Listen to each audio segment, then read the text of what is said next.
Hello? Hello? Oops.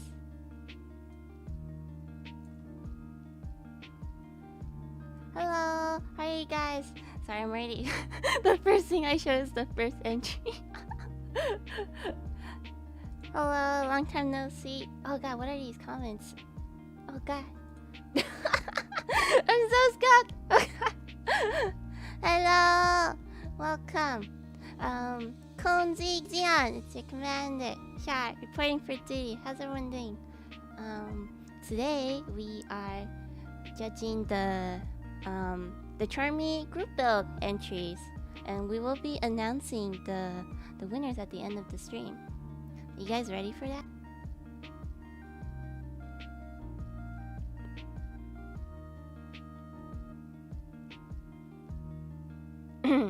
No. So we had quite a few people enter. I think about 16. That was a lot, and we have some wonderful judges joining us today. They're all volunteers, so thanks everyone for giving your time into, making this group build awesome. And there are several prizes to the group build. So there's 2 overall winners for the judging criterias, and we're judging based on like theme, quality, creativity, and then there will be one community favorite. So this will be like everyone's bias, and there is a link in the Discord. If you haven't voted already, please go vote. It's just 1 vote, and I will be sharing that link in the YouTube later today because you have to see all the votes first in order to vote, right? I can't just drop it in here. I wonder who did that for submission. Faz, I wonder. I feel like I'm missing something. But yeah, we actually already did all the judging ahead of time, and so on this stream we're going to be talking about like more critique and stuff, and like and we'll also be revealing the top 5 builds. Oh gosh, sorry, I'm so like scattered brain today. But let's see. If everyone's ready, we'll just get into it. I'll be for each. We're actually going in order from first submission to last submission, and I will start it off by reading the lore, and then everyone else would pitch into what they think about the build. Okay. Thank you, Mr. Daniels. Yes, I've been at 28K for a while. Thank you. All right, ready? Are we ready? A modded early type gun tank? Yeah! Faster than me. Alright. I'm gonna unmute the judges there. Hello? Hello. Hello. Hello. How's everyone doing? Hello. Do you guys want to introduce yourself one by one? Starting from the right or the left? Alphabetical order. Alphabetical order? I think that means from the left then.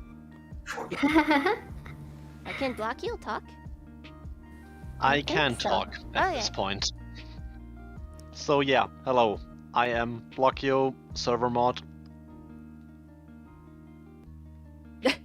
Is that it? Oh. That is it. Okay, I'm Furia Mari, Char's wife. Okay. Wait, talk about your experiences with Gundam though. Well, after a very harsh war in space, stopping someone's colony drop, I have become a normal girl on Earth. Oh. That's your Gundam lore? Okay. Okay. Next. Hello, my name is nlsnator. I am a moderator for the Bad Gunpla Discord, and I want to say thank you very much for inviting me to celebrity judge this contest. Thanks for joining us today. Celebrity cop. Huh? Does it really count as a celebrity if you are known by like 2 people? Apparently not, according to Stroud. Are you a celebrity? No, I wish I was. It's okay. No one here is. We're just normal people, right? Okay. Definitely normal humans here. Omegas? I'm not used to Omega with that icon. Yeah, I don't know where my other icon went. It's all over the shop. Hi everyone, I'm Omega. I'm a mod for CHARMY, and it is 7:15 AM right now. I am still waking up. Char thinks she's scatterbrained. I'm scatterbrained. It'll be okay. Okay. Thank you, Omega. And next. Alright, hey, I'm opaqueshadow. I paint a lot of Warhammer 40,000 and a little bit less Gunpla. Occasionally stream as well, and thank you for having me. Thank you for joining us, opaqueshadow. Next up is Stroud. You want to introduce yourself? Yeah, sure, why not? Hey guys, I'm Stroud. I am the owner of the R Gunpla subreddit as well as the R Gunpla Discord server.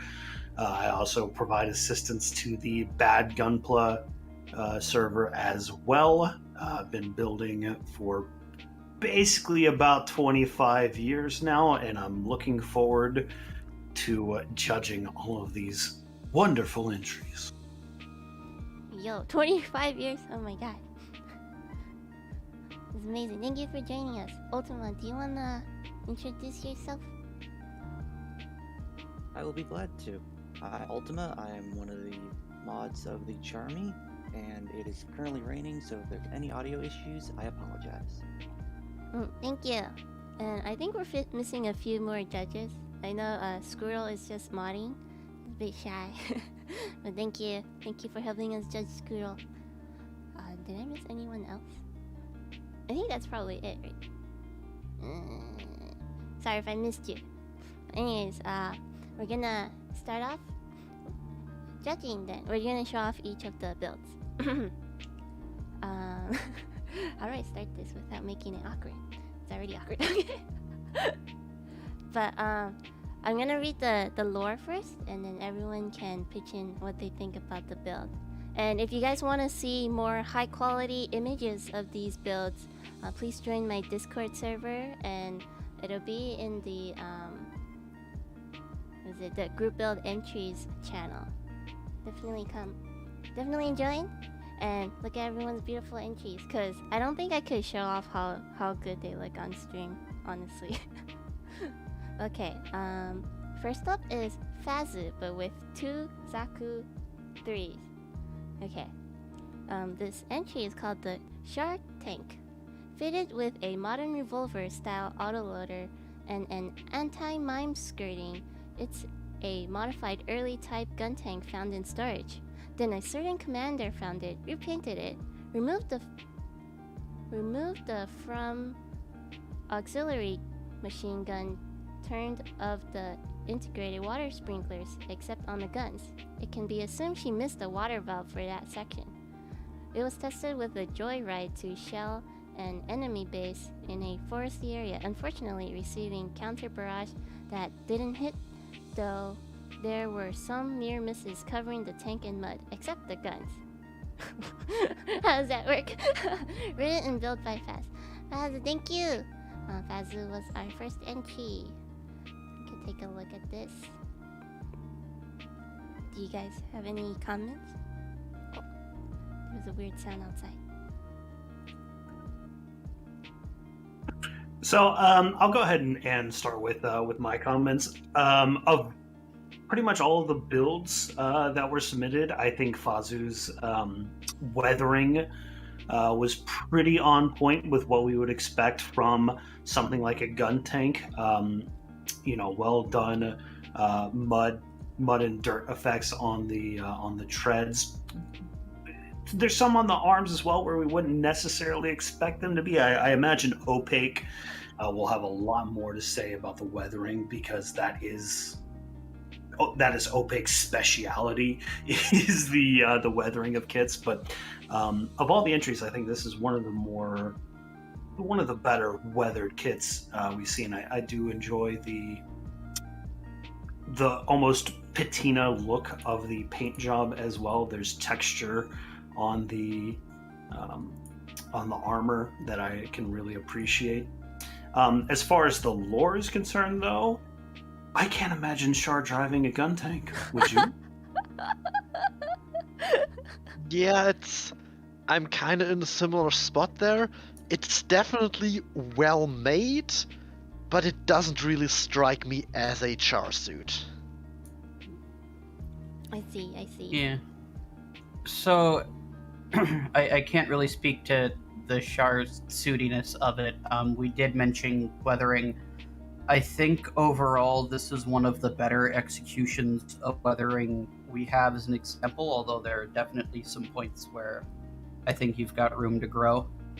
So as far as I can tell with that armor texture Stroud was talking about, it looks like you're going for a cast steel texture like you see on old World War II tanks, especially the German and American variety. I don't know if it's your first time doing the effect. I think it could use a bit of refinement. As far as the overall weathering goes, mud on the parts of the arm where it is doesn't quite make sense. It could stick there, especially if it's receiving shelling. The biggest undercut you have here is mostly the fact that you've got all these big clumps of mud that are just one solid brown color that just stop suddenly over the armor. What I would do there is add some pigment or some kind of wash, some way to transition the mud out. The other thing, and you can see it especially here in this picture, is you've got these very muddy tracks, and yet the wheels rolling through them, a lot of them are just completely pristine red on the side there. Typically in any kind of a tracked vehicle, it's going to pull that mud into the drivetrain.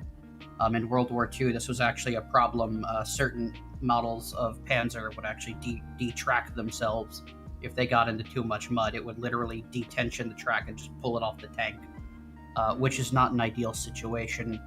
So I would add some of that. I would also say, if you're familiar with dry brushing for this mud texture, it's a great place to apply it, just to get some more color and to help from a farther distance that color kind of pop. In some of the photos that are a little bit more pulled back, the brown starts to lose its texture a little bit as you're further away, and it just starts to look like splotches of brown on top of the red paint. If you highlight that texture a little bit, it'll come out a lot further. I'm gonna say this a lot, but the best thing you can do for this is to set the model down on your dining room table and sit on the other side of the table from it, and see where effects start falling apart from that more common viewing distance. It's very easy to get lost when you've got it right in front of your face and you're just staring at it as hard as you can, not realizing that you need to actually up the contrast more to make this sell as, no, this is actually a giant robot, not a tiny plastic. I would also say, except for the guns note is funny in lore, typically though, if we're seeing the kind of shelling that's going to splatter mud on the relatively human torso here, we would expect some up on the arms, maybe not on the guns necessarily, they're moving around quite a bit, but at least in the parts where they interface with the shoulder, we'd expect to see a little bit of buildup. I don't know if you just ran out of time or forgot to do that, but that's a place I would definitely add that. Otherwise, overall, pretty good, yeah. Tell me that you do not want to weather the guns without telling me you do not want to weather the guns. Yeah. And but even yeah, if you... Sorry. Go ahead. Even if you didn't want to put mud on the guns, you could have weathered the edges of things with metallic paint. There's a lot of options, especially with those two ammo canisters hanging off the back of this thing. That's a lot of opportunity to show, damage from getting hit by trees. If it's driving through a forest, it's going to get scratched up. and other things you can do with that if you don't want to just throw a bunch of mud on it, which I get. I think like the paint quality between the well, it's not quality, but the lack of weathering on the guns versus the suit was like very that's what got to me. And then but I really enjoyed all of these pictures. They're really cute.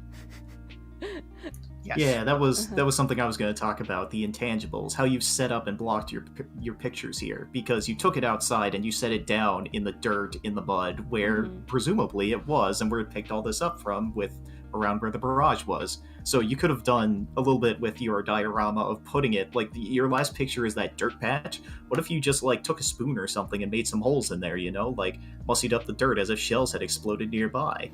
That could have really helped you, you know? Actually, there is one more thing about the weathering. I think on the tracks, given the scale, it is a bit too heavy, because this thing is a lot larger than your usual tank, so I feel like there should be a bit less mud, or a bit less mud on the large surfaces than there currently is. So that gets complicated. It's going to come down to soil composition. So if you've ever worked, and this is another thing I'll say probably a lot throughout this, is find relatively similar real world things and just look at them as reference. There are certain types of mining equipment in like strip mines and large format rock quarries that have roughly the same scale, and their tracks will get absolutely filthy. The biggest pain you're going to have here is that, like, with the size of the chunks in whatever mud paste you used, some of those would be very large chunks of just clumped up dirt that wouldn't necessarily be able to hold up to the track rolling over. There's not really any good solutions for that problem. I would honestly let it be that way, because yes, when you're in these super tight pictures, it's going to take you out of scale a little bit. When it's up on your shelf and you're admiring it from, you know, your seat at your desk or wherever it is your gunpla are displayed, probably not going to take you out of the model and make you remember it's a plastic toy instead of thinking it's a giant robot.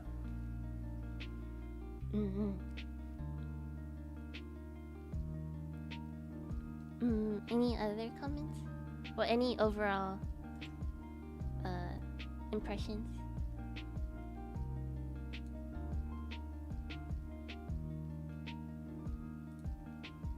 No. I think we're gonna let opaqueshadow have the last word. I don't think I can cover. Yeah, if there's ever a good resource on weathering, Opaque is one of them. Yeah, I would also say honestly, find people who still paint like actual World War II tank models. There's if you're lucky enough to be able to read Japanese, there are a bunch of tanker mags in Japan that are still published you can get your hands on. There's not as many of them in the US or in any other languages. You can find them. There are a lot of people on YouTube. They're a great resource, especially if you're trying to go for like a real robot feel, which is what we're looking at here. Like you can still apply that, even though, you know, it's not technically a Sherman. You can still kind of treat it like it's a Sherman. I see. But yeah, thank you, Fast, for the entry. It's really cute. Let's moving on to the next one. It's by Mark. I think he's been waiting for this. Okay, let me read. This is a lot of lore right here. I think this is our biggest lore entry. But okay, the MSN 06S Shinanju version Maiden Mission. He's back. Where all the Federation pilots could let out before being slaughtered by the many calls. The second coming of Char Aznavour. The MSN 06S was stolen from Grenada by the Neo-Zeon terrorist group, the Sleeps, on June 14th, UC 0094. the Earth Federation has organized many infiltrations and reconnaissance missions to gather intel in an attempt to organize the recovery of the stolen mobile suit. On December 20th, UC 0094, the EFSF makes its move. What they did not know is the sleeves were prepared. Captain Full Frontal Shinanju, launch. This skirmish marks the maiden mission of the fully modified MSN-06S Shinanju as the flagship of the sleeves. But more than that, it is also the chance for the sleeves to prove their legitimacy as a threat to the Federation. True to his moniker, the second coming of Char did not falter in becoming the vessel for the voices of the people of Xeon. The Federation squad sent to recover the mobile suit were rapidly dispatched. No survivors remained. Char has returned. And then there's a injury link. You can look at this first.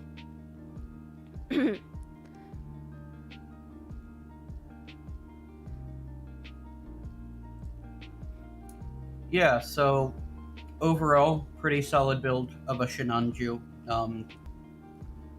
Obviously, you know, Char-themed competition, it's kind of the obvious mobile suit to enter. I think you did a pretty good job overall of the paint job.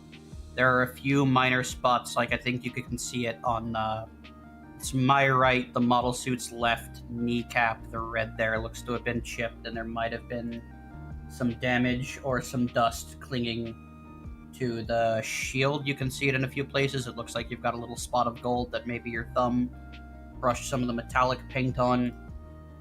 Overall, it's a pretty solid paint job, and in a style that I see a lot of Gunpla people take. What I would honestly say, if you wanted to push this, is doing some amount of shading here would really help this kit out.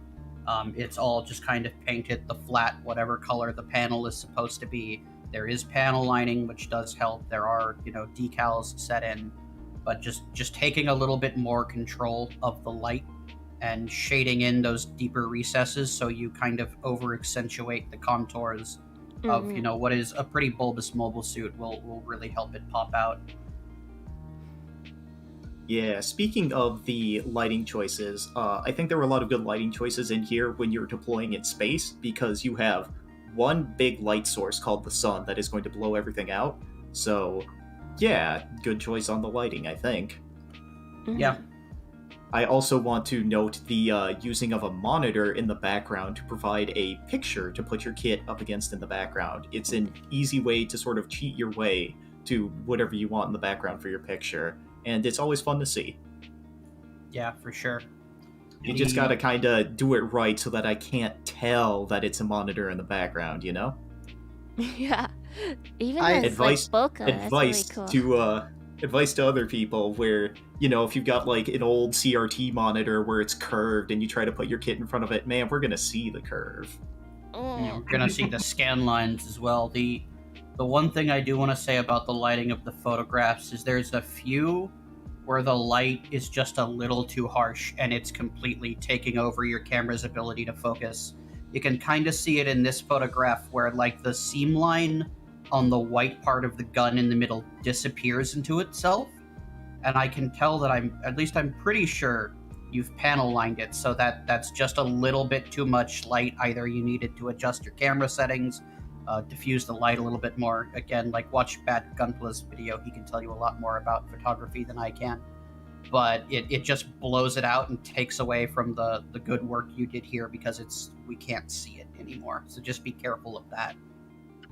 Honestly, I really like the fact that this picture is so bright. It goes back to what Nelson was saying about the whole thing with the sun, because this really feels like the Shinanju is right facing the sun, and just this massive source of light that makes everything a bit too bright. I feel like this works really well for a space picture.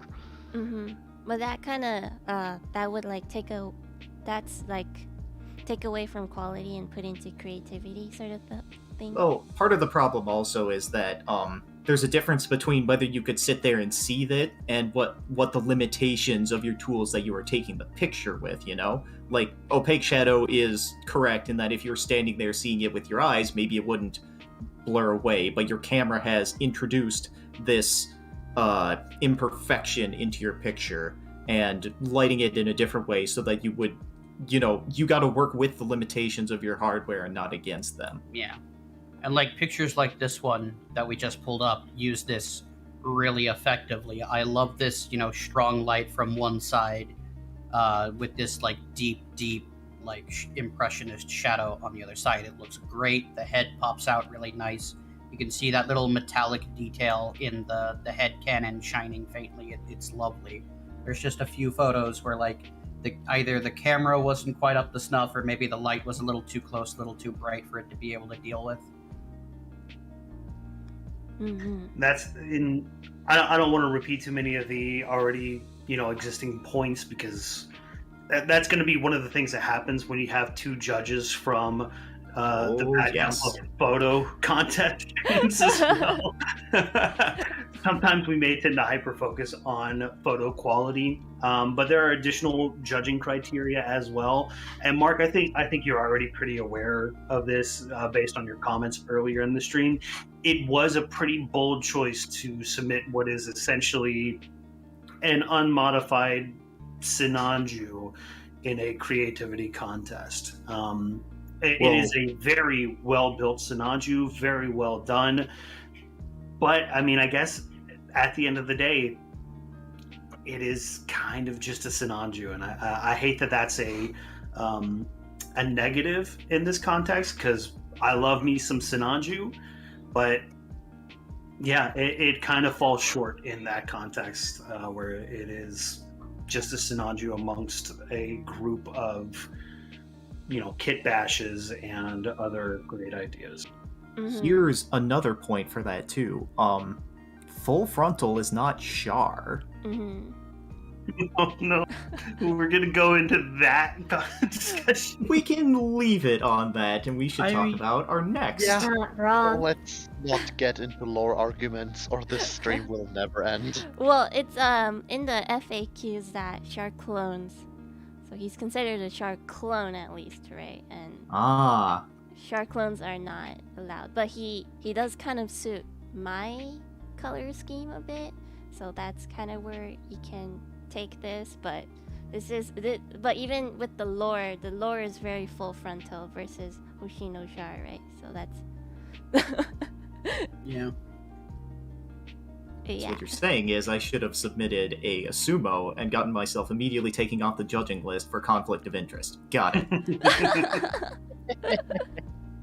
Behave.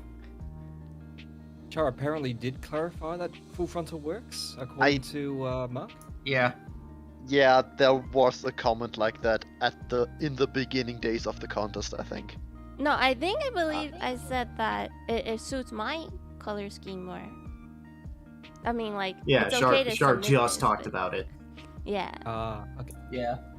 but for color scheme, otherwise, it's like Char clones are not considered Char, basically. In the end, full frontal versus Char does not change the overall scoring of the kit, but Yeah. I think we've talked a lot about the Sinanju, and we should talk about our next entrant. Okay, I think there's a lot of photos. But yeah, we can move on. Overall, this was a very well painted kit, like probably one of the better ones too. But thank you for entering, Mark.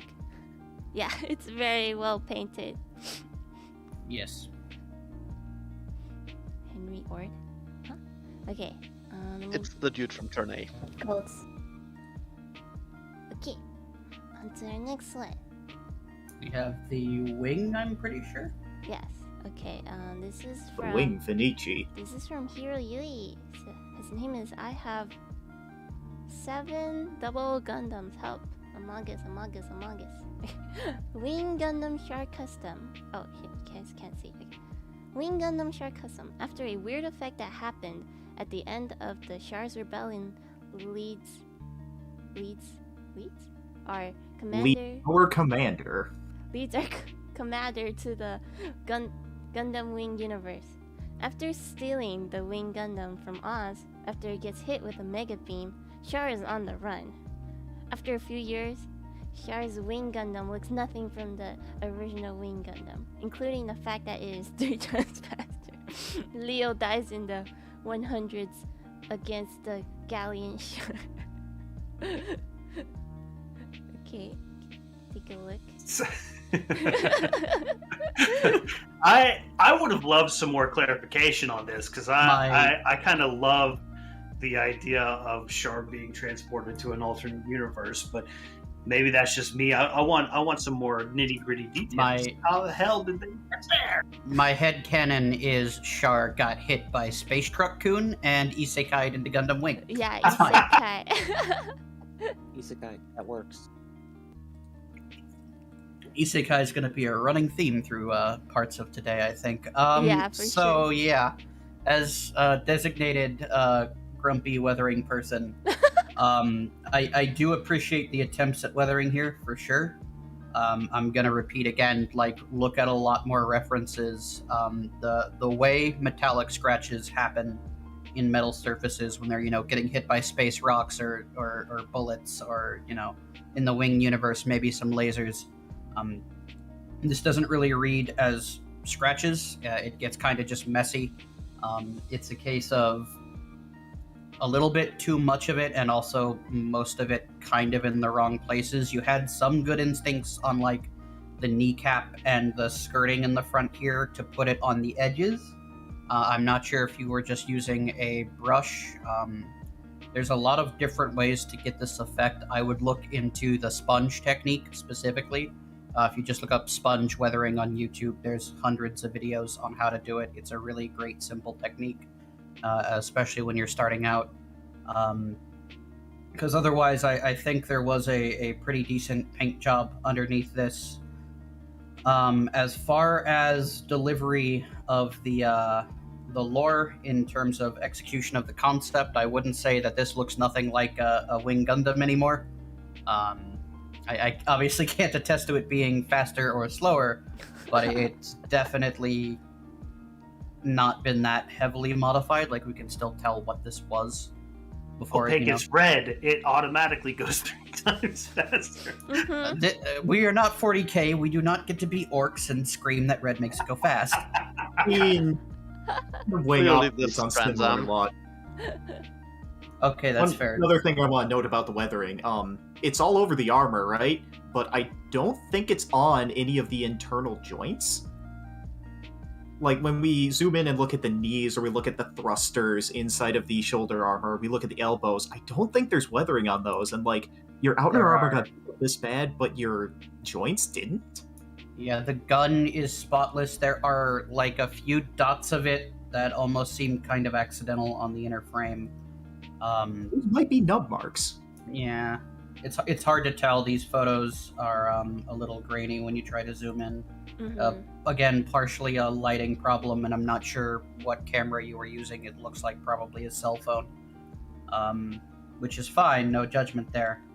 But as far as that goes, again, like, when you have a giant mechanical surface, the things that are going to damage themselves, regardless of if they're being shot at first, is any part that has to slide past other parts.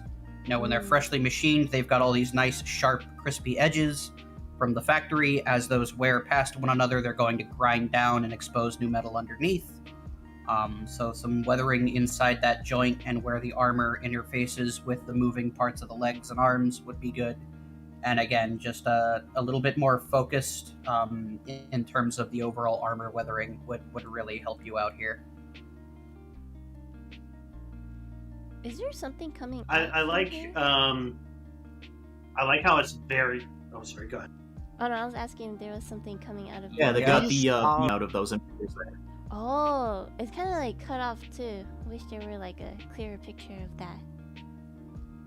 Yeah, you needed to turn your camera sideways so we could get the full effect of the cape fluttering out. Mm-hmm. Yeah. Oh, that would have been so cool. Yeah, but for what it's worth, it still is a pretty cool Wing Fenice. Absolutely. There's a lot of criticism to be made for how this picture was framed, and like the rules said that you couldn't like modify your picture afterwards, but almost any picture you end up taking with your phone camera will look better with a crop. it's, you know. Yeah, I will say on the posing front as well, this is kind of an awkward way for the legs to be positioned. It's kind of almost doing like a squat, like he's got to go to the bathroom or something. Both legs like right out to the side, kind of doing the splits like that isn't terribly organic for what's, generally a humanoid shape. Again, look at some pose references for, someone being at the ready with a sword. You can find them all over, either in, fantasy art or in stock photos for whatever weird reasons. That's not like a great way to stand, and given the turf you've put underneath them, it's implied they're like trying to stand up and be battle ready in gravity, which if you get hit in this stance, you're just gonna fall right over.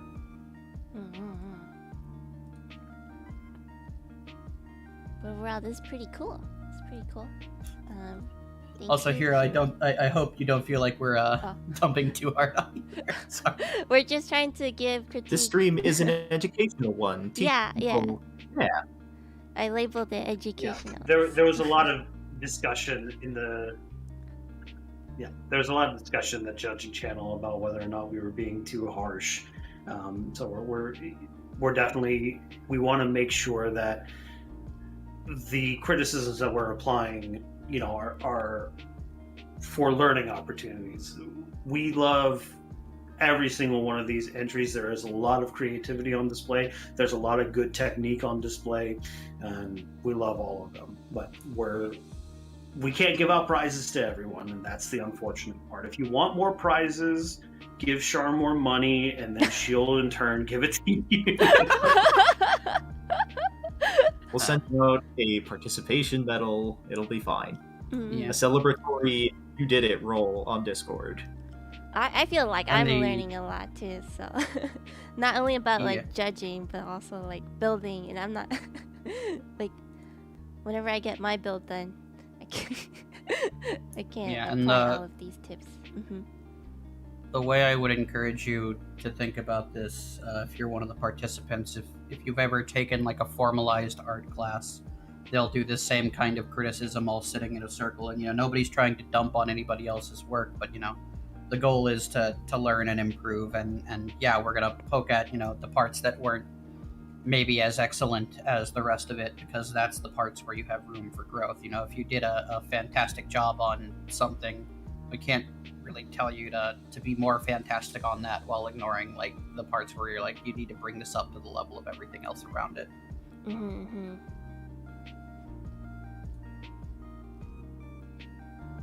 Ready to talk about our next entry. Okay, thank you, Hero, for your entry.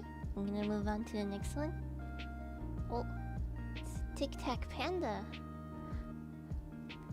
He's very involved in like all the Gunpla communities, right? I feel like I've seen him everywhere. Yeah. He's in every single community that I'm in, so therefore it is my job to dunk on him as best I can. Jesus.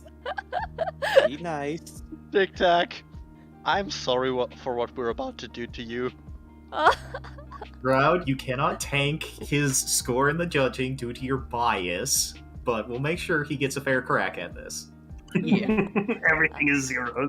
Well, actually, this might be the longest lore. Let me take a read. The VOA-G71 Gundam Fusion Frame. A high-mobility experimental mobile suit, the VOA-G71 Gundam Fusion Frame was created in PD-327 by a top-secret Gallerhorn R&D division as part of an attempt to supplement the organization's mobile suit forces using the remains of destroyed Gundam and Valkyria frames. Thank you.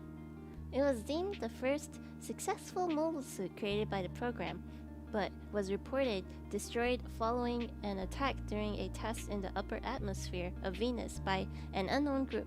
7 months following its presumed destruction, though, a mobile suit matched the fusion frame's description, augmented with an experimental beam weapon for dispatching non-mobile suit targets and bearing an insignia resembling a white rabbit was used in conjunction with a number of other mobile suits to attack one of the many Ariadne relay stations used for interplanetary communication by Gjallarhorn.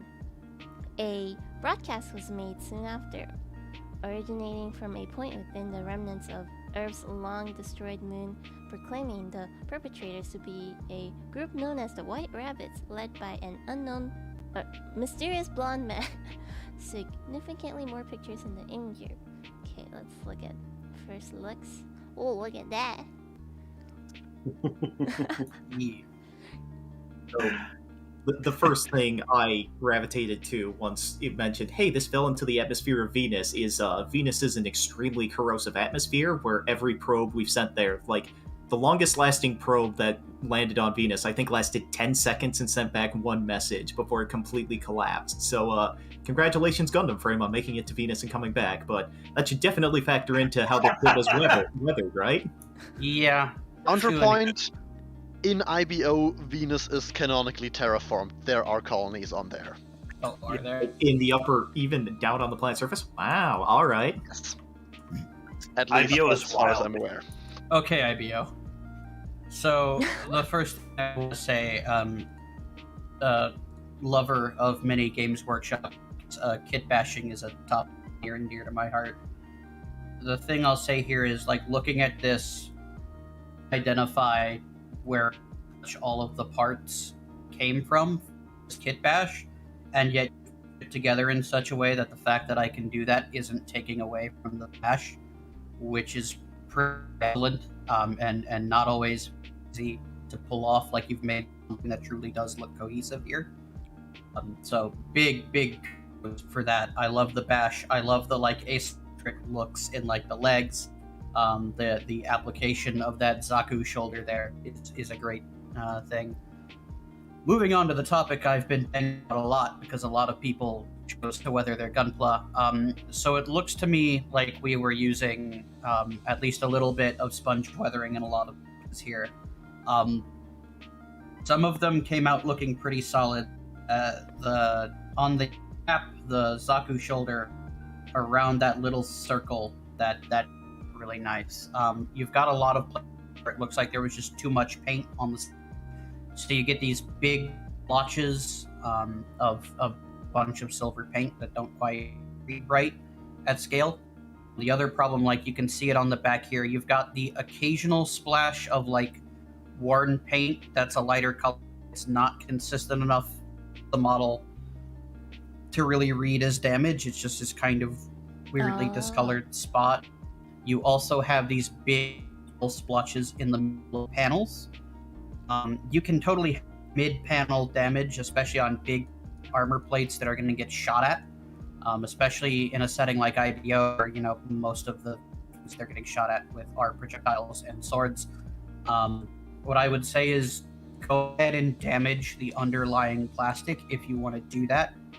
You need that third dimension to it that paint really can't give you for it to properly read.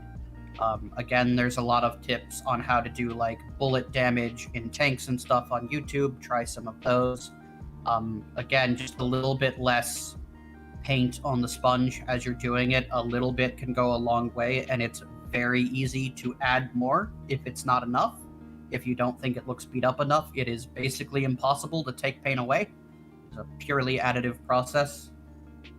No, but overall, I do pretty love this. The other thing, on the back collar of the Gundam, so you did the right thing trying to weather that 71 there. The problem is it looks like, I can't tell if you just did it with your knife. The way that decal is damaged doesn't really read right in where those cutouts are. There is some fraying at the bottom of the 7 and like its right side there. That's kind of exactly what you want to see, where the underlying paint color is showing through because it's being chipped up. But those cutouts there that were, it looks like they were done with an X-Acto knife, don't quite read right. It just looks like either a funky numeral or like somebody cut up in advance of putting it on there. Beyond that, freehand is really hard. Like, it's really hard. It takes an immense amount of patience. you needed to spend more time on that white rabbit on the shoulder of the frame, I believe it is. Like, there is, anytime you do freehand like that, you're going to spend hours going back and forth.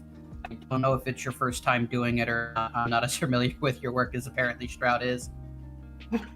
So, point of information here, since Tic Tac has been responding in the YouTube chat. No sponge was involved with his weathering on the kit here, and then on top of that, the damage on the one was accidentally done, which is why it looks a little bit weird. Ah, okay, that makes sense. Were you just doing it with a brush then? With the delay out to it, it might be a little hard to get an answer to that. But the freehand, like, it's not easy. It is a skill that takes a lot of practice to get things you're going to be happy with. I would start on flat surfaces before you try to paint on like these big sweeping curves, because they're obviously not as easy to deal with a brush on. But a lot more time going back and forth, cleaning up those rough lines. If you're trying to make it look something that's deliberately rough, there's ways to do it. You basically paint the freehand on fine, and then you weather it like you would your decals. The other chipping medium. Will you use hairspray to do chipping? Okay, the hairspray technique at scale can get out of control. Wait, what is pretty that? quick. What's hairspray technique? So basically what you're doing when you do any kind of chipping medium, you're putting down the color you want to show through as chips. So in this case, probably that metallic. You're putting over a coat of either a chipping medium, which is specially formulated for it, or in the case of Tic Tac Panda, we know they used medium, which is a special formula. It's very similar to hairspray, but a little different. You paint over the top color, and then to chip it, you take a brush, hopefully a stiff one that's slightly damp, and you stab at the paint, and the underlying chipping medium will peel away, so that red will come off, and then it'll just be the silver underneath. Oh, I see. And you can do it with hairspray and salt as well. That's for like really beating up text. I would say then here, probably a little bit more practice doing that. Watch again some Tanker vids. Ammo by Mig on YouTube specifically makes a lot of products for this and talks about that technique a lot. It got a little away from you in some places, and I can see how that happened. It's very easy to end up in that place. I like how the decal doesn't look like it's been applied. It just looks like it's part of the armor. Yeah, for the most part. There are a few, like this black one here is sitting over top of chipped paint. Oh yeah, that's a bit. Which, like, it's rough because in theory you could argue, oh, they just painted the symbol over of the chips and sent it out, but that typically doesn't really read unless it's something that's not important. If it's something like what is obviously either a personal or a group emblem there, you would expect that they do that. And again, it looks like there might have been some accidental or maybe deliberate damage to like the edge of that circle in the bottom left, so it kind of reads funny. Most of these decals are immaculate though, absolutely, yes. Actually, another thing that I really like, if you scroll back up to the right shoulder, the little armor plate, or actually you see it in the picture underneath, the little armor plate is cut off. Like, there is a bit of damage, it's not in perfect condition. Yeah, exactly that. I really like how that looks. Just the fact that Tic Tac did that really sells that this suit has been through something. Yeah, I do love me some good metal gore. I would honestly have weathered that edge just a little bit heavier, had a little bit of like black pigment coming up around wherever it got sheared or burnt, and then that bright metal line, just to bring that out again a little bit more from a distance. But no, that's a pretty good one, especially with the mechanicals showing through underneath. I didn't even notice until you pointed it out, so I think some accentuation would be nice. Be like, this place took more damage than, you know, the rest of it. Yeah. But ultimately, I would have to say a lot of this is almost just kind of nitpicky, ultimately, because this is, I mean, despite my preference to just dunk on Tic Tac, this is probably my favorite build. It is extremely well done. Entry. Yeah, exactly. My dunking is mostly going to be on the pictures towards the end of the gallery here. Yeah, you should never really reveal the when you had the white sheet and you were photographing real good. It was real clean. You set up a good lighting setup, and then you threw it all away for this. There's a couch. That is a Gundam. That is a couch that is bigger than a Gundam. So I want to know who's sitting on that couch. The Getter Emperor. God. And this the BattleTech poster that we're using as the Martian surface. Yeah. Yeah, as the Martian surface. I got a dunk on you on that. But as far as the build is concerned, as far as the theme is concerned, I think this is absolutely excellent. But you should have stopped before we took these pictures of your couch. Yeah. My dude. Is this a glow in the dark one? That's the like semi-clear special version. Oh, yeah. Was that There's semi-clear ones? Oh. Yeah, he mentioned this because he actually won one of the Gundam campaign prizes last year, Oh. And he's using it here so it can get skewered and defeated by you, Char. Actually, he's flexing his toys. There is one more thing that I want to point out with this that I really, really, really like. This suit genuinely feels like it could be the personal suit of a Char clone. This is not just a different suit in red and black. This feels like the real thing. I really like how Tic Tac got the vibe across that a Char suit needs to have. Yeah. Dude, I can hold the dagger. Oh, that is the glow in the dark one, yeah. Yeah, no, this feels like a weird, like, diesel punk version of Char to me, which I love. Like, we're about to see some Mad Max, but with Gundam stuff going on, and I'm totally in for it. Yeah, if I could add something, I really like how he uses the correct posing with his sword.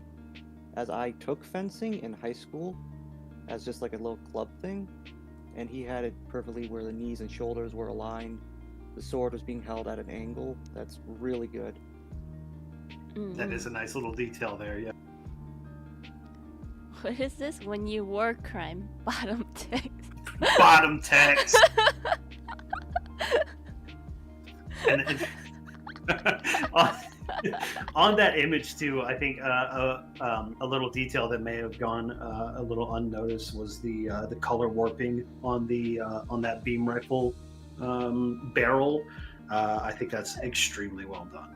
Yeah, I was just about to point it out. I really like the fact that you can just tell that this is a experimental rugged beam that got heated up and the metal warped a bit. It's really cool is what I'm saying. I mean, And it's also- also slammed into his arm instead of actually being a gun. Yeah, Which and I also love. the wires leading from it or to the... I assume this is either like a coil or a cooling unit. It's cool. The coils here are pretty cool, yeah. Yeah, well done. Yeah. Good job, Tic Tac. Thank you for this entry submission. It's very cool. All very right, so cool. we're ready to talk about our next entrant. Yeah. What is, I think, actually the longest lore blurb. It is very long. Oh, is there a longer one? Oh god. Okay. You want one of us to handle this, or do you want to read all the lore? I'll read it. Wait, doesn't even fit on the. Ah!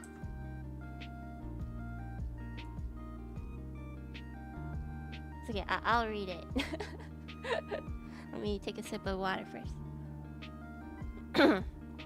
This is the longest lore. I keep repeating this. This is the fourth time I've said this. Maybe more. I don't know. Okay, this is by Skeleton. Let's read this. CHARMY Community Build Spring 2021. The Lil Nitro Bear Gummy. The MSM-1N Lil Nitro Bear Gummy was a prototype mobile suit characterized by a novel thermal exhaust system developed by the Republic of Xeon at some point preceding the One-Year War. As an offshoot of the Akai, the Lil Nitro possessed an outer frame composed of hollow ballasts, which were retrofitted into tremendous external heat sinks. As a result, the surrounding armor would superheat, rendering it nearly impervious to physical weapons, which would deform beyond use upon impact. Unfortunately, the advent of the Federation's first beam weapons immediately nullified this advantage and thus prevented the model from ever seeing mass production or active combat. There are conflicting theories surrounding the only surviving unit's distinctive red coloration. Some historians believe the paint served to mask the incandescence of the armor at critical temperatures, thereby hiding the suit's advantage from enemy pilots. Others, however, posit that the red paint was applied at the behest of the Red Comet, whom they also purport was the original test pilot for the prototype. Due to the Red Comet's disappearance following the Axis shock, this theory has become impossible to verify, although there are unsubstantiated claims that they become uncharacteristically skittish and denied any involvement with Lil Nitro when pressed. Perhaps they're trying to forget? The HG MSM-1N Lil Nitro Bear Gummy comes equipped with its signature Slick of Dynamite and Wood Crate backpack, as well as several flame effect parts. Here you go. This is a parody of when I ate the Lil gummy bear, Lil Nitro. It's a 9 million Scoville candy and died on stream. Ah, that's why that stream shot is there. Okay. Yeah, the background is from my screen, my stream. Okay, let's take a quick look. So I gotta start by saying this is my favorite lore dump in the entire contest. Oh yeah, absolutely. This is great. It's very well realized. It almost sounds like it is a thing, and if you hear anything in the background, that's my daughter playing around with some nonsense. This almost feels completely reasonable to have happened in the Gundam universe at one point or another. Yeah. It really does. Very well written. Oh, it's a good time. I'm curious how the wooden backpack doesn't catch on fire, but you know, it's Gundalian in the woods. Super wood.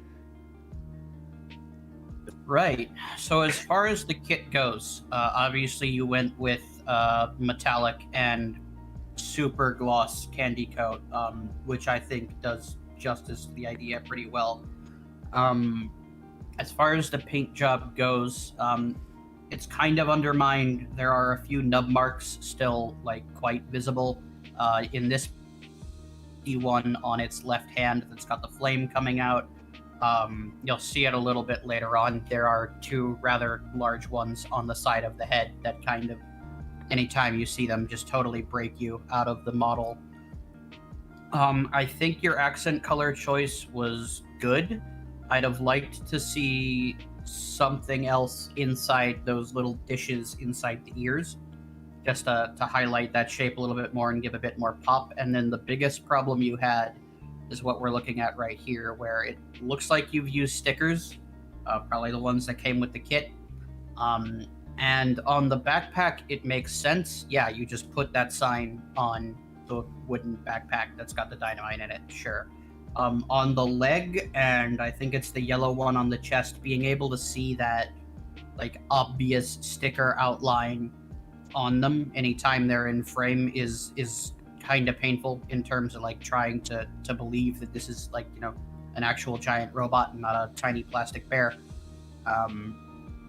would have used water slides there if you had the choice. If you didn't, honestly, you might have been better just not having it there to take away from the very nice work you did. Like, nailing a gloss coat that is this smooth is pretty difficult. You did have some difficulties with what looks to be hand painting on the wood. You got the wood texture actually very well done. It just runs over the edges of the silver a little bit towards the bottom.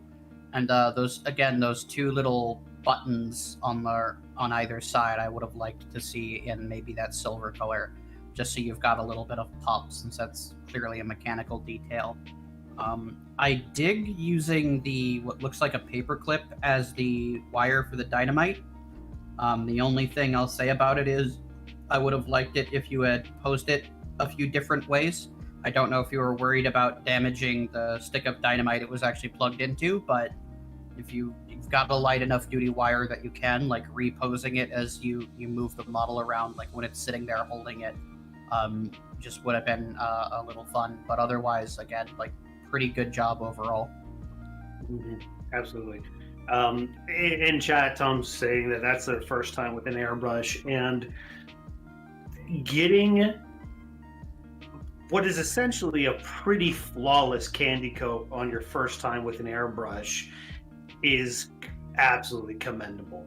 I am a huge sucker for a good candy coat, and that this is a workshop in a good candy coat. It looks pretty flawless. Opaque made some good points. The num marks are really quite distracting in places, especially along the side of the head. That's got to get cleaned up, because it's really unfortunate, because it takes away from what a fantastic job you did with that candy coating. I love the use of the Kameki burning effect parts to really sell the lore of the kit. The eye effect and the hand effect is absolutely fantastic. I don't think I really have a lot to nitpick or critique that Opaque didn't already point out. Yeah, and apparently those are all custom stickers, which is pretty cool. Making your own stickers is a good time. I would say for the ones that had that more obvious border, trim them down closer. Mm-hmm. And then if you want to really blend them in, do an extra clear gloss coat over the top just to to make them match into that surface. You could just trim the clear edges and leave them as, like, obviously attached signs. I think especially for something like this that would work out. But just a little bit more work on those would have really helped it stand out, instead of taking away a little bit, I think. We got this from the actual little nitro box. The little nitro box. Oh my god. That's great. Actually amazing. Amazing, You love yes. to see it. It's too on point. It goes deep. Yeah, the deep lore here. I'm yeah, gonna it's very say, deep. just in terms of theme, this one is my favorite, since it is the most charmy of all of them. Mm-hmm. Like, this is directly related to the community. You can't write this off as, it's just a generic Char thing. No, this is laser targeted at this contest, and I highly respect it for that. Mm-hmm. Yeah, I didn't know the in-joke, and now that I do, I appreciate that a lot more, that you've made something with a blurb that, sounds like it could be actually in the Gundam writing, but also is a In reference this to an earlier universe as stream. well. Yeah, that's great. Time to go update some scores. Yeah. So one of the other things I kind of like about this is, in the lore, you're talking about how, like, people were very evasive and not really talking about the things that are up with it. And I like how, in some ways, it feels like you're taking a picture of a cryptid here, just with, like, the dark, the heavy shadows, how subdued it is in the light. Like, this is also a masterclass in photography and lighting, on top of everything else that's already been said. Mm-hmm. Presentation, A+. Oh yeah, now that you mention it, especially the picture currently on screen really does feel like a cryptid. Yep. One day I'm gonna walk out of my room and just look down the hall and it's gonna be standing there. No! You want to say more about my nub marks now? No, don't pull out the dynamite, please don't. I want to know what horrible eldritch noise it makes as it comes running at you. Oh my god. Oh, It's Whatever just eldritch Char's noises. gargling noises. no. From her Whenever the stomach. noises on stream. Yeah. Char's noises of pain as, you know, you eat the nitro gummy bear. I just disappeared after that stream. It first goes, it ain't so bad, and then you conk out afterwards. Yup. And then the next few days on the toilet.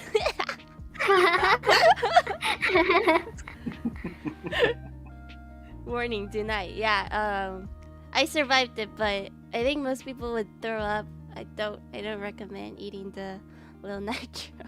You can start off with the 1 million Scoville first. You gotta work up to it. You gotta build up. You gotta train. So, are we ready to talk about our next entrant? Yeah. Let me think we get are. more water first. I'll be right back. Yeah. Alright, thank you everybody for coming down to the Char stream here. We have currently reviewed 5 of our 16 builds, and we are looking forward to continuing in the future. At the end, once we are done explaining all these builds, there will be a straw poll link in the CHARMY Discord where you can vote for your favorite, and we highly encourage you to do that. Indeed. This stream brought to you by Raycon. Wait, no, I'm not allowed to say that. Am I supposed to spit it out? Yeah. I was like, oh, YOLO, I guess I'll swallow it. And everyone's like, no, you're not supposed to swallow it. Oh, wow. Aren't you Anyway, also supposed to only eat a little bit of it? I have Yeah. no idea. Why is that a rule? Yeah, Well, sure, you're supposed to spit it out It was like afterwards, supposed otherwise- to chew it and then spit it out, but she just swallowed it. Jesus. Presumably to prevent the days of pain that you had afterwards. It's, Congratulations, you have a stomach ulcer. yeah, it's stomach ulcers, probably, if you eat food that is actually too spicy for your stomach. Man, I think my stomach recovered pretty well, though. I ate really plain foods. Plain, gentle foods afterward. It Yeah, I took mean, like a honestly- week for you. No, it was like 48 hours, I think. Really? Too strong. And if you ever want hilarity, look up the little nitro gummy on Amazon. Just look at the questions and answers. That yeah, or I've seen that. the Haribo sugar-free gummy bears as well. Oh yeah. No. Okay, I'm gonna read the lore of the next one from Tony Squidaroni. Char community build entry Death Charmy. Sometime after the end of the 13th Gundam fight and the beginning of the VC calendar, the VTuber century. These Death Army units were recovered from Earth by a certain commander and repurposed as grunt suits, now don the name of the commander's forces CHARMY. So this is like a the CHARMY grunt suits, right? This is what all the privates would pilot. Yeah, that's what it sounds like. Why are the grunts piloting Char custom colors? I mean, it That's happened with the true. Rick Diaz It's too, to you know? show off that That's it's true. Char's, specifically Char's group. Yeah. Yup. So We're yeah. just donning the colors. Yeah. So one of the things I really like about this build is I didn't really quite like you see the Death Army and you see the monoline and you're like, okay, so I guess this is a Zaku. But with the changes that have been made here, to put the hoses in the legs, to put them coming around the torso, to put the shield on the shoulder, like it really drove home the point of, yeah, actually this is a Zaku, and I really like that about this build. But you know, we've got some imperfections, like there's bubbles in the paint in the kneecap. When you look at the backside there, the paint wasn't even between the two halves of the legs that you sandwich together. There's texture issues in the paint as we go around there, but like the platonic ideal of Char Aznable like lives in this suit, and I like that you have been able to change my opinion of a mobile suit because of it. You did, a pretty fine job with the matte coat and the weathering, and like photography could have been a little bit better because it looks like a toy as it's hanging out on your back deck here, just hanging out on the table. But overall, yeah, you did pretty all right. Good job. Yeah. I think Nelson and I are kind of coming at this from a more photography-based standpoint. So, you will probably hear this a lot sometimes with our criticisms, whereas, it's very obvious that what you are taking pictures of is a scale plastic model, which is, for the most part, totally 100% acceptable, because that's indeed what these are. But if you ever wanted to try and bring about the idea that this is something more than just a 1/144 scale plastic model, there are a lot of things that you can do to help sell that. One is making sure that the items that you are photographing in the background of it as well are of a similar scale. I talked about this a little bit with Tic Tac Panda's photographs, where his Gurren Lagann sized couch was in the background of models. But what essentially we're seeing is a flower pot the same size as what is ostensibly a 30 to 40 meter tall giant robot.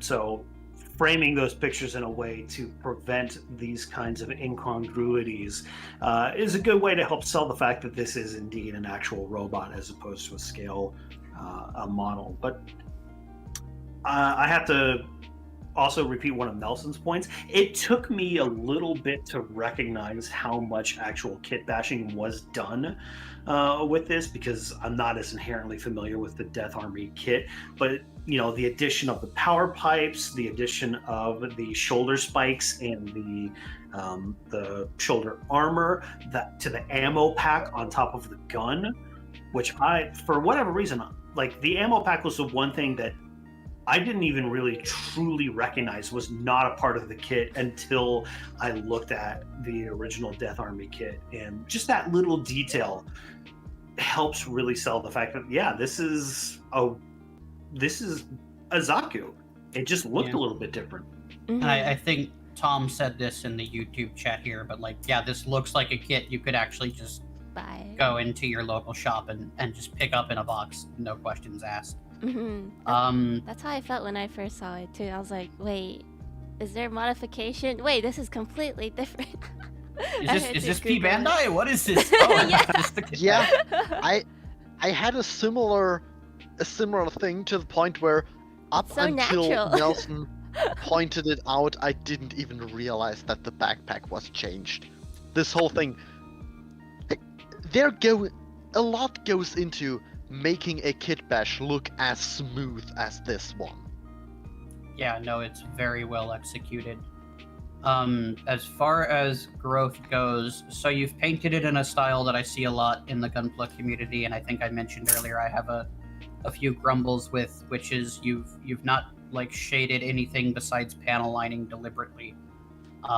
That's more of a stylistic choice. It's one that I tend to err away from. I like putting in, again, this is supposed to be an enormous robot. I like putting in, especially on the undersides of these knee panels here where they're sweeping over, there should basically always be shadow, at least a little bit up in there. There's never going to be a lighting situation where it really makes sense for there not to be. Other things, you can kind of see it here. The kneecap paint didn't quite go all the way down. I believe a few people have said that knee part is actually part of the shin armor below.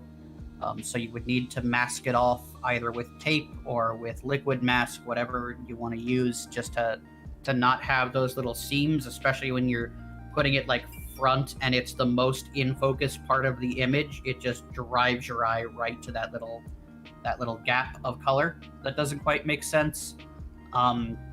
There's kind of a seam line up the gun with the Death Army mace gun is hard to get rid of on that rounded part, but probably worth doing. The seam lines on the shoulders there, you've kind of done a good job of turning into panel lines for the most part. The shoulder with the shield could have used a bit more work to make those look like they're there on purpose. The problem you're having on the backs of these legs, the paint's a little uneven, but also it looks like there's either some other color of paint that rubbed off or some damage there, which is unfortunate. But it happens. I would just do the touch up. But otherwise, as a bunch of people have said already and in chat, like, this is a really, really well executed kit bash. Like, big kudos to you. Yeah, it's as has been said, it's very difficult to make a kit bash look natural, and this is one of the most natural looking kit bashes I've ever come across in a very long time. Okay, we can move on to our next one. Oh, one last thing on this picture. I really like the thrusters on the back of the knees. Oh, these Those That's are a in really the nice touch. those are in the base kit. Oh, then never mind. Yeah, I had to go and look at it too. Yeah, no. But they're really cool is still. good. Yeah, I think we can move on. Thank you for your submission, Tony. It's a wonderful kit. You done good. Okay, let's move on to the next one.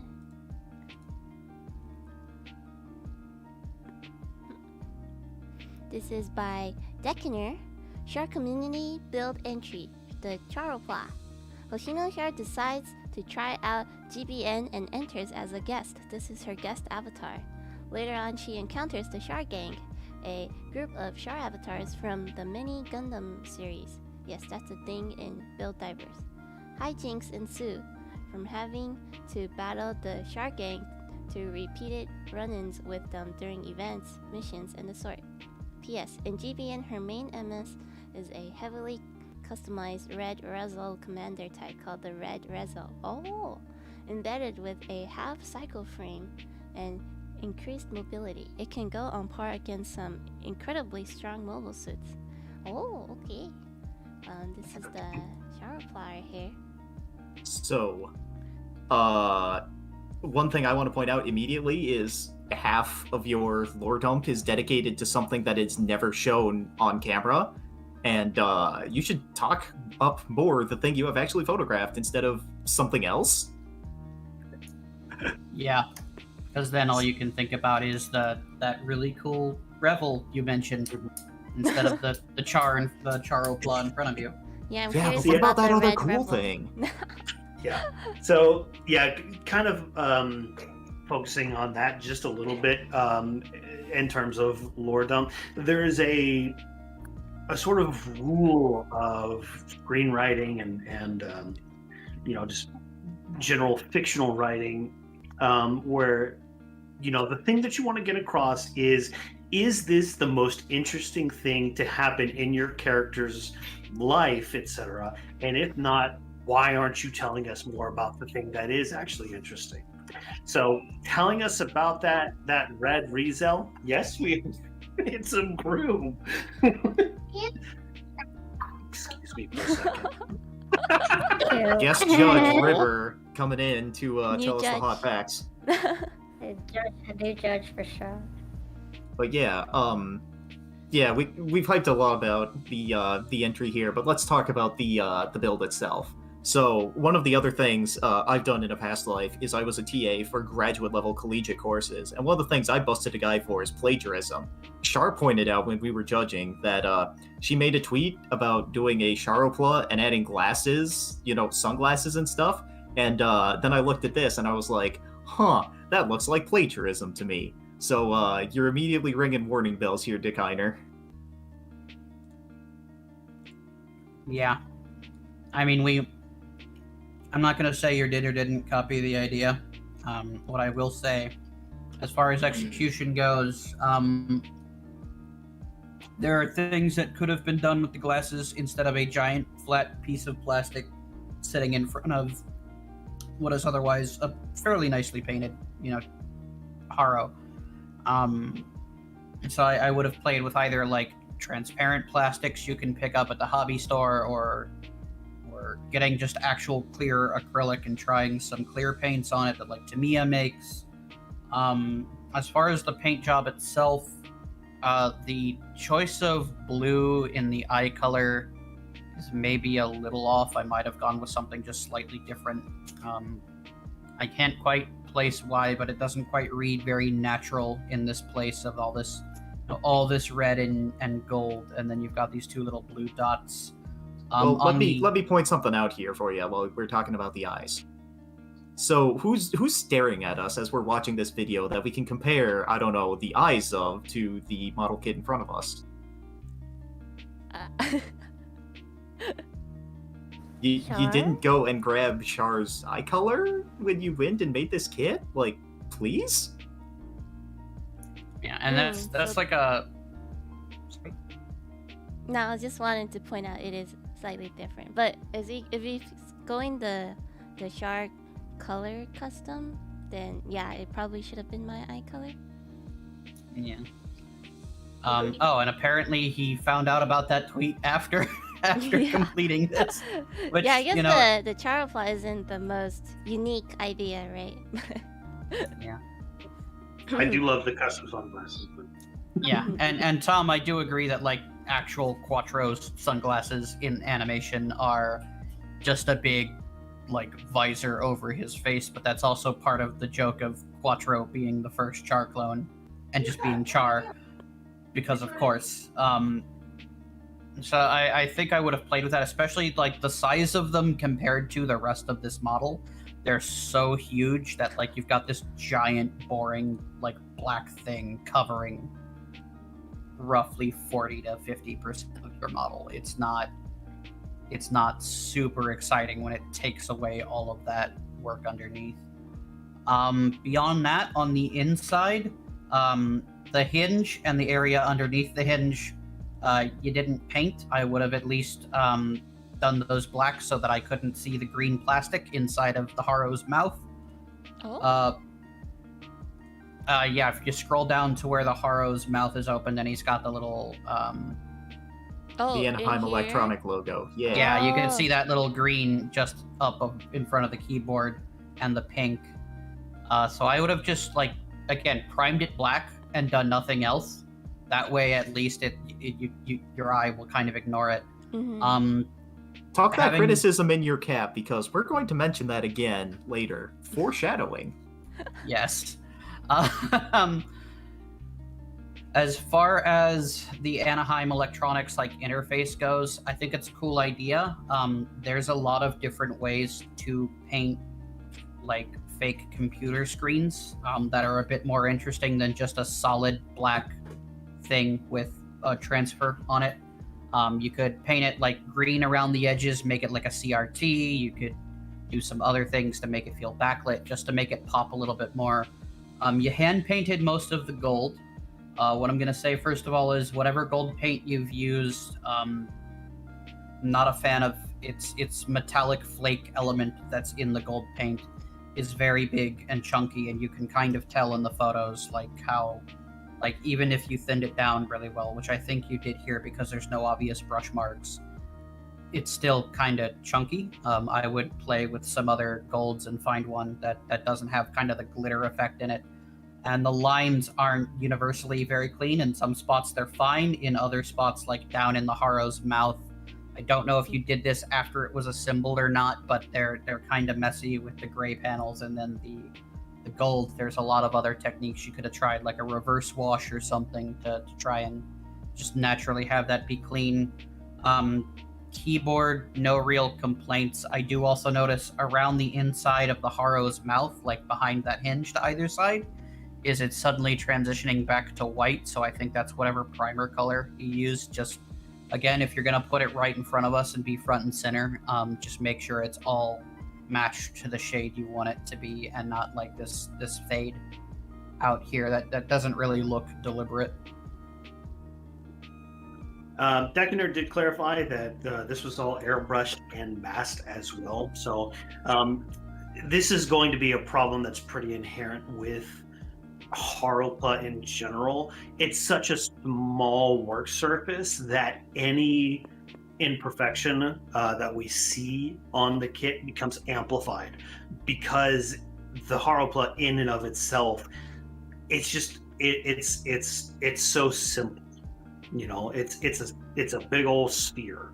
So any imperfection that we notice on the Haropla is going to be amplified to a degree that we may not notice as much on something slightly bigger, like, you know, where it took us a minute to notice some of the defects in the Death Charmy and the little Nitro. With the Haropla, it's just an unfortunate side effect of the kit itself. Yeah, it's that whole like percentage of the model the mistake takes up. Like the same mistake on that Death RV is a much lower percentage of what we're actually looking at. Outside of this, I'll take my turn to gripe about photos. Some kind of background, even so in the 40K world, the most common background you see is literally a black sheet draped over something, so you get like kind of a perfect black void behind the model. Right now, we've got just photos of it, obviously, on your paint table in front of your airbrush pump and all the skewers you were using. Again, kind of, there's a bunch of visual noise behind this model that's kind of distracting and like wants to pull your eye away to like, oh, what's all these pointy things up here and what's this big black box in the right corner? So I would, again, just take some photos either in front of a computer screen or in front of just a black sheet, a black piece of poster board, anything other than just whatever like noisy mess you have going on in the background. Yeah, it really does. It's a bit distracting, huh? Like it collides with the colors too, because it's the same color as what we're supposed to be looking at. Yeah, I mean, you also have problems like what in this photo, whatever that orange thing up in the top right corner is. Colors like red and orange, human beings are biologically programmed to snap focus on. It's part of how we identify things in the wild that are living. It's part of how we ended up not being dead when we were ooga booga cavemen still bashing things with rocks. So if you've got anything like that in the shot, it's going to pull your eye naturally there, regardless of how you frame it. And also, I think there's another photo here where it's just literally right next to the box it came in, which is a super harsh reminder that this is someone's plastic toy. Now, being that it's like Build Divers themed, that's not gonna cut as much, but it is still a little like funny to just be there. Like if you hadn't done that deliberately, like, this is Char's, you know, Charopla that, you know, was just built to actually go into GBN, that would be pretty cool, actually. But that's not what it means here. Well, also, the lore entry directly contradicts that, because this is what you get when you're a guest, and then there is the separate Revel Rezel that I'm going to come back to. That was the cool thing that you should have built, or you shouldn't have talked about it. There should have been a Rezel box here somewhere. Yeah, so I think we've mentioned what we need to for the Charopla here. Are we ready to move on to our next entrant? All I want to say is I don't think we were expecting an anthropology lesson in the middle of a photo contest judging stream. It's educational, don't worry. I mean, it's an important thing to keep in mind, even if you're just painting a kit. For this Haropla, obviously, there's not enough different surfaces for it to hit, but you'll see it a lot in like people who are new to painting Gunpla, and I'm going to be talking about it later with one of our entries where like the way the colors fit together on the kit does matter, because it's going to draw your eyes to certain places on the kit. And that's either a good thing or a bad thing. No spoiler. It's like poetry, it rhymes. Anyways, thank you, Deckner. Thank you for your entry. Let's move on to the next one. By the Hat Weaver. Let me read the lore. Group build entry, Armored Girl Hyaku Char Shiki. After witnessing the oppression of space noids under the Earth Federation, one young girl decided to take matters into her own hands. Thus, the mega idol Armored Girl Hyaku Char Shiki was born. Equipped with a state-of-the-art suit of armor resembling the MSN 100 Hyakushiki, along with miniaturized versions of the mobile suit's ornaments, she aims to liberate space colonies through the power of music and armed intervention. More photos on my Twitter. Oh yeah, I have the Twitter open too, but here's a quick look.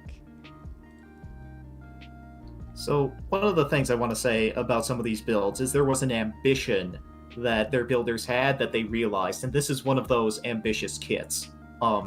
Combining a, toy of a 50-foot tall plastic robot to a girl is not necessarily easy, and they have done a really good job here, the Hat Weaver has, with their overall composition.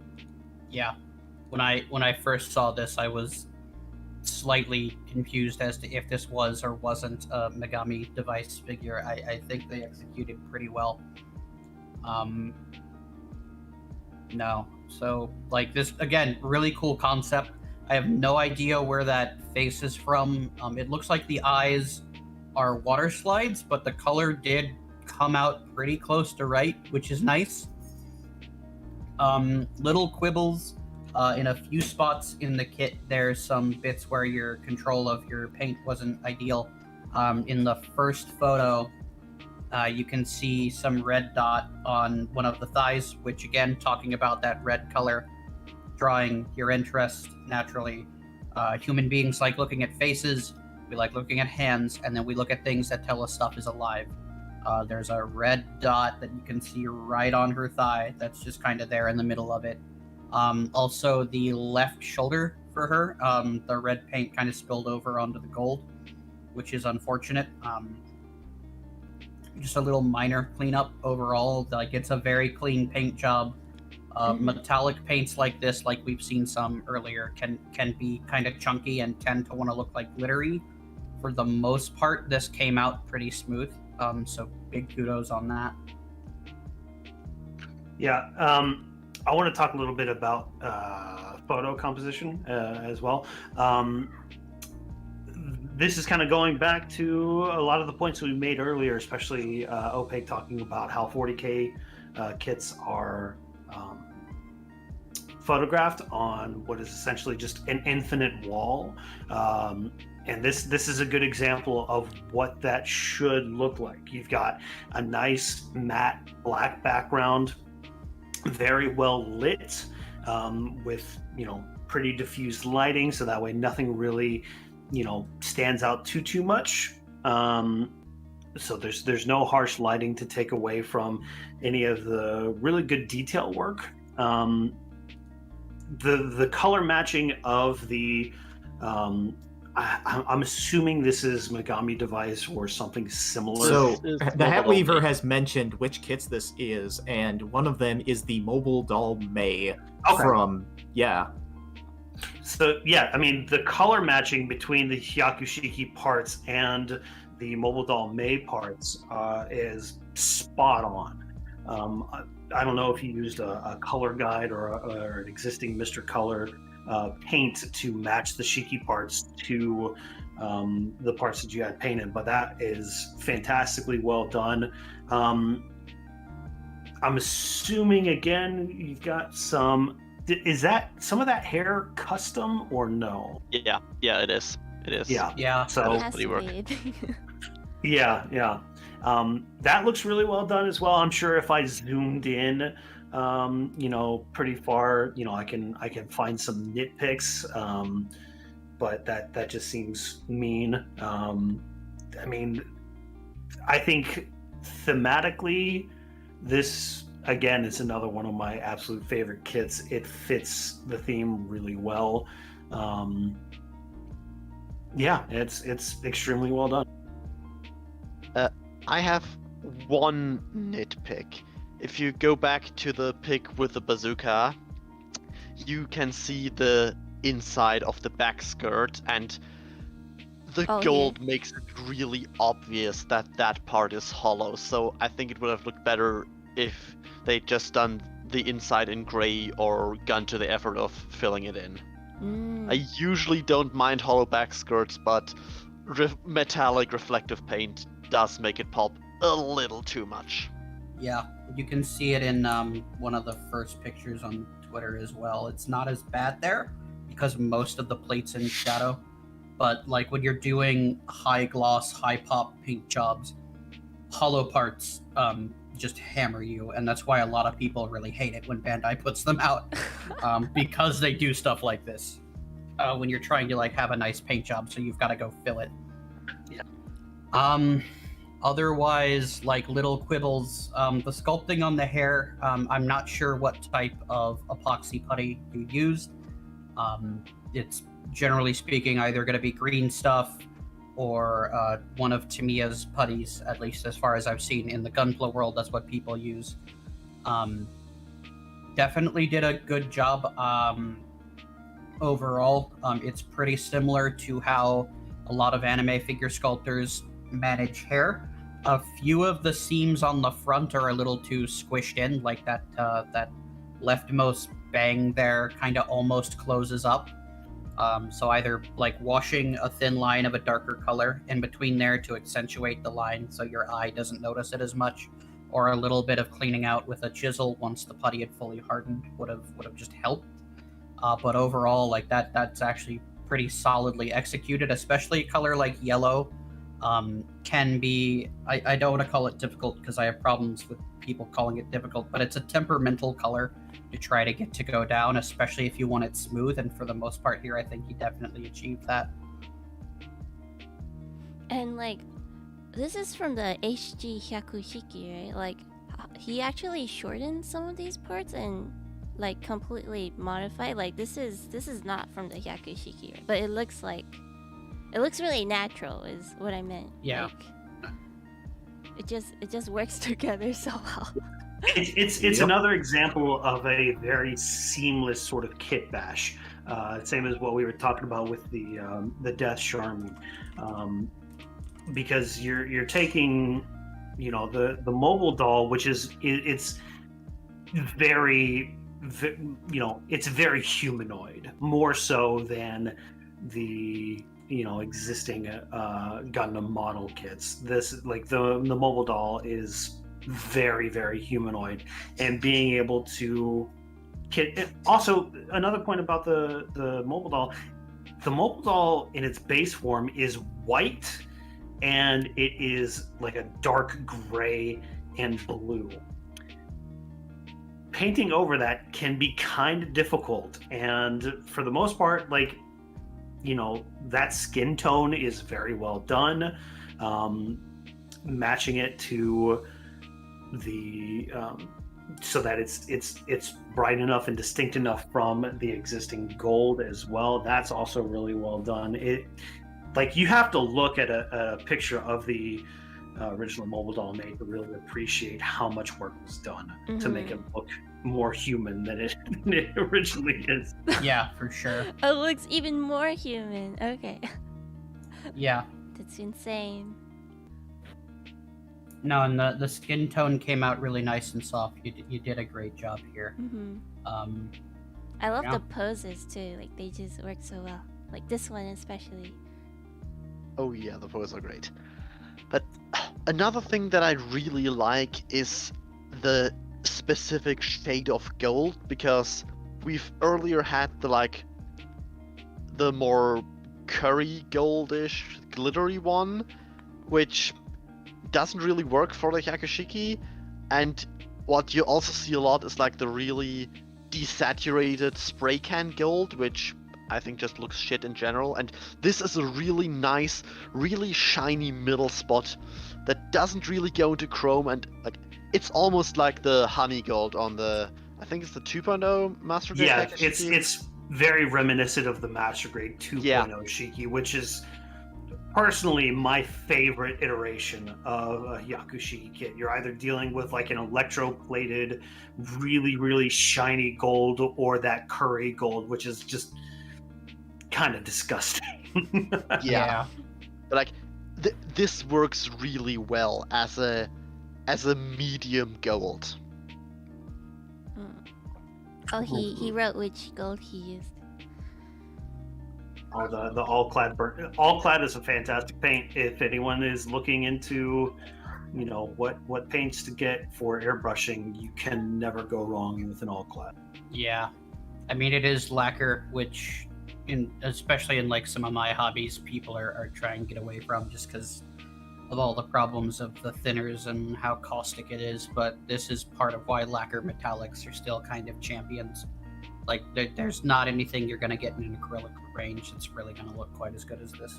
Yeah. Yeah. Believe me, I've tried. There are a few enamel golds that look similar, but they also don't quite reach that level of just shiny finish. Yeah. Mm. All right. Are we ready to continue on, I think?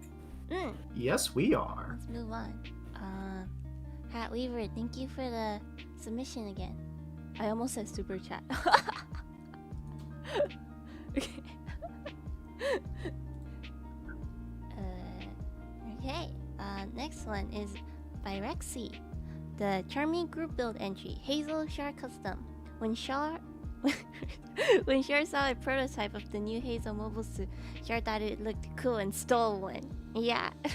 However, as Char was sneaking out of the Titan base after fully painting it with the container of red paint she has for exactly the situation, Char was found out.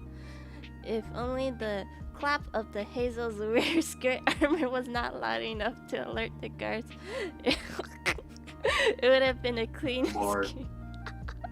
Commander, I'm trying to escape with the Hazel custom, but I'm dummy thick and laughing in my rear armor. All right. Oh dear. All right, Oh so dear, indeed. I'll start. I like the lore a lot, and I appreciate the. I want to go ahead and start off by saying that I can appreciate how difficult it is to do the kind of hand-painted filigree that you attempted here. There likely would have been easier ways to go about doing so with masking off the parts and attempting to do it that way. But the unfortunate thing is that a lot of the gold accent lines are kind of rough. Thick in some places, thin in others, kind of indicative of a relatively unsteady hand, which is unfortunate. Not much you can do to really assist with that, but I think masking off these parts would have been a better choice to get the intended effect here. The red of this kit is a little off-putting. It's almost, it feels like a very plasticky red. I don't know if this was just an effect of, using the tools that you had available and the paint supplies that you had available, but the red it's just a little too bright, a little too plasticky. The green on the shield, again, kind of looks like it was hand painted. You can see the brush strokes on the paint. So thinning your paints and doing more coats will help decrease the appearance of brush lines on your hand painted parts. So I'm going to talk about this a little bit because there's actually a few things that happened on the shield here.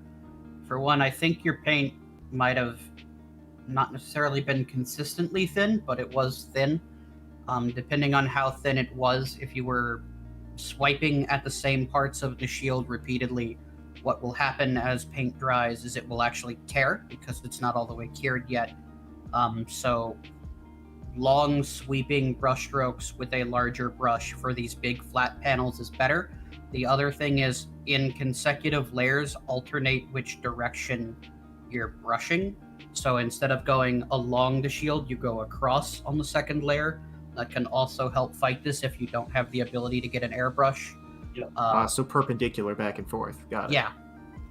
There is also it's kind of a dry brushing technique that if you look up miniature wargaming on YouTube, they have a video on how to paint a Titan without an airbrush. They show you how to do this on a much, much larger panel for a 40K Titan, but you can basically, if you're familiar with dry brushing at all, you can buff the color in and also get kind of a shading effect the way they execute it.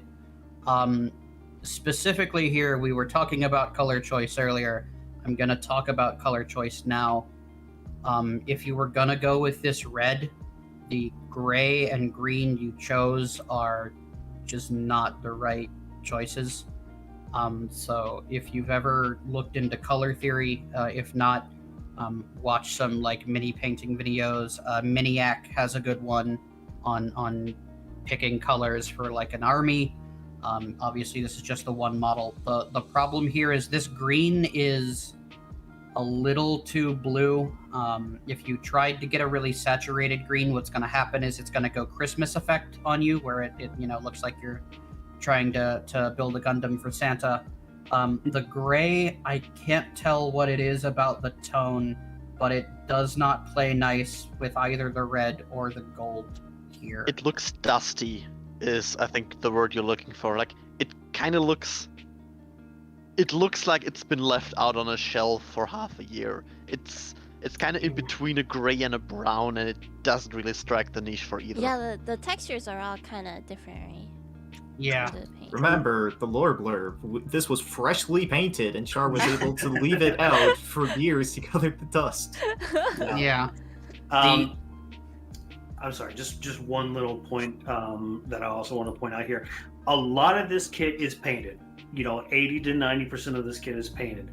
The parts that aren't painted, the yellow part becomes so much more obvious. Yeah, like the yellow, especially the knee and the calf armor. The fact that those aren't painted become so much more obvious in comparison to everything else. I think either hitting it with a flat coat, or just going ahead and taking the dive and painting it, maybe with that gold color that you were already using, that would have been a great step to take as well. Yeah. And then on top of that, there's no panel lining, like in the crevices of the chest vents or in the big vents in the knees, where you can easily put some black in the center there. Like, it makes this kit look a little bit incomplete, Like, you did all this other stuff, and then you skipped these very easy steps. Mm-hmm. Yeah, the other thing, like, again, talking about mess, down in the little ankle parts where you put the green, like the green's coming up the wall to the rest of the armor panel. There's a bunch of ways to paint recessed panels like this.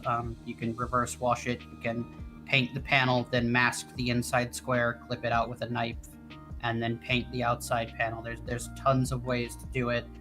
Some panel lining in there to also help separate the green from the red. And again, just like sitting down before you do your paint job, throw the colors up just in little blobs in like MS Paint even, and see if they look good next to each other. These colors aren't playing nice together. There's a lot of visual noise. That green keeps pulling you away from the model to places like the kind of not very interesting shield surface, because again, it's a high grade, it's pretty flat, or the beam saber effect part, or the attachment in this picture on the back of his waist. Like, I keep wanting to stare at that, even though there's a giant robot to be looking at. The background here is nice. I think white is a fine choice. If you had put this model on a black background, all the gray would have washed out even more. But it really is kind of a first principles like color choice thing here that kind of killed you, and those other like unpainted bits of yellow. Actually, but again, they're... Go ahead. I'm sorry. No, you go first, Stroud. Yeah. Again, I do just want to reiterate, doing that sort of fine detail painting on a kit that is as small as a high grade is appreciably difficult, and I just want to give you a shout out for making that attempt in the first place. Not a lot of people would have tried that, so you need kudos for that. Yeah, you need ambition to win this build contest. Your ambition couldn't quite carry you, though. You tried, you didn't quite get there. Maybe next time. Mm-mm. And another thing that I want to say, I really do like the finish of the gold. Like, that is a nice paint. It is. Yeah. It's a nice accent, actually. I like I like how you took the pictures, actually. Like, just the setup and everything.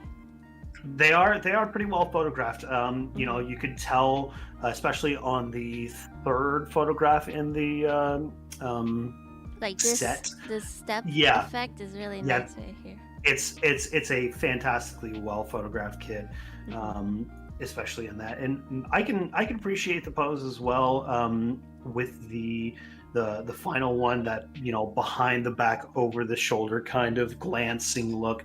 You know, that's always going to be cool, right? Yeah. But yeah, you know, just again, I think the major points here are, you know, play with your colors a little bit more.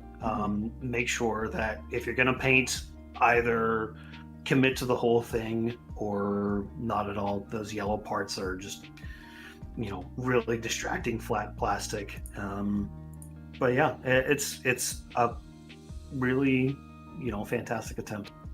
Thank you, Rexy. Thank you for the submission. Let's do like a really quick like bathroom break. Yeah, I guess we have been at this for 2 hours, huh? Yeah. Yeah, just about. That is a good call. Okay, well, we'll be right back, okay?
Hello, we're back.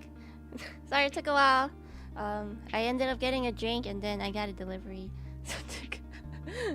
But I hope you all had a nice break too and ready to carry on with the judging.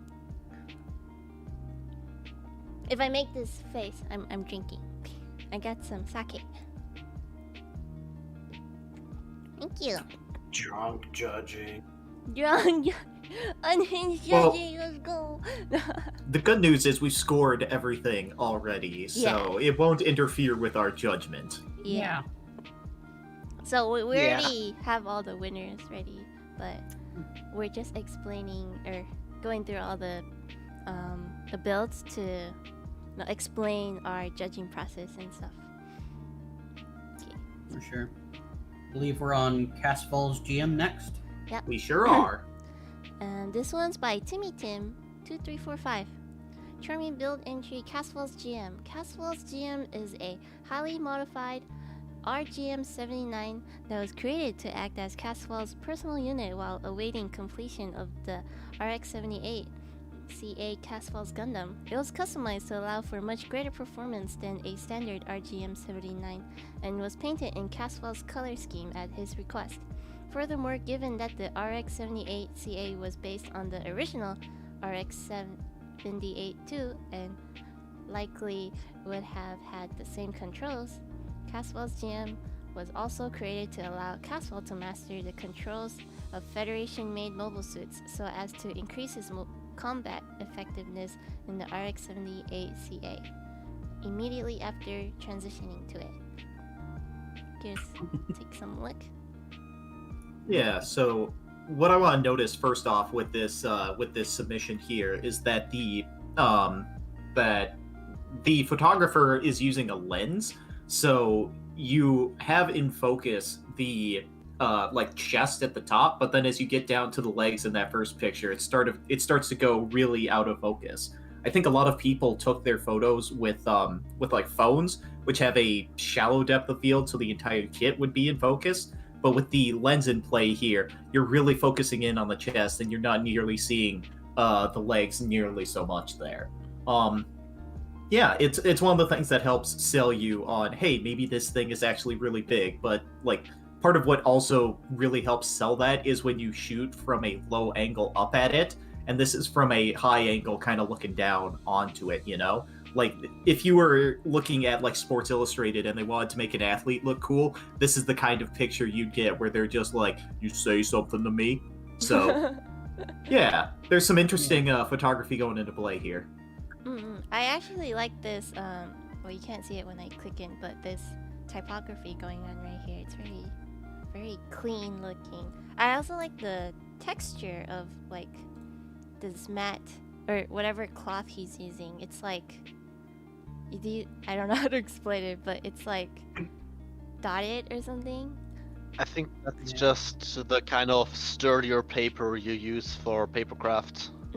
It's either paper or it might be planter bed fabric. Yeah, that's what I was thinking as well.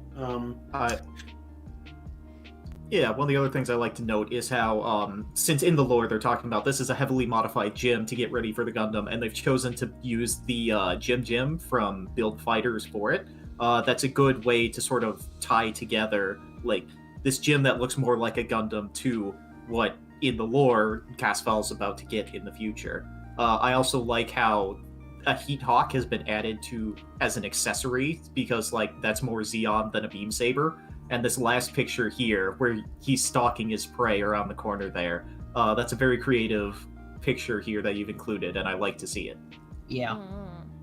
While we're really close in on the chest here, I noticed like some shading in the paint here, Opaque Shadow.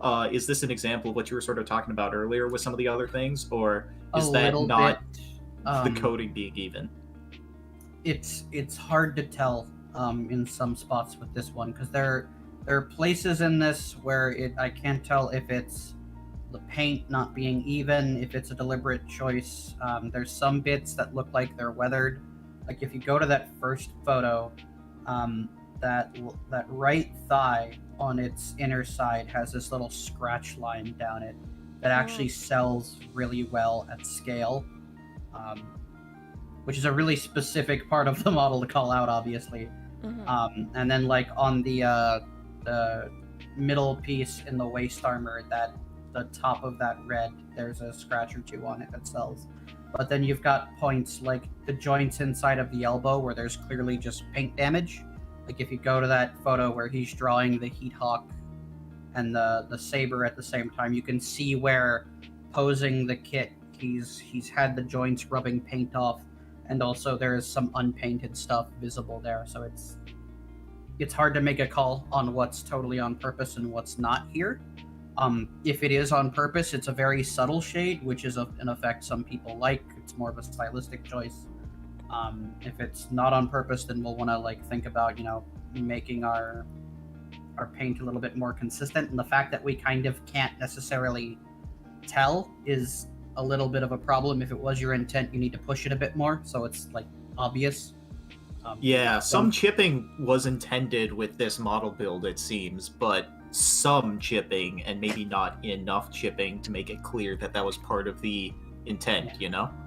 Yeah, and like you can do mild chipping pretty well. Like in this shot here, in that out of focus section again, you can see that line going down the very edge of the thigh armor where naturally it's going to rub on like trees as it's passing by, rocks if it's out in space, anything like that.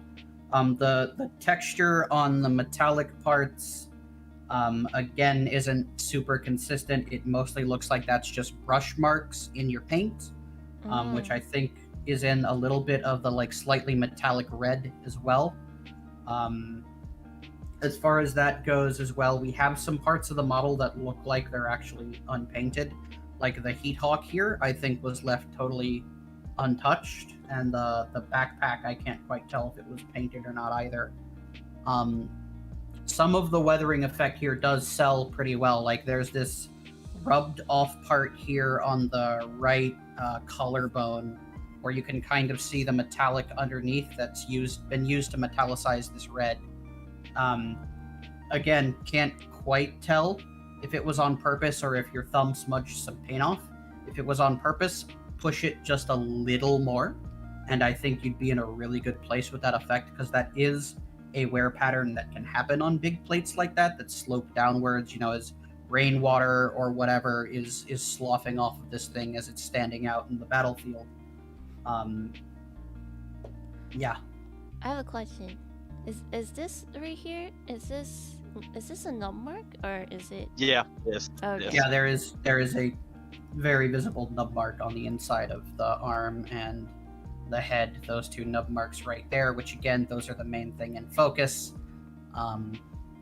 Nub marks are kind of killer with any kind of build where you're wanting it to sell at scale and take large photos like this. It looks like whatever your clippers did, they actually pulled a little bit of plastic out from beneath the surface. Yeah.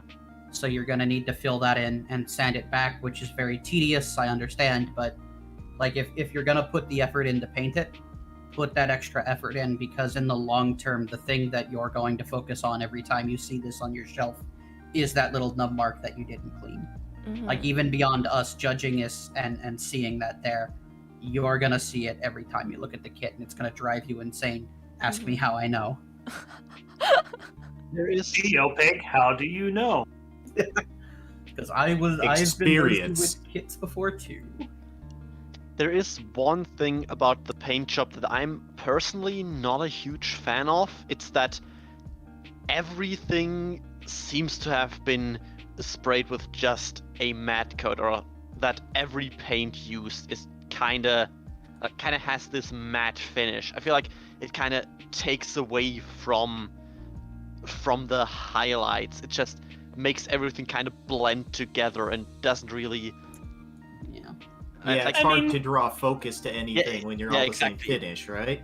Oh, it I doesn't really draw focus. It's just kind of there. Like it's objectively good. Like this is. See, I feel it's part of the style that was gone for with this choice, and it's executed well, but we're going to question the style choice in place here. You know, it's a valid question to have. Like, so it's good, but it kind of lacks character as a result. Like it's not. it's nothing that sticks to you. It's nothing that sticks in my mind. Yeah, so I what mean, I'll... I don't dislike it. I don't mind the dusty red look, but yeah, I can understand how it may not be everyone's pot of tea here. So what I'll say to that effect as well is there's some parts here where you've clearly gone for a metallic finish. One of the worst things you can do for metallic paint is to put matte varnish on top. If you're going to do like metallic edges or metallic like details as a pop, do them after you've matte coated everything underneath them, because when you put matte varnish over top of whatever the metallic paint is, it's going to kill what's ever in that paint to make it try and look like a metal. Because the semi-gloss nature of a metallic paint is why it looks like metal. And that's part of what I think hurt you here with some of these edges. I saw Anaheim Electronics Mechanic mentioning that yes, there is chipping. You mentioned sanding. I would be very careful actually trying to do sanding as a means of paint. It is like on corners, something you can do, but you have to be very delicate with it. And it much like the chipping fluid we saw earlier, it's very good at going out of control on you. Because you slip with the sandpaper and swipe it across the chest of the Gundam, and suddenly you've eradicated a bunch of your paint. If you're not doing it assembled, if you're doing each panel individually, you can be a little bit more fast and loose with it. But again, if you roll over onto a big flat part of the model, or your thumb presses a little too hard and squishes down, it's gonna rip up your paint job, and you're not gonna be happy with it. I would look into other slightly more reliable ways of chipping than the sandpaper method. I do like the overall choice to let that, big, like, I don't know if it's really a mono eye, the mono visor head here be the big color pop that's always drawing your attention. I think some even brighter metallic paint underneath that clear piece to help it like really shine up would have been good. Yeah. And I feel like that is also, or part of the problem there is also that the clear part looks to be also top coated in flat. That does take away from the shine quite a lot. Yeah. How can you tell?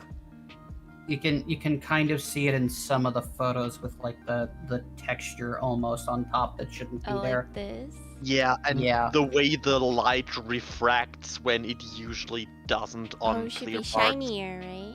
Yeah, and I think the portion underneath might have actually been done in like a metallic gray, but it doesn't really shine through because of the flat coat. Yeah. I see. So what you'll want to do to top coat and make clear parts look their best, there's a bunch of airplane modelers who talk about doing this.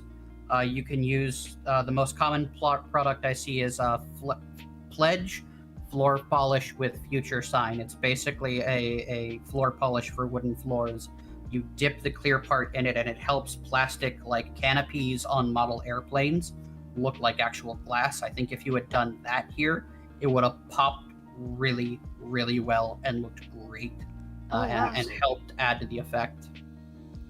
And here's like, in addition to using future or pledge, one of the things that I see used a lot, and this is absolutely kind of genius to me, is just nail clear coat, because you've already got the appropriate size brush for it, and it dries pretty fast. And even if it doesn't, the parts are small enough to put in like a little UV light curing device, and it works fantastic. Sort of to the point though, I don't know that I personally would have chosen that specific head to use with this kit, because the Jim comes with 3 different heads for it. Yeah. Because how big that clear plastic piece is and how it, draws your focus away from the rest of the kit. I probably would have gone with one of the other 2 ones. But again, that's more of a stylistic choice, and I don't necessarily dislike the choice of head.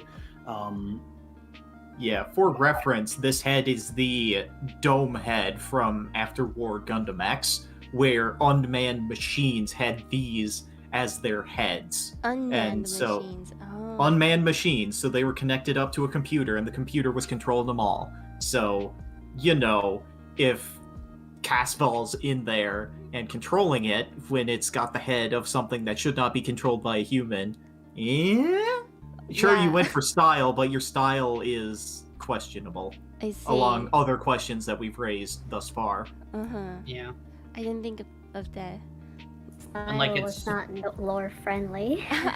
Yeah, I saw someone in the Discord mentioning, I think it was Mark, like technically there is a subjective component here, but like the brief was that we're kind of intending these to be like more real robot than necessarily toys, for that specific example.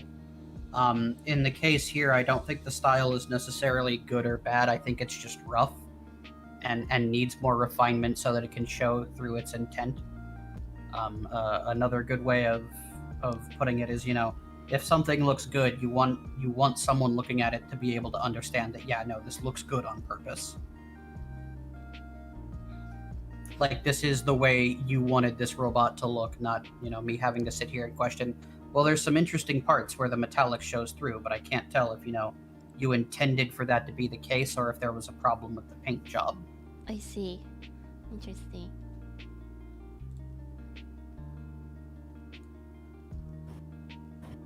If there's no other comments, we can move on. Good job, Timmy Tim. You did a good job making this gym. I really like the color scheme a lot, actually. Yeah. I think like first glance, it's like very nice. But then like once you see the nub marks and stuff, it's like But the problem is our job is to critique and criticize, and since we talked so much about everything before, we really have to dig in here and make sure that we give every entrant its due. I just point out here we have Timmy Tim's Jim. Yeah, fair. I do want to say something. Amazing. The cockpit might actually be in the chest, not the head. It is. Yeah, the only thing is that because the head that he used is like AI head, it's why it's kind not of meant for humans, like the certain camera and visor.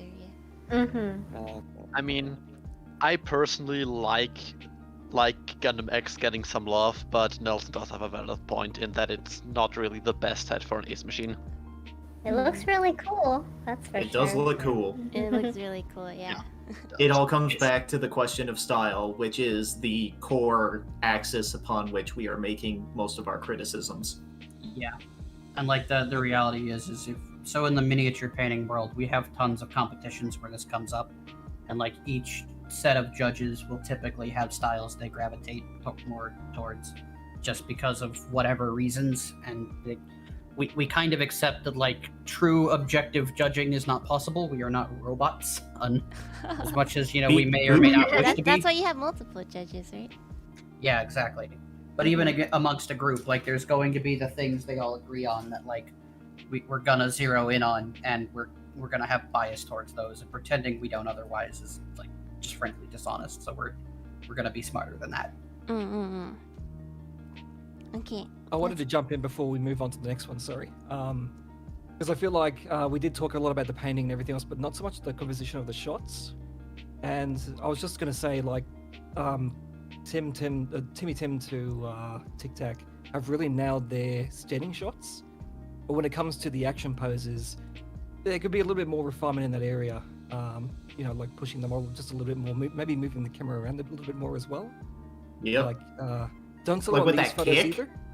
Well, like with that kick in particular, like if you turned your camera sideways for that, so you could better frame some extra space around the kick, like that would have helped a lot. You give it like a Dutch angle and move the camera down so it's looking more up, like Bruce Lee style. It's still a good shot, but it could have been a fantastic shot if we get a little motion. I think the second picture. Oh, sorry. You finish. I'll just go. You No, go Mari, ahead. you go first. You go. Okay.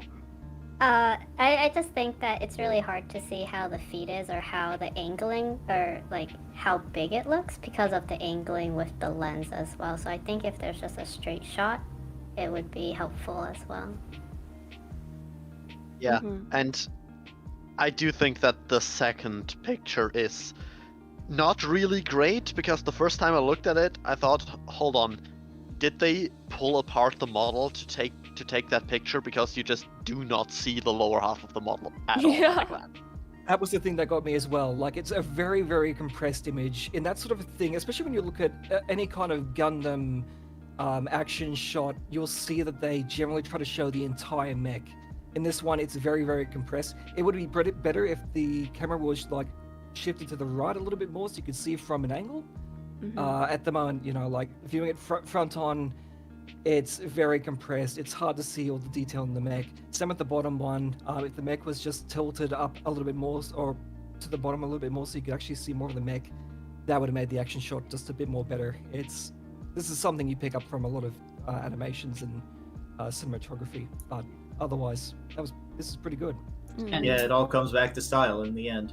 yeah, and as far as like showcasing just like a good shot of the mech, like people make fun of the Katoki pose that's on the front of every Verka box, but that pose is there for a reason. It's looking up at the correct angle to get more or less most of the important shots of the machine in sight, and even on the box art, it still feels like a big mechanical thing that's going to stomp around and shake your house as it walks past. Oh. You can go farther though. You can go Okawara, where you get those really big legs. Oh yeah, you could Really good legs. make him a leggy boy. And actually, that is a very good point that I feel like goes kinda ignored for a lot of photos. Static poses are good at getting across just weight and size if you do them correctly, and I feel like not enough people do that. Yeah. I was thinking if we saw more just like standalone pose, I would kind of prefer that because if you use the action shots, it can cover parts that you're maybe trying to hide, to like you maybe miscolored or stuff like that. But if you just have it straight posing like standard, it'd be easier for like to see the coloring, like your paint jobs and things like that. For sure. And real quick, I think last thing before we really should move on, Geno Sabers. So the reason that feels weird here is because this is kind of a high-grade problem. This isn't necessarily on the person who built this. The front skirt is fused. They made the choice not to snip it in the middle. And even if they hadn't, doing this specific angle of leg kit is always going to break the pose on a high grade, even if they had separated here, because the front skirt doesn't have the flexibility. They kind of did a good job of drawing your eye away from that little like problem with the sweeping motion and the kind of triangle you get formed between the tip of the foot, the visor on the head, and that outswung fist. I'd say that arm is probably at a bit of a weird angle, but I do like the like triangle of motion you get on those. That is a good way to get leading lines to move your eye around the photo and kind of not have you focus on, you know, that kind of unavoidable problem with high grade front skirts. Consider also if you were like in a kung fu movie and you were doing this jump kick, it would be at like the peak of your jump, and all of your clothes would be sort of lifted up into the air, defying gravity at the moment. So the front skirt being like completely out here is like it falls into that style question that I keep circling back to, but it's kind of okay for this, you know? Yeah. I didn't even realize that the hips were turned until you guys talked about the front skirt. Yeah, and that's kind of the point with that leading line, is it takes you away from that so you don't notice. And that's, Absolutely. again, very well done there. There is a lot of advanced photography going on here, but the style is questionable. Anyway, we are ready for our next kit. Thank you, Timmy Tim. And let's move on to the next one. It's a big lore too here. This is from Not Megumin. CHARMY group build entry, age 1.5 Comet Custom. As Asemuasu no Flit Asuno Sun grew older, it became clear that the Age 1 Gundam system was reaching its limits. Combat data was collected after a vegan attack, but was insufficient. In the meanwhile, the Age system devised another set of high mobility legs, an aerodynamic torso, and an improved hyper DLDS rifle. This custom was built by old, refurbished Age 1 parts and the newer Age parts. It proved useful to test these components while the Age system calculated the rest of the Age 2 frame. Test pilots were really impressed by its benchmarks, deciding to give it a red paint scheme and named it the Comet Custom, as its performance was a comet compared to prototype Edel models. However, testing ceased after an accident that resulted in breaking the test bed's foot and almost concussing a pilot. It was later proposed as a reference for Wolf's next machine, but the Spalos configuration proved better for his purposes. Red Federation test frames were also discontinued due to it being Zehart's favorite color. Here it is. Alright, so it's time to throw out my most controversial take. I am a Gundam Age fan. And I sat here and I read the entire lore dump, and I'm just vibrating like, no, this isn't correct at all. No.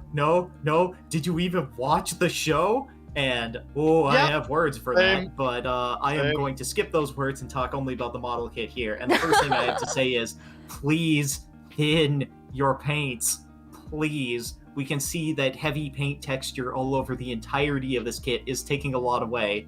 And that line about the broken foot is like, I mentioned this earlier, but tell me that you lost the part to the foot without telling me you lost the part to the foot. You know? Like, oh. Like, I can even see in the shoulder joints where you didn't paint the peg that the shoulder plugs onto, and it's still blue in there. Like in the first picture, I can still spot the blue of the Age 1 underneath it all. Yeah, so I don't really know a lot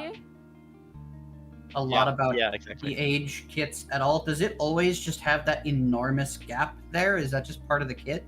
Like the enormous gap where? Between the shoulders and that? So this is a kit bash, and the chest is of the Age 2, and the arms are from the Age 1. So they're mixing parts from different kits together here, and that might be what's contributing to this. Like, when the stream is done, I can maybe go find out for myself if that's what it ends up looking like when you do that. But, like, you know, you had to cover that joint. Yeah, so what I'll say, like, when you're gonna do bashes like this, shorten the peg. It's work. It's not like just super easy. It is effort. Either shorten the peg or use some claw plate. Again, this is a high grade, so you don't have to get fancy with like your scribing chisels or anything. And this is another thing I'm gonna say earlier. You need to cover the obvious seams. We've talked a lot about, you know, a lot of really good, super smooth kit bashes where you can't see the seams between the kits.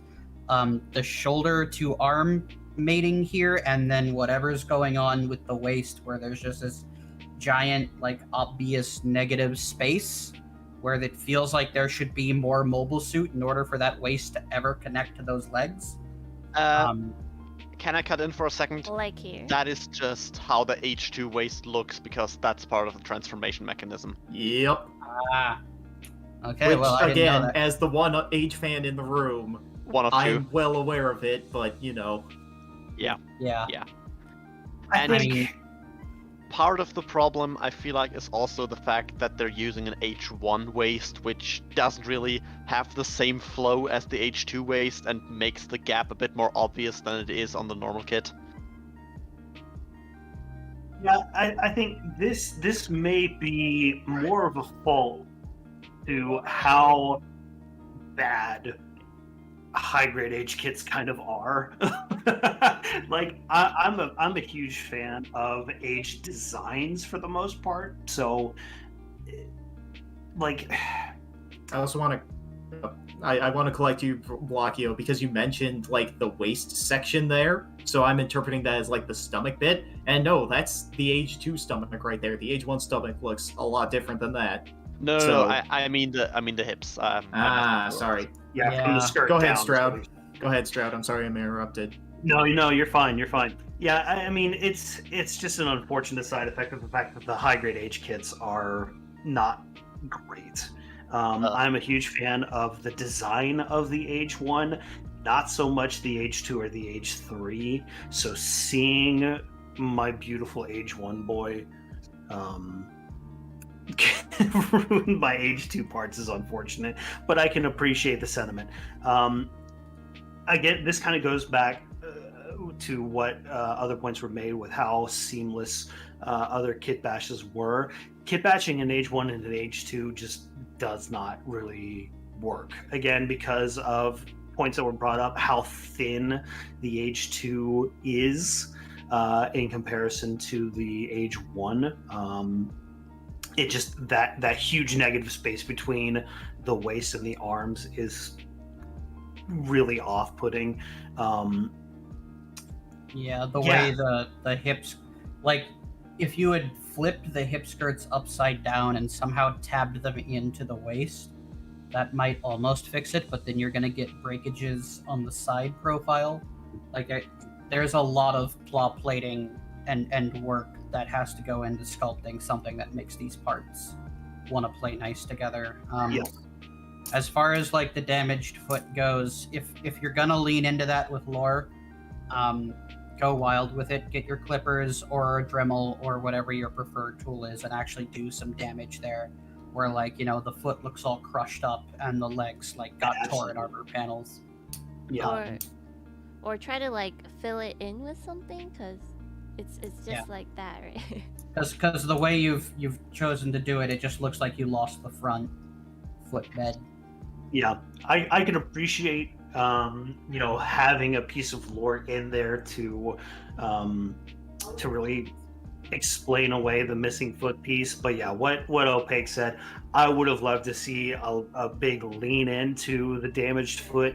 Tear it off entirely. It took a Dodd's rifle shot to the shin. Everything from the shin down is just destroyed and mangled. Really sort of heavily leaning into that.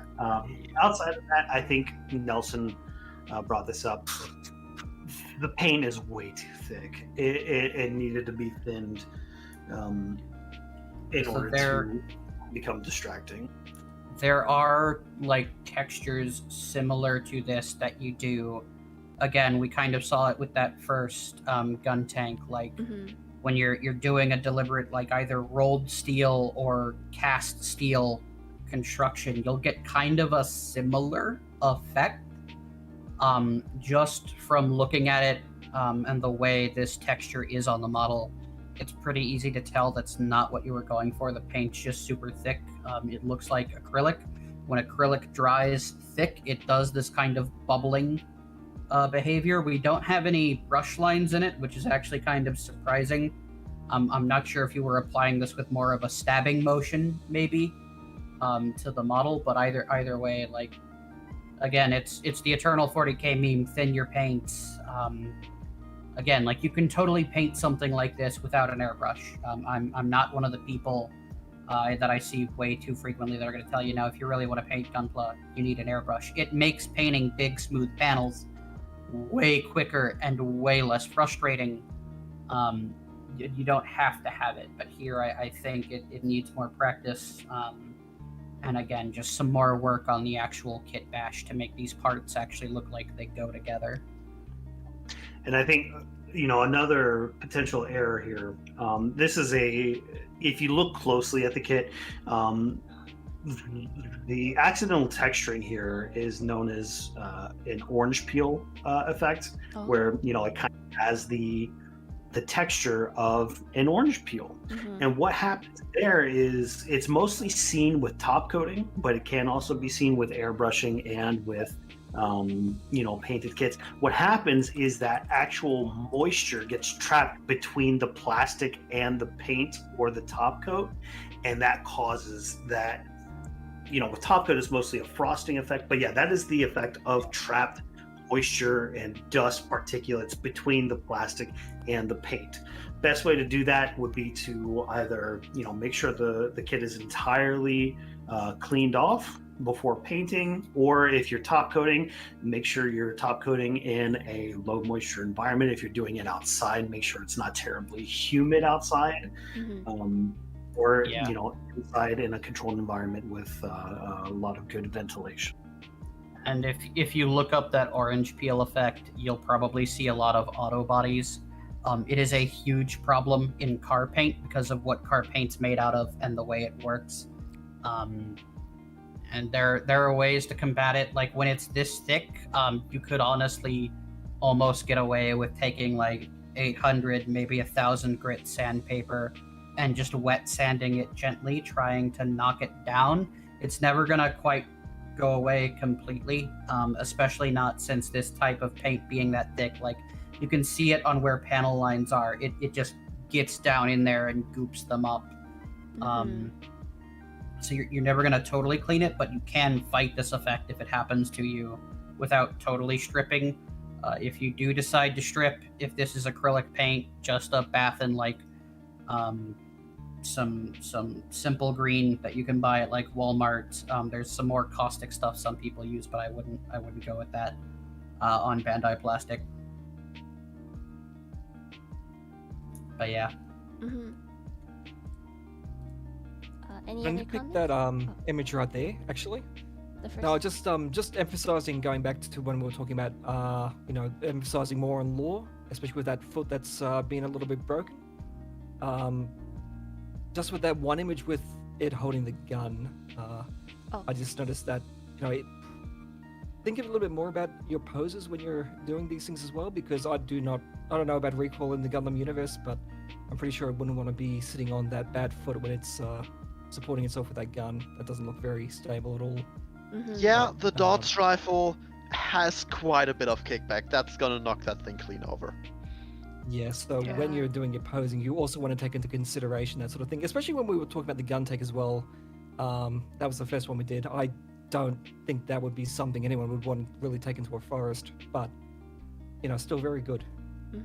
And almost kind of more to that point with this pose, at first glance with the gun pose, you can't really tell that foot is missing. So there are kind of ways to pose and frame your kits to avoid really showing off defects like that missing foot. Like you stare at it long enough and look over it in great detail, you can kind of tell, that back foot is looking a little sus, but it may just be, how the angle of the foot and, how it's facing away from the camera. So that is actually a very good picture to hide, a defect for your kit. You could have done something similar too with, if you had an action base, you could have that leg kind of, back, when you're making sort of a running pose, and you can have the bad foot, just kind of hidden behind the other leg. Yeah. A whole bunch of little things that you can do to frame your kit to make defects less obvious. Yeah, and if you're using an action base, even better. I'm a big fan of actually painting action bases. I don't like just the raw plasticky look. You can have the arm just painted solid black, and that foot being behind it won't visually break the model's pose or the idea that it's running. And then you've got this big chunk of plastic. You can hide the fact that the foot piece flew off into the carpet and the cat threw it out, chased it down the street, or whatever weird crap happened. Like you can totally get away with managing those problems, because they do happen. They're unfortunate, and like not everybody wants to go crazy and sculpt a copy of the foot out of whatever putty. One other thing I want to point out, since we're also talking about this kit, it's missing its beam sabers too. Oh yeah, you're right. It does. Like you mentioned previously, like the wear of parts rubbing up against each other, and we presumably would have gotten that with the beam sabers as well, but they're just gone, and I'm wondering what happened to them. For those who are not aware of age designs. Char, if you go to the first picture, you see it quite well. You know how there's this dent in the side skirt? That's where the beam sabers would here? be stored. Oh. Yeah. Oh, these are Okay. the holders. Oh, okay. Exactly. Yep. That makes way more sense. That's And interesting. like, if the paint was extremely thick, then maybe they wouldn't have fit in and they were just left out. But you know, like the beam sabers aren't there, and I'm just wondering where they are. And one other thing that I do want to say, I do quite like the way well, for all that we've said about the parts not really fitting together, I feel like that problem is a lot less prevalent in the pictures taken at a bit of an angle, because that does hide the negative space quite well, in my opinion. That is very true. Yeah. Yeah, Like, I mean, Yeah, from like- like that gun firing shot, Or you basically this. can't see any of those problems. That's absolutely Uh-huh. true. And in some shots, like if you were doing a really wild action pose, that extra extension in the shoulder might let you get the arm further across the chest where you wouldn't notice. You do this a lot in actual animation where you push and pull joints maybe a little bit further than what they're technically supposed to be able to do in the name of, you know, getting into a really cool like kickflip ninja pose or whatever. So that is something you could also play with, is playing with the posing more. Absolutely on that point, and even making that mech into like a crouching pose would also like work, especially with the defect in the foot as well. When I Yeah, saw the this, I H1 thought he was crouching, but not crouching. I was really confused. I didn't realize he was missing a foot until I got to the last image. Yeah, the age kits, like the age 1 especially, is really good at posing, and we have none of the posability of the kit used for this, and there was a lot you can do to, you know, hide the missing foot and stuff, but it's just here, you know? Okay, All right. let's move on. Thank you, not Megumi or Darjing Ling. Thank you. Our next up is from Shiogane Puma. This is the Hoshino C01 Barbatos Loops prototype. It's loops, right? Or is it lupus? Lupus. Lupus. Okay, lupus prototype. Oh, I didn't show it. Okay. This unreleased variant of the lupus model was designed by an unknown person wearing sunglasses. The standard sword mace was modified with power generation field. This emits an energy field around the sword that allows the user to counteract the flaws of the sword mace's ineffectiveness in slicing armor while not losing the striking force of the weapon. So it has like both blunt and slicing power, basically. Yeah. So this So, is basically yeah. a 40k power weapon. Yeah, pretty much. the first comment I want to make before Opaque really gets into this is I see this color scheme, and the primary color that jumps to mind is black with a supplementary color of red with like yellow to accent some of the bits, and like white's there, but I don't know if that was like you didn't paint that white or if it's part of the intention. But I see black and red with a little bit of yellow, and I'm like, that's not necessarily Char's color scheme, because the color I immediately, fit with her is red, right? Mhm. But this looks like the Master Gundam to me if I just like zone out a little bit and just see black and red, Like, Yeah, I I feel Oh. like you've missed the theme with a completely different So thing, what I'll say is, if we look at our lovely and welcoming host here, the outer jacket she's currently wearing is actually that black with gold trim, and in the current outfit at least, the red It is sure is. the highlight color. So this actually sticks pretty close to the feel. Yeah, and I think this is one of the things that we see pop up from time to time, is that, I think for some of the judges, myself included, when we think of Char, we are thinking of, Char Asinable as opposed to our host. Well, many entrants also thought about Char Asinable, That's true. Yeah. Yeah. So that has been something we're having to deal with. But yeah, I mean, that it didn't even dawn on me that it was sort of Master Gundam flavored until Nelson pointed it out. Yeah. But that's it. I am the color commentator of this judging stream. It does fit the theme very well. I do like the layout of the coloring of this kit. I think it is very well done.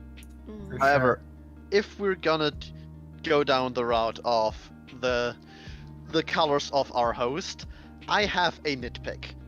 Namely that there is not enough red on the chest. And that the side skirt or the skirting armor should be all red because that is the color of her skirt. I know that because I have done that color scheme before. Yeah, and that's fair. I mean, I do like it as like just not another all red Char theme. So I do think this still keeps with the theme. We can nitpick about whether or not it totally nails an exact copy, but I think it does come across pretty well. For the most part, I like the spot color. I get what they're going with the yellow on the head is probably intended to be similar to her hair.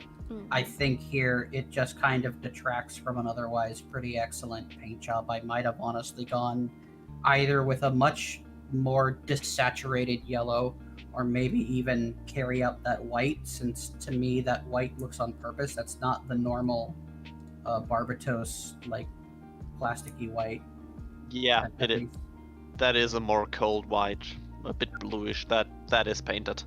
Yeah, I think. I'm pretty sure it is. It could also be. This is a very blue cast photo. I'm not sure what was going on with the white balance on your camera when you were taking this.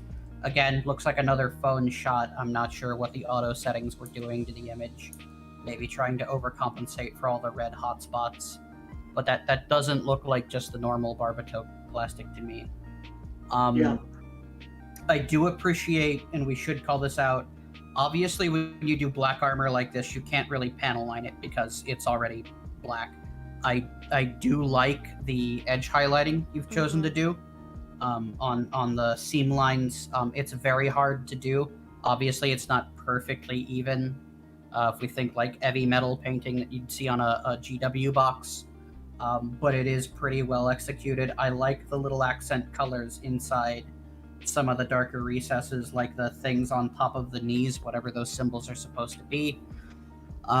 Again, the red and gold, really good here. It's really interesting to see edge highlighting on a Gundam for once. It's not something I get to look at a lot. Rolling on that, I would have maybe gone for a brighter silver in the inner frame where it's surrounded by all that black. At least on some of the accent like movement parts or on the tips of the pipes so that it pops out a little bit more and doesn't quite like blur into that nice like coal black color you've got going on. The details just disappear. Yeah, they kind of disappear when they could just be popped by brightening it a little bit so it comes out. Like you can see it in this picture. I think it's just because of the lighting hitting it different that elbow joint actually pops out from the black around it. If you had brightened up the entire inner frame, it would probably pop a little bit better all the time instead of just when the light hits it just correct. And then from there, obviously, we talked about that mace basically being a 40k power weapon, so we're going to talk about power weapons. So again, interesting that you chose to edge highlight it. You painted this in a very like heavy metal 40k style. Honestly, this color isn't anywhere else on the model, and so it's going to be very attention grabbing. I think. If you look at the elbow there and the black, that's part of like the back of the shoulder armor elbow guard. You can sort of see it in there. And then is it also in the like the power circles on the kneecaps? Yeah, so that's more of a blue. All right, fair enough. It's hard to tell. It's hard to tell again because of I think Opaque was about to make this point. The white balance of the photo is kind of it's too blue. You know, the white balance is it's off. It's off. Probably again due to a camera phone app settings probably weren't correct for something like this. But yeah, I want to say, even if it looks like it's a little blue, it's still like It's not obvious anywhere else except for the sword. Yeah, and that's not necessarily a problem, depending on how you pose. This pose, I get that this is like an actual like Mikazuki pose reference. With that big, unique color off on the side, all you want to look at is the sword and not this really cool robot you painted. I would have done more poses with that sword leading you around the robot instead of being off kind of in what is effectively its own space, because there's nothing else forming a leading line with it. You've just got this big spike on top that leads you down to the green leads you down to the ground, and there's nothing to pull you back around to the rest of the model, which is a shame because you've done a pretty good job overall here. Yeah, one of the other things that Jason Badgunpil likes to criticize when doing picture critique is the rule of thirds, and that entire third of the picture is dedicated just to this sword over here, and it's not really interacting with anything else. It is just sword.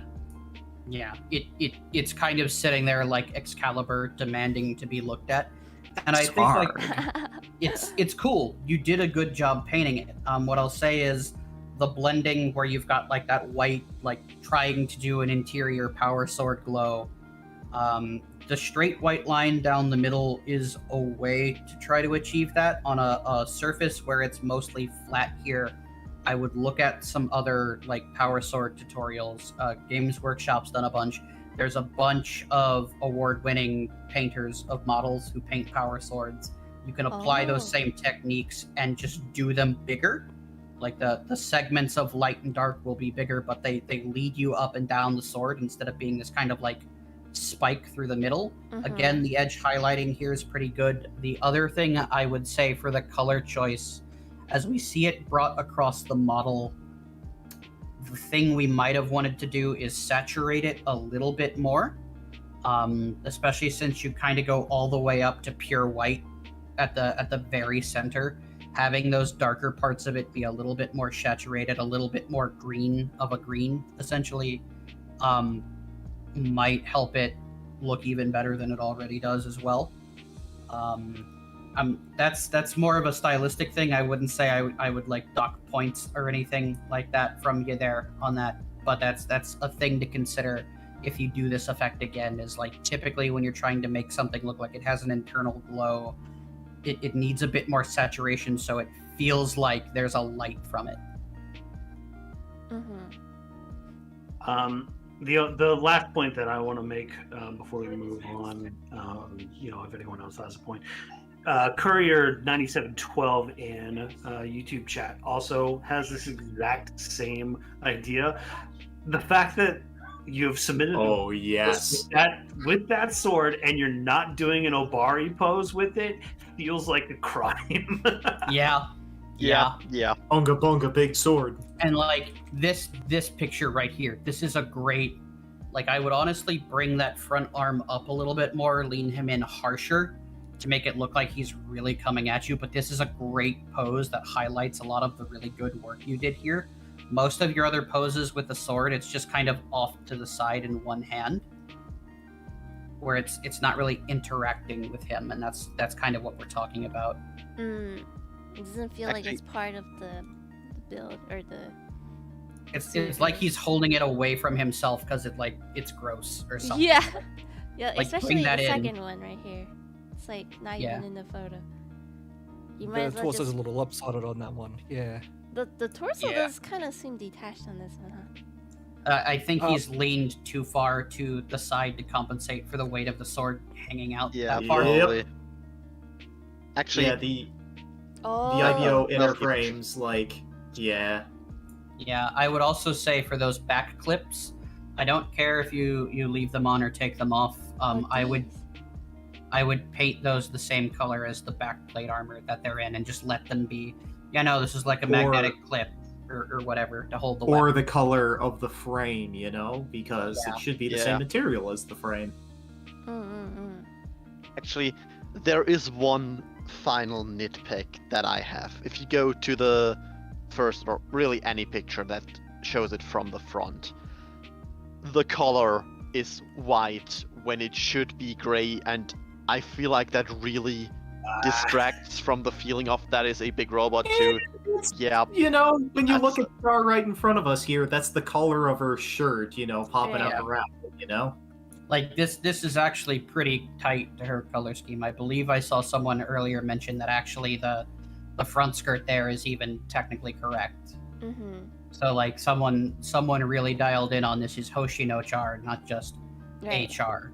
Mm-hmm. So I do appreciate that. I will say like the white with the yellow around the red and then the gold is a little off to me, and I can't quite tell if you panel lined certain portions of the brassy gold you did.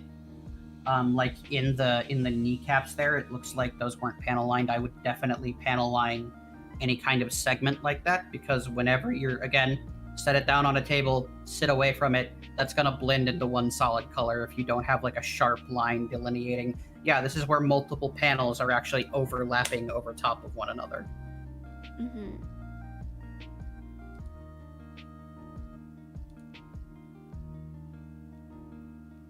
Any other comments? My favorite is the Baja Blast sword. Yeah. But- Yeah. This stream brought to you by Taco Bell. Get your $5 Chalupa box now. No! Wow. You know, there's like new Baja flavors now. Your Kyoto Taco Bell. There's No, Baja Punch and Baja Flash. just give me the Baja Blast. Don't mess with production. Why do both But of them Baja sound Flash like sounds fun? like a new type kind of drink. Honestly, Yeah, to that's me, clearly the Axis shock that happened. Like Char knocked over his Baja Blast and just spilled it all over everywhere. Ah! Yeah, really. Yeah. Oh my- those names sound more like a criminal offense to me. Like you have been charged on 2 accounts of Baja Flash. God, please move on. Okay. Next kid. Yeah, Thank let's you. talk about Thank you, Kiki, Shirogane. please. Thank you for the entry. Our next one is from Bon. This is the Korshiki. For years, she commanded one of the largest communities on Discord. But when GBN became the new social network of choice, she had adapted to the times. Busting out the gold paint, she updated her core Gundam to look the part, as a suit befitting of the CHARMY guild leader in this bold new digital frontier.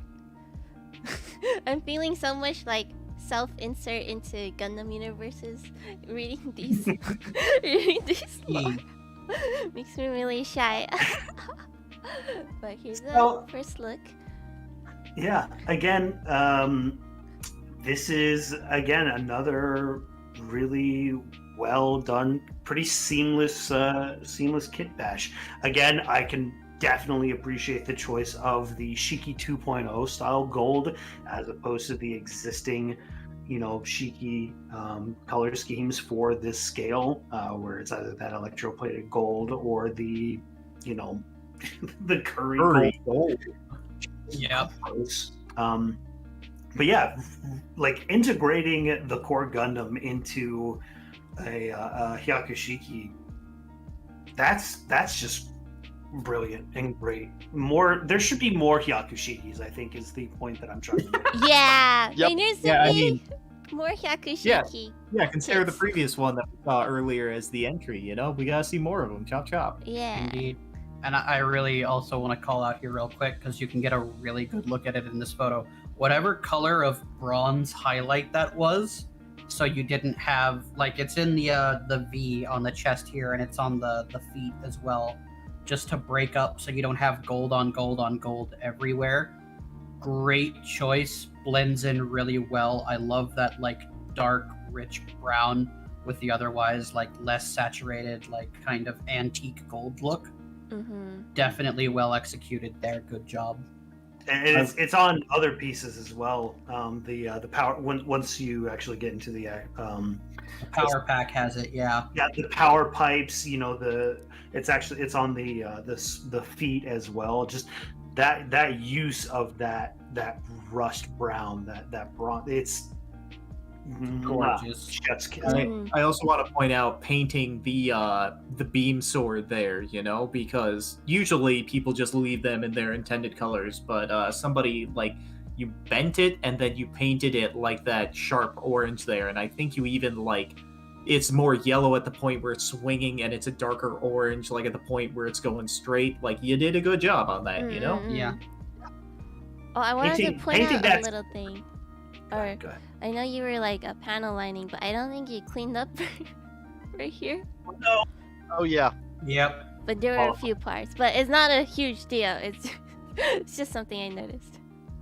Yeah, Also, no. since I see Bon in chat, what did you use for the gold? Because that paint looks really nice, and I also like the bit more greenish hue that it has compared to Hatweaver's Shiki. It looks a bit more bluish, greenish, and I feel like that works really well for the core. For which color? The The gold. gold. Yeah. It's a more antique color, so it's got a little bit of green. Tom has also informed us Bon is apparently currently screaming IRL. Yeah, they're in the Yeah, char it's- bar right now. Yeah, it's unfortunate you ran out of time on the detailing there with that panel lining. Gold and metallics are one of those colors that stain really easily with things like enamel and oil paints when you're doing things like panel lining. So you've got to be kind of diligent. The other thing where we can kind of see a seam in this picture where we've got the shoulder piece in view, we can see one of the stickers just straight up peeling off over the edges of the part. Which is a bit unfortunate. Again, if you could have gotten your hands on water slides, would have been a beautiful place to have them. I know putting water slides on top of metallics can get interesting.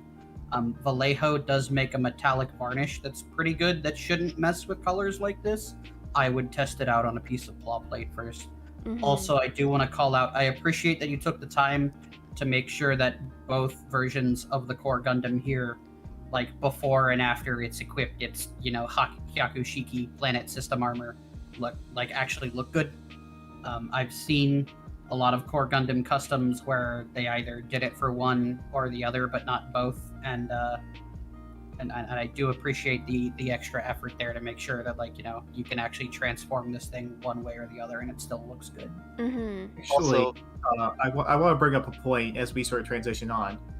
We mentioned earlier looking into the insides of back skirts and seeing things that we shouldn't normally be able to see, and the Hyakushiki here has a pretty big one. Can we see that?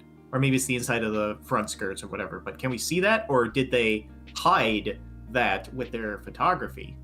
It looks dark here. Let me see. Yeah, I think it's pretty well hidden.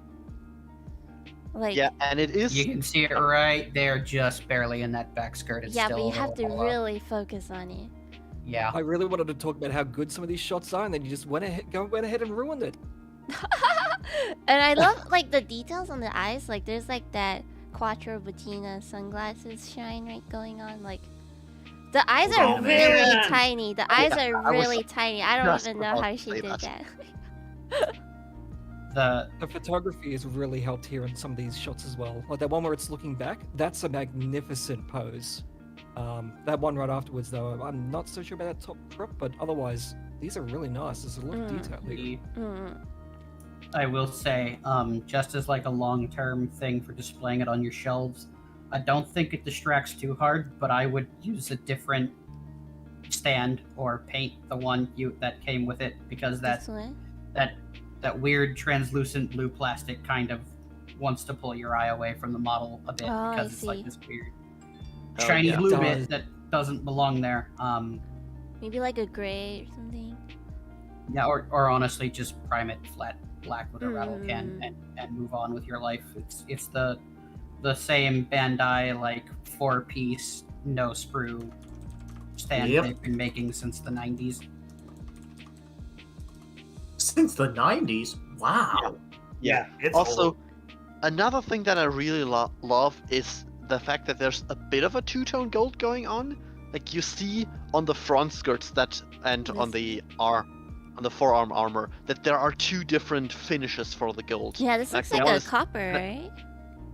Yeah, like the one on the inside of the front skirts kind of reminds me of old picture frames, like when it's actual gold brushed onto it. Like that looks really cool, and I adore the extra shiny finish of it. Mm. And it's on the head a bit too. It's just a little bit harder to see because the pieces are so small. Yeah, it's part of why you still get the definition in the head. Like you can see all those separate plates, and that's part of why that is. It's very nice. Mm. I will say this picture of it punching what looks like, I think that's a mead bottle, if I recognize that label properly. In scale, I mean, it's somebody's, Gunpla build divers, in-game model, so I think it does work as being that.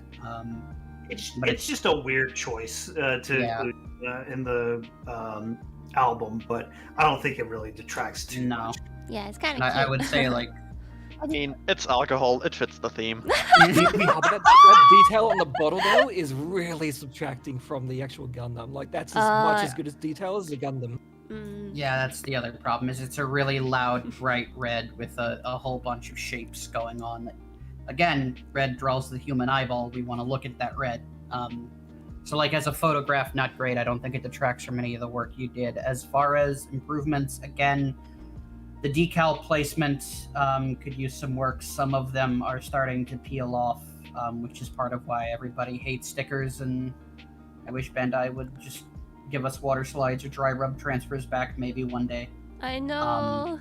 The decals kind of ruin it for me, but everything else is like really nice. Yeah, it's just it's just an unfortunate thing with stickers. Like, what am I? I am blanking on the name of the company, but there is a third-party decal site that I go to all the time. Samuel Decal? Say what? Samuel Decal? Are you thinking of that No, one? not Samuel. It's the guy in Korea. Simpro? No, not anyway. Just I would personally go and just buy a whole bunch of third-party water slide decal sheets, and I guess specifically for the Shiki, see if you can find a third-party or even Bandai water slide sheet, and just Delphi Fazu. Delphi, there it is. Just I would replace those stickers as soon as you can. But otherwise, that's the one major complaint, and it's not even really that major. This is just a joy to look at. All right. Unless anybody has anything else, I think we should move on instead of lingering, so we can get this done. Yeah, we're some reasonable timeline. 3 hours. All right, let's move on to the next one. Thank you for your submission, Bon. It was a very big pleasure looking at this.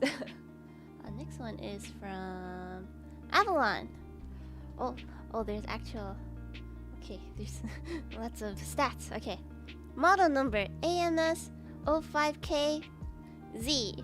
Designation Anaheim Reactor Zaku 1 Model K. Zeonic Production. Call sign the Cruel Rose. What is call sign? Is this like the idol thing? Like, the Valkyrie has like the W call sign? This is Military your pilot Oh! your radio identification. Like, you don't say this is Char. Oh, this you is say Cruel Rose? this is Cruel Rose to ground control. Oh. Did you ever watch Top Dog. I can't believe I took This it is as an idol flavored thing. water. Okay. So it's like a nickname, basically. Yeah. Oh, okay. I'm learning. Affiliation: Xeon Remnants, Ace Custom. Pilot: unknown. Wait, what is this like? Do you see the spacing here?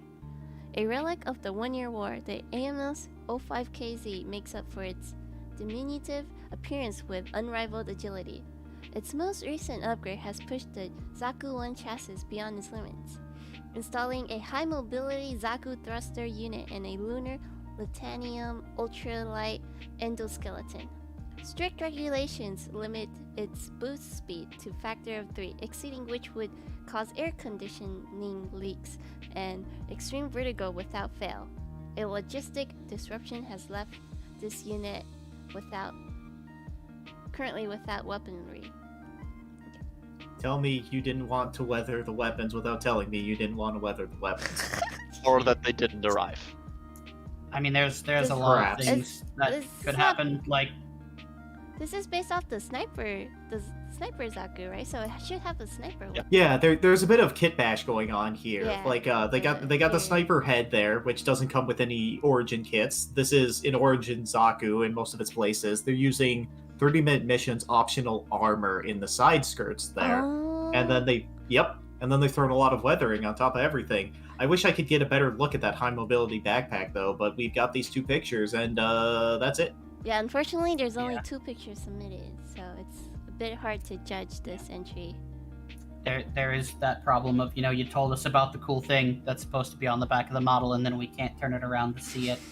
I'm gonna go off on my weathering rant here and say that, like, this red's like somebody painted on mud paste and brown paint, and not necessarily like something that's actually muddy or damaged. The mud's not sitting in any places that it would naturally accumulate. For the most part, it's also very smeary, like it's been runny, but there's no signs of like rush streaking or anything. We've got some good, like on this high mobility front skirt on the our left, the Zaku's right.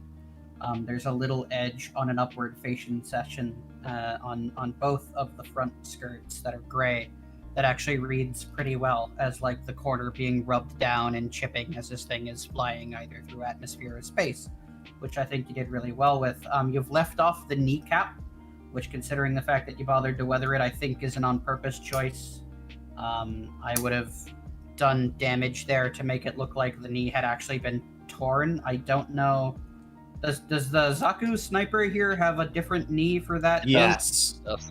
It has like a folding like platform to help it like take a kneeling position to aim. Gotcha. Okay. And it looks like that was just kind of left off here, if I'm understanding. Yeah, this kind of looks like the maybe. connection parts, right? Because I haven't built one, so I don't remember, even though I do love Miyazaku Sniper. Yeah, I'm not entirely familiar with it, so maybe I will go source an image right now. Cool. Otherwise, like, there's just kind of mud splatter all over, like, thigh pieces, even up underneath armor plates. That doesn't necessarily make sense. Again, look at references for how mud splatters over, like, just workmen out in a field. Like, there's tons and tons of pictures of people on the internet working in mud for long hours. There's a lot of really good military photography from specifically the conflicts that the U.S. had in Vietnam, where we have a lot of very muddy soldiers as they were trudging through the muddy jungles there. Right. It seemed like the mud would start from the bottom, right, and then build up, but it just kind of looks like it's painted everywhere. Yeah, it's just kind of... Sorry?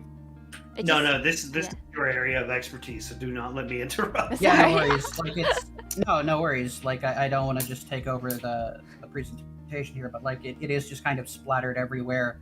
If it's in thick mud, it should be on the boots. The color of paint you've chosen to go with typically implies some kind of dry dirt, where you wouldn't necessarily have a lot of texture like you do here. You would have a lot of dust. So if you think about using like those Mr. Weathering pigments, or like even if you go to an art store and buy pastels and grind them up yourself, that would work. These big clumps of just caked on dirt, they're not really sitting in places where dirt would be able to accumulate necessarily. Other than that, again, like, you have some edges with like this light gray weathering on the high mobility parts that look good. There's a little bit on the snout where it looks like the snout of the face has been ground on as it's been flying around, which, considering that contour and the kind of cone shape it's got, absolutely makes sense. It reads really well. Yeah, that right there. Otherwise, again, there's no accessories here. I don't know if the guns just you weren't able to get them done on time or what. But that is a little disappointing to see, especially in a unit that looks like it's been in the field so much. How is it alive if it doesn't have guns? Every Fetty within any kind of weapons radius would have just unloaded into an unarmed Zaku that's going that fast as best they could. You've got these two big shields here, so you've gone with the double Zaku shield, which is neat. The one shot where I can see one, it's not really weathered up other than, again, some of the dirt splashing that doesn't quite read in scale. So look at real world reference. It is like the best thing you can get. It does not make you bad to look at references. You hear this a lot in illustration circles as well. It's like, you've got to look at what it actually looks like so you can know how to make it read. Mm-hmm. And I think that's what's here. The effort was there. The education on how like dirt interacts with a surface like this is not necessarily 100% up to snuff. So look at some examples and attack this again, because I think it's a cool idea. To also help elaborate on that point of reference images, I've seen artists on Twitter where they have posted some of the reference images for like somebody posing while wearing a boot, and he took 40 pictures of himself like putting a boot on and then just like turning and having it in different poses, like standing upright or bending forward like he's about to leap off the ground. And like pose libraries or any sort of reference photos will only help you as you make your models and set your poses and stuff, you know? It's a fundamental part of blocking your pictures and preparing for a photography session. So I would highly recommend looking at it, just like opaqueshadow says. Yeah. The other thing, like the lore you gave us, is that this thing has to have its speed limited down super hard because it's flying really, really fast. If that's the case, like every edge that's remotely a 90-degree angle on this should be absolutely torn to hell by it hitting whatever it happens to hit as it's flying. Be that like little specks of dirt and rock, be that, you know, slightly larger micrometeors out in space, wherever it is that's going to tear it up. You did a really good job again on this dude's muzzle, for lack of a better term. I would struggle with that mono eye somehow being intact if it's doing that. So I think the sniper Zaku head might not have been the greatest choice. But like a lot of the surfaces here should be more tore up, and dirt probably shouldn't be able to stick to most of it unless it's shoved down in a mechanical detail where it's just stuck. You know, the wind rushing past it in atmosphere is just going to peel it off. Actually, on the topic of the dirt, what it kind of reminds me of is it got really dirty and then just quickly washed off with some water, but not really thoroughly. Like just put under the industrial shower for a moment and then left to dry. That's what kind of reminds me of, which kinda terrible. Kinda. I do just like walked in front of a looks. hose, you know? Yeah, like just hose down real quick. So it would wash more from the top, right? Yeah, but you would get a lot more streaking than instead of these big like pockets of dirt. If that's what you were going for, that would be a very cool effect of, hey, this thing was filthy because it's been in storage because we have no guns, or it got filthy in a test flight and we're hosing it off. Like you can do streaking effects that look really great, and they would look nice on a scheme like this, especially with that like kind of cream white in the thigh plates there. But again, I look at reference and see how dirt actually accumulates when it's running down a surface, if that was the intention. Yeah, I think, the problem for me with the weathering is that it kind of just looks like it's stained, and that's not really what should be happening here. It looks like, someone spilled Coca-Cola on it or something. Yep. it wouldn't stick to the metal like that. So or it belongs in like a Van Gogh impressionist painting, But yeah, and plus, to go back to the lore a little bit, I'm not certain why a sniper unit needs to move 3 times faster, because snipers are almost by definition very stationary. But I can understand that you want to, snipers are cool. you know, you One want to of board up. One of the things I've been doing as we've been talking about this kit is I looked up reference photos of the models they used for this, and when they mention high mobility stuff, like the arms with the included shoulder shields are from Gundam the Origin high mobility Zaku's for the Black Tri-Stars. So those are the high mobility parts, not necessarily whatever backpack is on here, which, like, I don't think shoulder shields are really high mobility, but hey. Wow.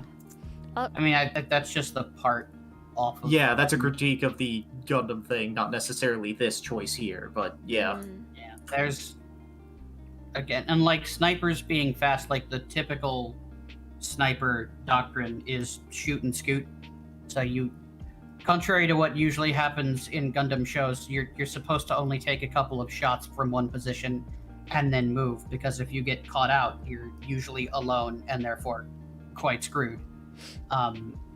So, you know, a high mobility sniper I think is interesting, but if it's going that fast, some kind of shielding's gonna need to be happening on that head.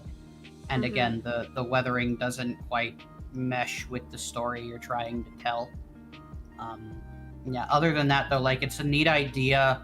From what I can see of the kit bash, it mostly went together pretty well. I do like that the 30-minute mission kit parts, using those here, because a lot of people I've seen just kind of like throw them on 30-minute mission kits only and not really explore using them on Gunpla. They're cool parts, and I like having them on there. I wish we had more shots of them, like, in action and moving around as well. Right. To highlight, you know, what they do for the kit. Also, I don't know if this is just part of the normal sniper Zaku head, but I do really like the Vulcan guns. Yeah, those are part of the Zaku sniper head built in there. These? Okay. Yeah, did they drill out the Vulcan holes in the head here? It looks original. I mean, it doesn't. It looks like it came with the kit, right? Oh. Yeah, like yeah, it's in the sniper head. I don't think they Also- drilled it out extra. There is a little divot in the default head. Also, I do like the screws in the chest and abdomen plate. Yeah. Just, I think that is a neat touch, even if they are completely shiny and metal. Sure, they look cool, and I do feel like the light reflecting off of them does actually add to the model.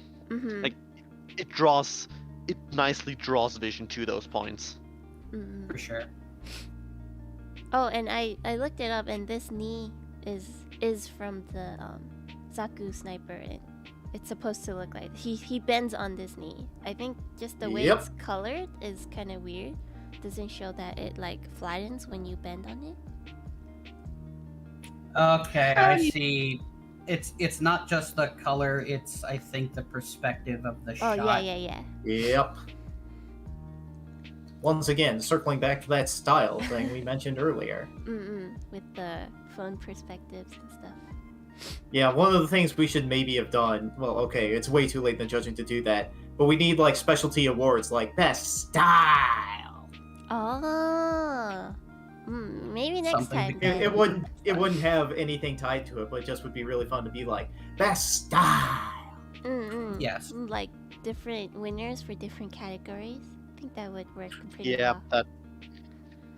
that might be a good idea. That'd be pretty interesting, yeah. I think we've exhausted this one. Yeah. Alright.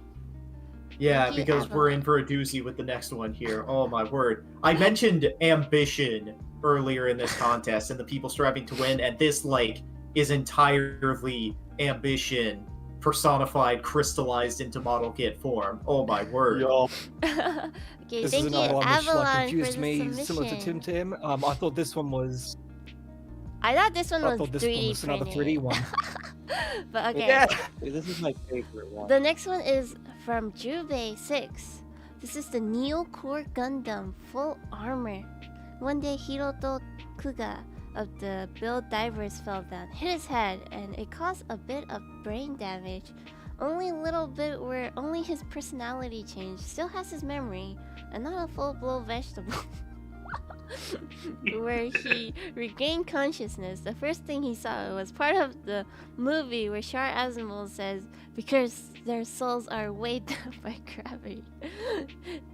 He then starts to believe and act just like Char Asimov, because why not? It's my story. Go somewhere else if you don't like it. He then creates his new armor system, the Neo Core, with a full weapon system to blow and drop colonies with a single blast. Now, ending every GBN battle he's in with colony drop finisher and says, your soul is being weighed down by gravity, Amuro. Also, he thinks that everyone is Amuro. I don't know why he does. He just does. And he gave... Juve gave us two imager links, so there's a lot of photos to look through, but let's get started. There are so many pictures. The core Gundam has like the smaller form and then the full armor bigger form, so one is for the smaller one and the other one is for the full armor. There are multiple bigger built up forms. It's incredible. Yeah. So there's a lot with this. I just want to start off with my biggest criticism, and I think that others here are going to probably bring up the same points. And it is unfortunate that the only decals you had available were clear stickers. Yep. Because oh man. Because there are a couple points where we can see them like not all the way down even and just sort of hanging off a little bit. Yeah, it's so unfortunate, man, because like, man, I adore basically everything you did with this. It took a lot of time and a lot of effort sourcing a lot of these parts. You took a lot of RG stickers and put them on your kit. If they were water slides, you should have sourced out some water slides or something, man, because I love looking at this kit, but these stickers. Well, we'll talk about maybe not quite perfect, but it would have looked a lot better in all these like close-up shots instead of us seeing like this Neo sticker trying to come off the model. For sure. Because like as a lot of people said, this is a really cool idea. I think this is one of the coolest things I've seen somebody do with a core Gundam overall. Like props to you making this SD Neo Xeon parts work with this little guy. The one thing for me that's really unfortunate, there are a lot of photos where we can see the inside of hollow armor panels that just haven't even been primed in like the original like light. Yep, they're in the blue. They're the Earth 3 blue. They're in the Earth 3 blue showing right through, and it's really distracting and unfortunate. I think you were probably rushing to get this done. Yeah, this got submitted like the day before submissions were closed, like just barely got in there under the wire, and considering the ambition in place, there was a lot of work on this. Yeah, so it is unfortunate, but it does like distract. There's one pose where he's right next to the core fighter and there's this giant blue blob in the middle of a kneecap showing underneath his armpit. This placement overall is so also yes, you're I forget what this style of laying parts out is called, but it is quite on point and well done. That is called knolling. Knolling. Wait, what? Yes, thank you. Can you type it? That's crazy. Yeah, I've typed it in the YouTube chat right there. Okay, thank you. It's a whole thing and a philosophy around how you organize like trying to actually get work done when you're working with like small parts and tools. Adam Savage talks about it a lot in his channel sometimes.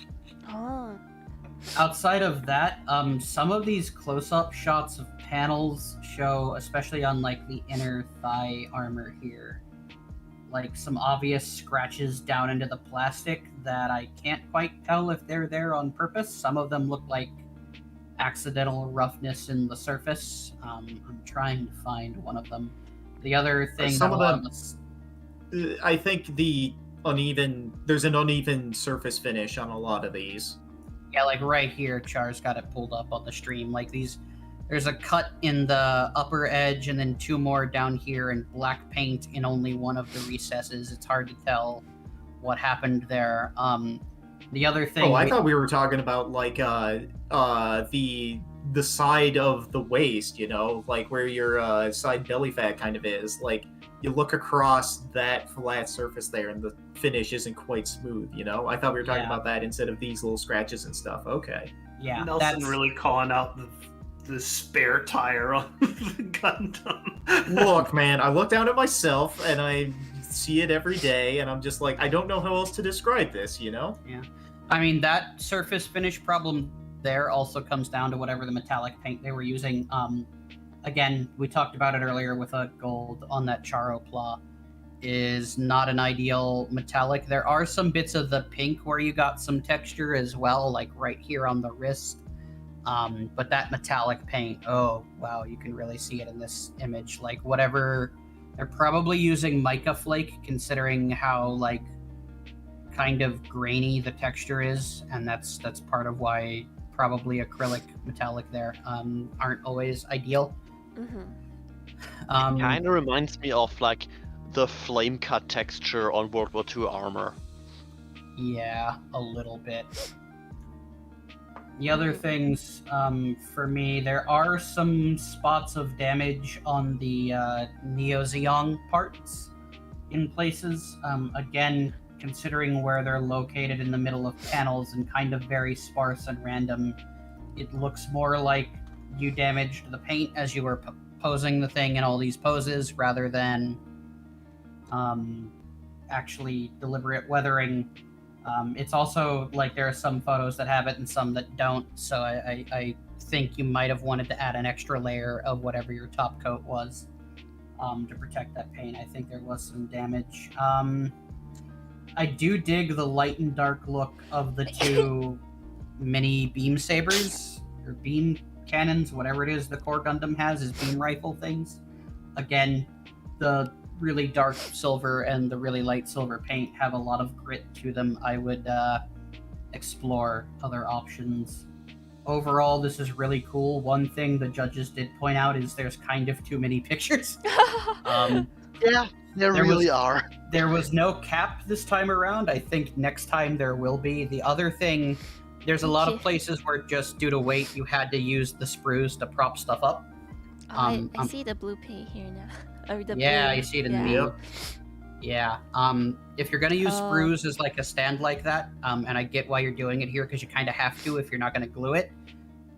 Primer them black. Just prime them black, so we can ignore them a little easier. Ambition is the word of the night. Ambition. Yeah, this was a super ambitious build.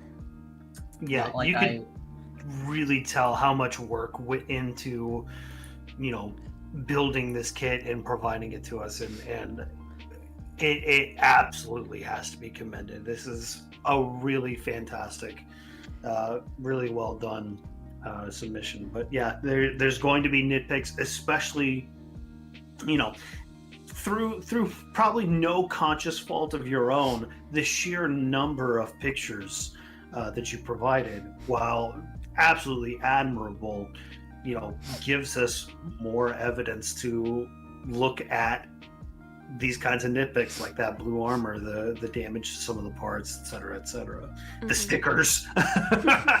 Yeah. And like, again, I'm not gonna dock points on you for having stickers. You know, you can't always get water slides in time.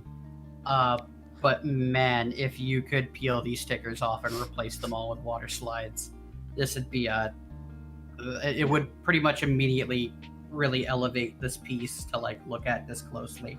From across the room, you probably won't notice until they start finally peeling off, when they inevitably start peeling off. But yeah, because those stickers were meant to adhere to clean, unpainted plastic, and the moment you put it on anything painted, it's a ticking time bomb. Although I do feel like some of the parts might look better with less or without the markings entirely. Like, it's not super egregious, but I feel like on the sword or on some of the Neo-Zeong parts, I feel like it's a bit overdone. Like, I feel like it would have looked better with one or two less. What is the sword from? From the ideal option part set.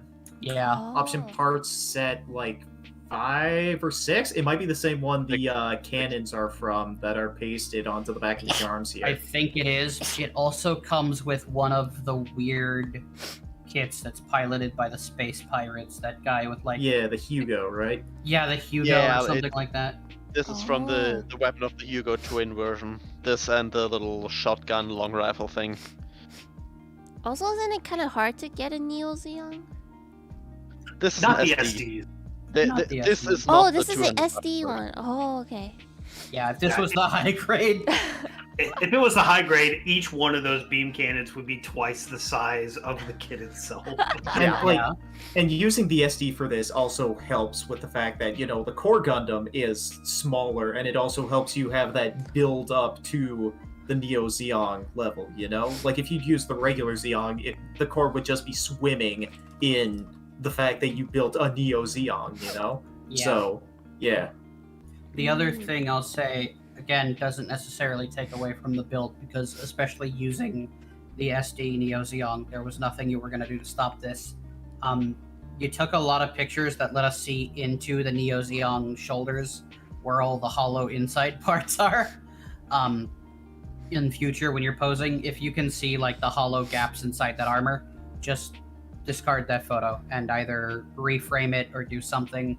The armatures that hold up the back cannons, sometimes you had the hollow parts facing towards the outside. I would just swap those around so you're never again showing us that hollow plastic. Like right here, like this shot of it just leaping off the top is really cool, but this shot where we can just see this giant blob of somehow negative space and what's supposed to be a giant space machine with all these lasers on it, I would have either cropped this off or tossed the photo.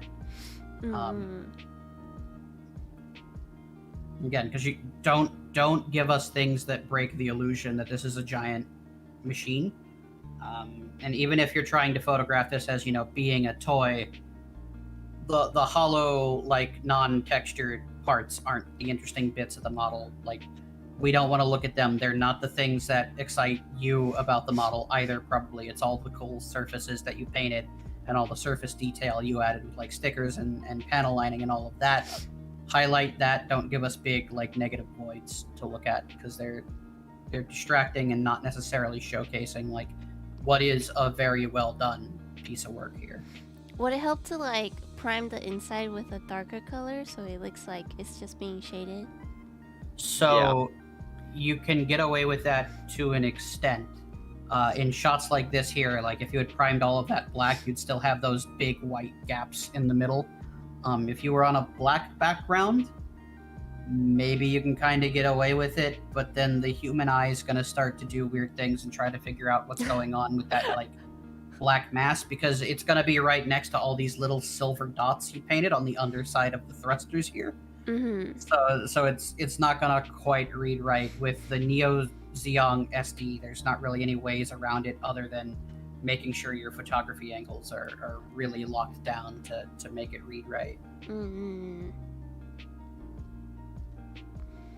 Oh, we can go into the bigger one. This is the full armor, big version.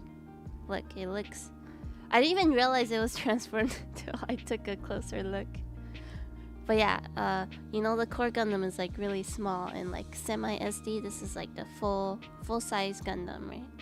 And it doesn't look very different. It's just very fitting, right? Yeah, it matches beautifully. And I also really like, if you scroll back up to the first picture, I also really like how they combined parts of the different core or the different armors, because those are the Jupiter Dive shoulders and I think they're the V2 wrist guards. Yep.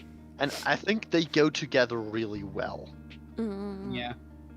I mean, they're taking great advantage of the flexibility. I just noticed the eyes on the V-fin armor up there. I did too. Yeah, those are great. Oh yeah.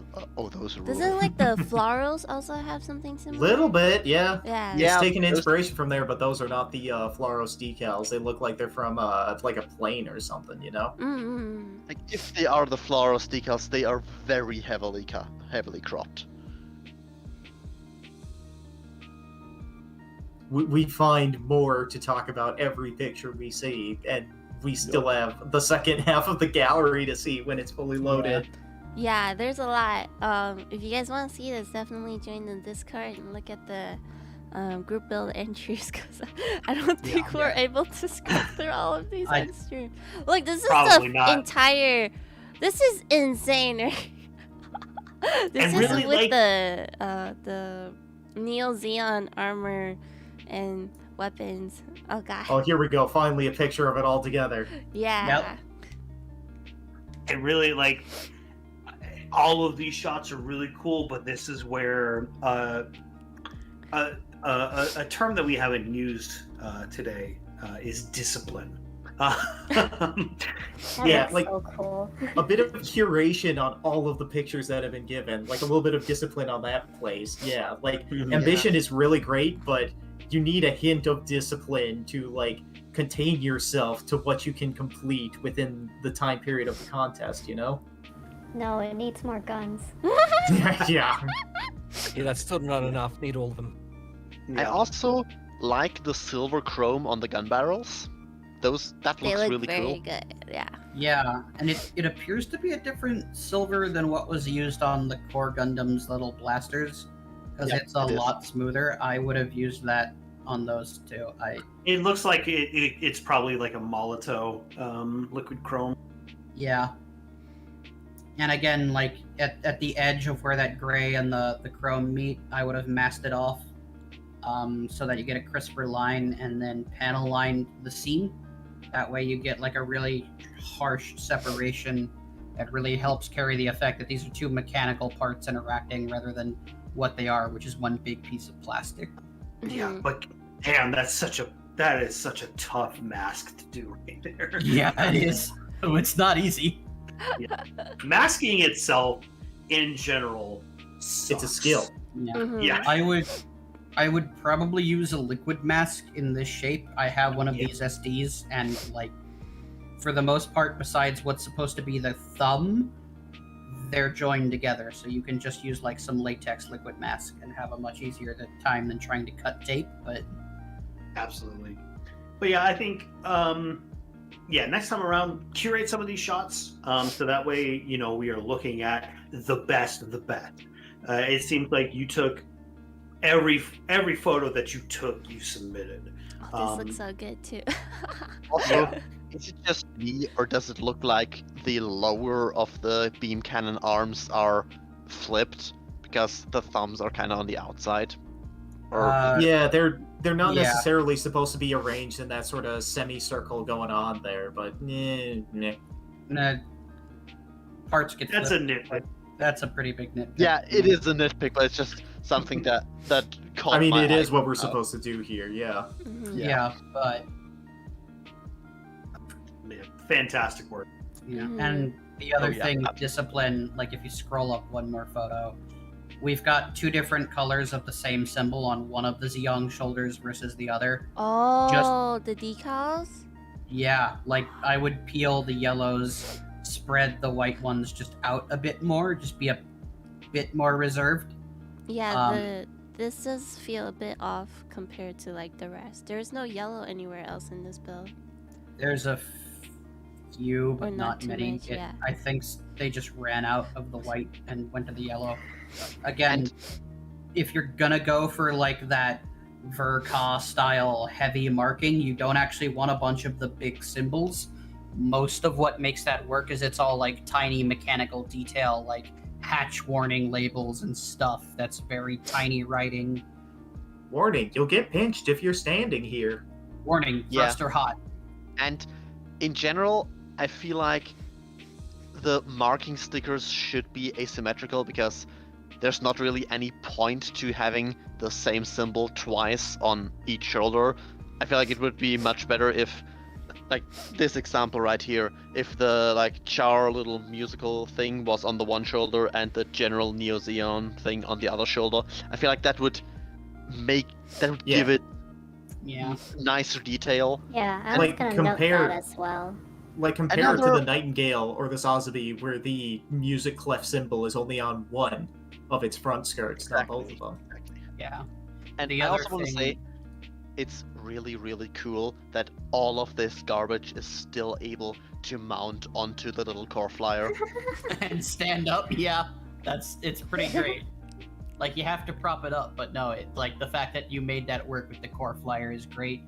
The other thing I'll say on decals, again, being more reserved, on the gray parts on the shoulders and on the front skirts, the shape of those white lines doesn't really make any kind of sense with the shape that's being communicated by the part they're attached to.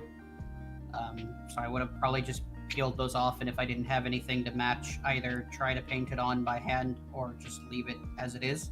And let the panel speak for itself. Again, it feels like you're trying to go for more of a Katoki style with the amount of decals here. I would study some of the completed versions of the Katoki, like the Verka kits, and try to understand why all that heavy marking actually works.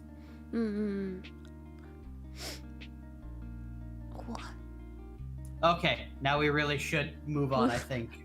We've hammered. Thank you, Jimmy. We all love 4 this hours. entry so much. Thank you so much for your submission. Are we? Oh, we're at the last one already. Yeah. Yep. Oh wow. Already, she said. Already. All right. It's been 4 hours. All right. It's not 4 hours yet, okay? The last one. I mean, that I've been was hanging out minutes. in the call for about 4 hours, but we have not hit 4 hours of live uptime yet. Fair. The last one's from Ronnie Boy. I don't know what his name is. I am not fishing. He tried to fish and then he gave up, so I'm a bit disappointed. But okay, let me read the lore. This is the MSN 0279 Char's B Gundam High Mobility Psychomu Test Type. That's a heck of a name. Commander Hoshino Char fought and defeated the Round Devil of the EFF, the B Gundam, at the Battle of Solomon. Her Zaku was heavily damaged during the fight, and following the battle was repaired using the parts of the B Gundam in a new prototype MS known as the Zeong. Through this, Char's B Gundam was born, and a swift end was brought to the Federation Army. There's only 3 photos. He submitted this. He barely made the submission deadline, basically, but this is what this is. Yeah. Oh man. Alright, so before we get into any real actual criticism here, I want to say props to using the B Gundam as a source of inspiration here. B Gundam is relatively deep lore for people that aren't looking into it. It's a dumb piece of tech and I absolutely adore it. Yes. Another piece of not really truly criticism, I can't stand looking at this thing. It is an abomination, and I hate it. I hate it. A little rough. So one thing I do want to also say, I love you're the only person to print out a little Char and actually put her in a cockpit. I love it. Even if it's one of the goofy sub emotes, it's great. Yeah, he printed out a bunch of these Char squats. It's great. No, Can I cut in that thing? I think it's not visible, but he also did stuff for the screens in the cockpit, but I think they're just covered up by armor plates. yeah. So let's talk about this model, because a lot of us had thoughts, and I think we can summarize a lot of them. Pull up that third picture, please, because that's one of the ones where, like, that's one of the eye candy shots that was submitted here. You know? Skirt. Oh, God. So here's what I'll say. We've talked a lot today about kit bashes, you know, trying to make them feel organic and also trying to tell the story to match your blurb. What we've got here is what I think is either a master grade, or some people were asking if it was an SD Zaku head with the high grade Zaku arms and the high grade Zaku legs. So there's 2 different scales of Zaku that have been repaired here, with the what looks like the high grade ball and the high grade Zeong. And they don't really gel, especially the legs are kind of comedically undersized. The upskirt pic kind of shows it really well. I I do dig the metal thruster bell parts. I think those might be Simpro ones. Those always look great anytime I see them. Honestly, if you were going to do this, I would have either used bigger legs or just not had them underneath there and just rolled with the flying kit. It is creative, as some people are pointing out. Other than that, like the main problem is, again, the Zaku's head clearly being totally out of scale with the rest of what is supposed to be Char's Zaku here. And like all the parts just kind of being mashed around the ball. In an ideal world, if you were going to do something crazy like this, what you would want to do, again, this is a pretty like plain high grades as far as their surface detail. So you could have done some very basic plot plate work to armor up the ball section to make these gel a little bit more so they actually look like they were put together deliberately. And again, just that head being totally mismatched to the rest of the suit is a bit awkward. Honestly, I think my visceral reaction to this these images just really kind of highlights how maybe this kid is just beyond criticism. Like it's too big brain for us mere mortals to look at and really provide any sort of critique to it. Like Ronnie is working on a level beyond us mere mortals. Like, He has embraced the art of shitposting, is what you're saying. Yeah. look at what they did with that gun too. Like, man, Like, it's a really cool rendition of it's got a bayonet like underneath, like whatever that heavy howitzer barrel is there, but then the gun is colored completely different than the bazooka is just sticking through it. You could say that this is shitposting, but it certainly could pass as an SD Gundam in the same vein. Yeah, Yeah, like definitely. apparently the head is from the SDCS Zaku, which explains why it is frankly comically oversized. Yeah.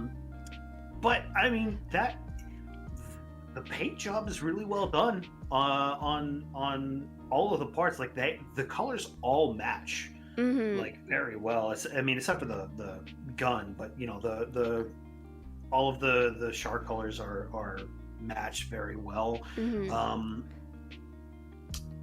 I like the Zaku arms underneath of the the Zeon arms. Yeah. It's like Goro if Goro left Mortal Kombat and is now a Gundam. Yeah. Yeah, it's his first time painting, actually. He was like, I'm not gonna join this group build because it requires painting. But then he's like, but wait. I can make this, Well, what and it's if? cursed. Yeah. Without the big extra arms, it kind of reminds me of a Zaku in a really puffy dress. Yeah, like I said earlier with the Neocore, it is a child swimming in their father's suit. Yeah, Oh my exactly. god, it's that scene from Steven Universe where they put Steven in Pink Diamond's dress if you take off the big arms. It's like Yeah, it really is. it's like in Friends where one of the guys puts on all the shirts of one of the other guys, you know? Oh, did you guys notice he made the commander horn extra long? He did. It Because just, this is a custom commander horn. If you're gonna have a giant shoot me antenna, you might as well make it as big as possible. yeah, this is a fucking Duff Dimmadome's commander antenna. What So what was Ronnie the has said in It's you guys can someone's No, go talking, but they're very quiet. I was just gonna say that in the Char bar, Ronnie has stated that he made a shitty Photoshop and then made it reality. Yeah, he's You been know? planning for this before the You group build know? even started. Like, he was like, okay, I'm ready for when the timer starts, right? And he had it like all planned out, and he understands like the joints and all of that like more than anyone else. Cause I don't even know how this like works. Like the way he like put the bazookas through the skirt. Like what? honest like all right. This would not look out of place in an episode of Mobile Suit Gundam-san. Oh yeah. But one thing that I do genuinely really love is the glow of the visor on the machine gun. Does Yeah. it? It's glowing. I think that's due to like the reflective jewel that's in it, but you know. Exactly. You put a reflective jewel in there. That is dedication. Indeed. I mean, he put some very nice metal thruster parts on this thing too. He was My man He really spent sat so here. much money. He really used those metal thruster parts on this shit post of it. I believe he like You gotta broke. respect it. He like broke or lost one of the parts and bought an entire new kit just to like replace it. It's- No, the metal thrusters also did not fit, so he had to redo it. Or like try to You make gotta them respect fit. He was just like, oh no, they're wrong. And I'm just like, uh-oh, Ronnie. Oh, he's here. He's in the chat. One of Also- the Xiong elbows went missing. He 3D printed another one, and he just said, "Forget it," and bought another HU Xiong just to add money to the burning of this kid. Oh, and also, you see the little leg pipes? These are actual metal springs that he put in there. Yep. He went all out on this shitpost, and I do appreciate that. Yeah, Uh, They should on a I different layer. respect someone who's just really dedicated to their shitpost. I I- respect the choice to sin, but I can I also wish- see how you could have done this like legit serious and made this I- really cool as I well. wish the ambition lined up better with our scoring criteria. Yeah. I should make an Here's our- ambition scoring criteria. Yeah. Yeah. He was Like so I said, excited with the Char squat inside the cockpit. He was like, Mari, can I just DM you like once? And I'm like, okay. Cool. They He just printed shove it out in like there. a billion of these in case he messed up, but he only really used Oh one. my gosh. Amazing. Yeah, Yeah. and one of the things he thought about doing but couldn't because time was put screenshots of the various wife streams on the monitors. Oh, he really wanted On to the do that, inside where yeah. you'd never Inside. see it. Mm. I've done Oh. crazier things, yeah. Like again, if there was a shitposting category, I think you'd be the champion. Look, so I mean, that's so I just gonna be the jokingly community said vote. we should have a best style category, but this might be the best style, you know? I'm telling you, man, us mere mortals, are not equipped to judge this, so it is automatically disqualified. This is like another level. It's very powerful. Another Like, level of I don't think mutant you power. would see this kind of kit bash anywhere else, right? Like no one really really does would. stuff like this. I mean, it would be maybe a kit they'd make as a joke in like a Build Fighters or a Build Divers anime. So like that's Yeah, also it- kind of a win. Oh, This is something that would be easier, cheaper, and quicker to do in like Gundam Breaker. Oh, But yeah, here we absolutely. are, the madman decided to eschew video Gundam Breaker games. real. That's Gabla only next contest next time. This is his audition for that You new know- Video Breaker live action show.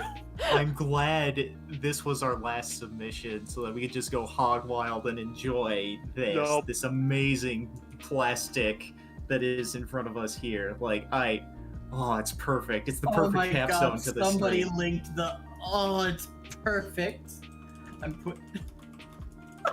Somebody linked his Photoshop mock-up and it's awful, Oh, and I it's- love it. God, what? oh I yeah, mean- there's a Photoshop version before Where he is this? built Where it can I up. find I'm this? What posting it channel? and judging 1 sec. But yeah, I posted the link where you can vote for your favorite community build.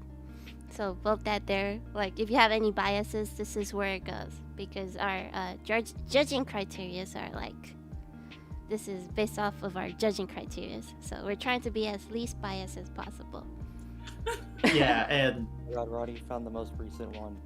That's Yeah, an and old one. full disclosure, like, you know, the judges have also put ballots in for the straw poll here, and Mhm. like, my favorite is not going to be our eventual winner of the judges getting together. Like, it wasn't even my winner, but there are some things I see where I just have to give props, you know? So just look through all the pictures, all 16 entrants that we've shown here today, choose your favorite, and yeah.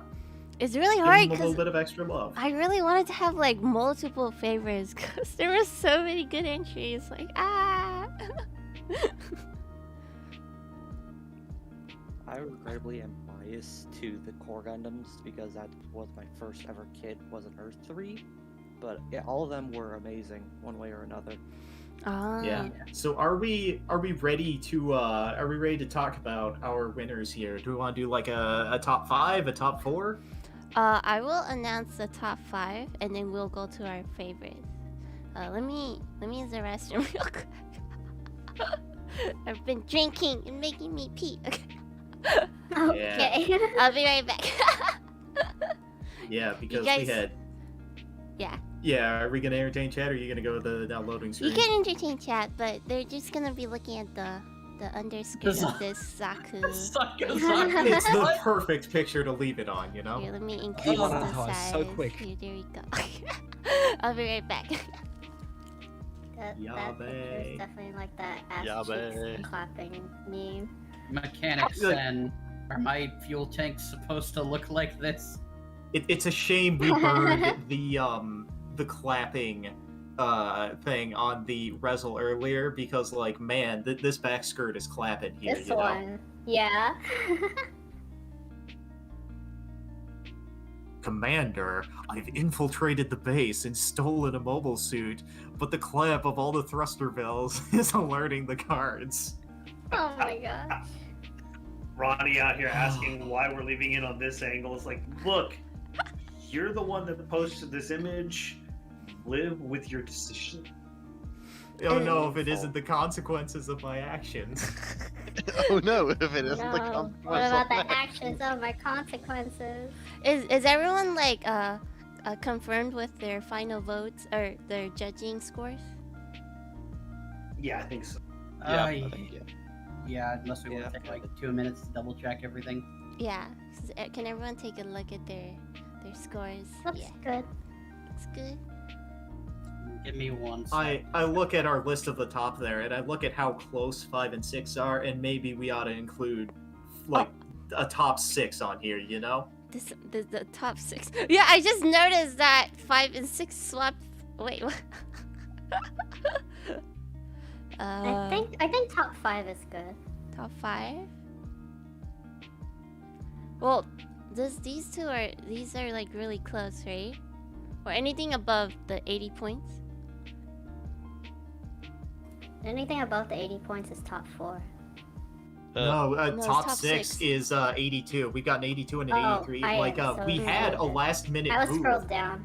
Yeah, okay, I see. Actually, we have one at 79 point something, so I feel like we can include that as well. 79 point something is different than like 82 on here. We should just do all the, the 82, 83, and up. I think if you're above 80, you in our like averaged out score here, you did perfect. You deserve recognition here. Yeah. So that makes sense. Yeah, we'll announce the top judged kits and then or builds, and then we'll announce the community favorite. But yeah, let me know when you guys are totally like done. I don't know who else is adjusting scores. Yeah, because we had a last minute movement in the 5 and 6 category here, and I can't wait to mention like how this turned out here at the end. I don't know how fast Google Sheets like updates too. I think it updates pretty quickly, so if each one says they're good, then we can go from there. It should be pretty immediate. I'm just double checking all of mine after we fully discussed to make sure. Speaking of which, do you guys want to discuss like what we should do for our next group build? I don't think it will be for a few months. I think 2 group builds for my community a year is a good starting point. So maybe the first thing I'm going to lean into here is most of our submissions have leaned into the lore of Char Aznable and not the lore of Hoshino Char. Right. So we should focus you should focus a little bit more on that, like make sure that it's really on brand. I also wonder if you want to expand it from only Hoshino Char to maybe like the extended Char waifu community, the wives included. I don't know. A Char waifu group build? Oh god, I gotta make more wives. No, wait. You gotta make more What happened to yours? I do have 4 wives. I guess that's enough options, right? That's like more than the Char options, right? The Char options of Quattro Vagina, Char Aznable, and Char Aznable old type. Castle. Alright, so I suppose we have 4 types of Char as well, so it's, it balances out. Did you know he's named Quattro Vagina because it's his 4th assumed identity? Yeah. Wow. Alright, I'm locked in as well. I had to make a few adjustments. I don't know if anybody else is still. I've been locked in. Is everyone else locked in? Everyone okay? The Mario. Speak now or forever hold your peace. Yeah, I think that would be a pretty good theme. But it would be another painting theme, right? Aurora would be really cool. That would be really cool. I think everyone would go like the shark build though. That's like, it's very feral, right? Although you have like 2 forms, so that's kind of open to like transformation too. True. I feel like Urara would just be mostly Gundam Gramaries because of the hood that you can remove. Oh, Like that. Gundam Grammary is so good. Was not out yet, right? The kit? Yes, but Soon. neither is the build contest. I just want to point out, because it's happening in Char bar text, Ronnie is desperately arguing for people to stop voting for his kit. Oh no. Huh? Look, this is just what happens when you open a popularity contest, alright? Okay, so let me Well, it is community, so. let me take That's how it a works. look at the rewards actually. I already kind of. Yeah, we'll show the rewards, then we'll start it telling who the winners are. So the so from the judging criterias, we'll have 2 winners, and they'll earn $75 each, and this is in like whatever monetary prize they want. Like we can give them gift cards, we could give them Steam gift cards or whatever. Like we'll discuss that with the winner, right? But then for the community winner, this is for like, your bias. This is like, I really like this, although the build quality wasn't the greatest or whatever sort of stuff. I will actually be requesting a skev. A skev is just like an art commission from Kuri. Kuri does a lot of really, really cool Gundam art. And they actually follow me too and watch some of my streams, so I think it'll be helpful. And so I will be making that our new server banner. Holy. Is that why Ronnie doesn't want to win because of the scam? I believe Ronnie said he would commission Kuri to draw it regardless, because he does do some kind of like troll or like troll art. Like he draws like the original Gundam and it's like The funny Gundam face. form. Yeah. Yeah, or the Gundam Sun Plankton thing. And I would like to thank Skeleton or Tom for donating $50 to add $25 to each of the winners. So it originally was 50 each, but now they're 75 each. But yeah, here's the judging criteria if you guys weren't aware of it. But okay, I think we can go on to announcing the winners. Okay, let me see. Drum roll, please. We will go with so we judged everything from a scale of 0 to 100.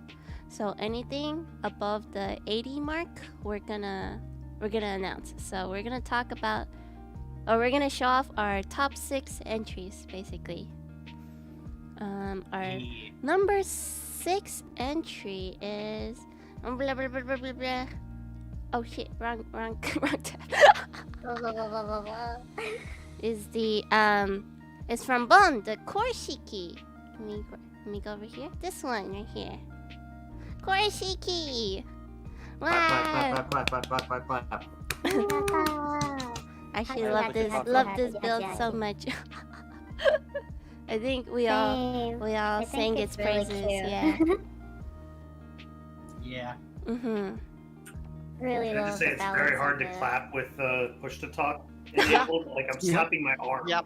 Oh, Doesn't you really can work. turn it off. I have push the top. No, we turned can't. Off. No, We can't. really? I'm so You sorry. gotta adjust it. The permissions. Wait, I thought I turned it off. I'm so sorry. No, That's okay. just keep going. We gotta Yeah, announce no the worries. rest of them. Number 5. Number We gotta keep 5 going. is Ronnie Boy with the, how do I say this? The Char's B Gundam High Mobility Psychomu Test Type. This one right here. This is number 5. Woo! Patch. By the way, Hachi. one thing I forgot to say about this, Ronnie, that I do appreciate. As a fan of the god-awful names of Advance of Zeta, thank you for making this name incomprehensible. Like, you know, like Hazensle or any other of those crazy names. I love them. They're wonderful. They're stupid as hell. Y'all need to watch more Watership Down. Okay, I have So- no Watch. number 4. Watch. We have we have Tic Tac Panda with the Gundam Fusion frame. This is I think I already passed it. This one right here. This is Chunky Boy. Yeah. This is number 4. Thank you, Tic Tac Panda, for the wonderful submission. This is a really great build. Okay, number 3 we have.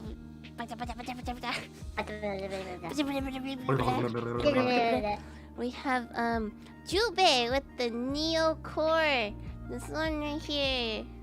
The one that we were all kind of fangirling. Hachi. personal favorite. Yay!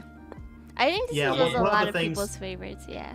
Yeah, the thing to notice is like the top 4 here all have 84 point something as their final score. It's a really tight competition. Mm-hmm. 88 point something. 88 Yeah. point something. Yeah. Alright. None of the scores went over 90, and then the scores go down to about 50. So there's quite a range. We try to be as harsh as we could. Anyways, our next one is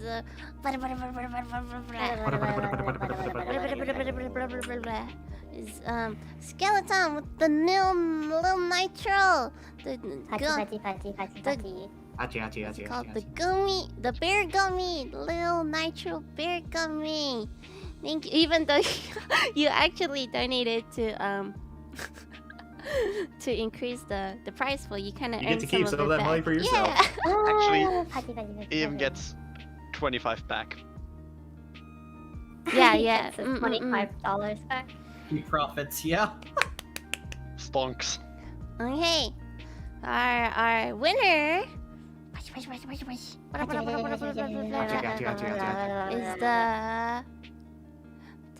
this one, the Hyaku Sharshiki. Whoa! Congrats, Hat Weaver. Congratulations. Wow, it's from the Hat Weaver. Wow, congrats. First place. Wow, so much changed since we started the stream. Right? It's worth pointing out the score difference between these two. It was literally 0.05. Yeah, That's the insane. scores were. Yeah, we have our top 4 were in the 88s. Like they're decimals away from each other. They're super close. But thank you everyone for entering. And thank you the judges for judging. Let me figure out what our. Is everyone ready for our group? Our community favorite? 'Cause I'm not Oh quite boy. ready. We are ready for the community boy. favorite. Ronnie is screaming, by the way. Ronnie is Show me. screaming. Look at this beam. Did he get more votes? It means good while I things. was looking, because when I last looked at it, the bear gummy was ahead. It is with currently tied between the bear gummy and Ronnie. What? Ronnie's current nickname Wow. is Wait, Please Don't it's Vote for tied Me. right now. Oh, I I Oh, can't. God. How much? How are you gonna give Okay. a skip then? How Here's am I what we gonna- do. Oh, wait, We have do a them both runoff fight of our each top 2 champions here, and Actually- then we choose between only the 2. Actually, It's tied.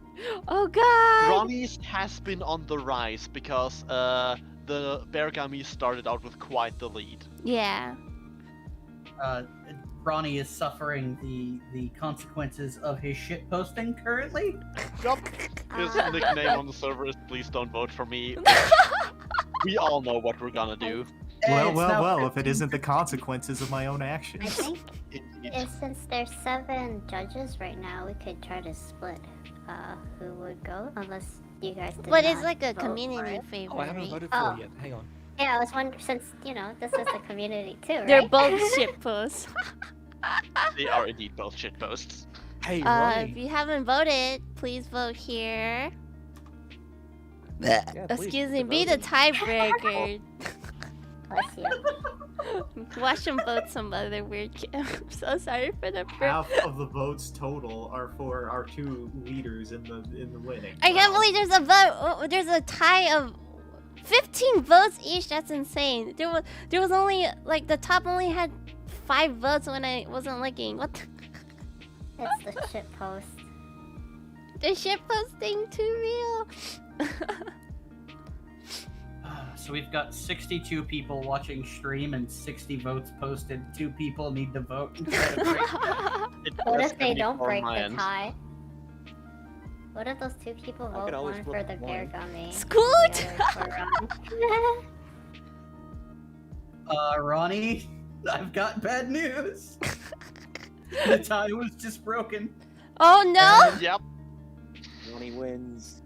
Ronnie wins. Oh, he got 2 more votes. Okay, that's more than just like 1 vote break. A decisive Alright. victory for Ronnie Ronnie. is now Congratulations. 18. He's starting to pull away. Oh, Alright, so our community group favorite is Mr. Ronnie boy right here with this monstrosity. I'm gonna try. Congratulations, Ronnie. Yeah, congrats! Oh, he got another vote. Yo. Ronnie congratulations. officially has said that he hates it here. Oh, It's Do okay. He It's loves it okay. here. He loves it. Do we It's pull okay. him he into- loves it. Do we pull him into voice chat and let him articulate his thoughts? He's probably gonna scream. Oh, should We we? should. That sounds very He is dangerous. here. He I is don't in the briefing know. room. Let's say hello. You want to give a talk? Oh, Hello, He's Ronnie. here. We push to talk is enabled, so. I once we turned figure off that out- server mute. Oh boy. Turn Hello, on Ronnie. push to talk, Ronnie. He's got to turn on, push the Shout talk. out Hi, to Ronnie. Give him a Ronnie. second. Give him a while. why is push to talk on? The permissions got changed and turned it on. It's probably related to the roles that we got. Oops. Apparently, everyone's push to talk in this. Oops. I guess he's dead forever. I can't Goodbye, figure out Ronnie. push to talk. What is Hang push on, to let- talk? Probably What do you press? screaming somewhere. You have to set push to talk. Yeah, you it's go like and You have settings. to go It's like to your Go to settings, user settings. video. frequently it's spacebar? I think if you just wait long enough, the Doppler effects of Ronnie's scream will eventually pass by your microphone, and you just. Yeah. Let me lower his volume first. Oh, he's already at 89. I'll lower it a bit more. Apparently, push to Put talk it down isn't to working. 50. 50? 50's a bit low. I don't know if you'll. What Is happened? he server muted?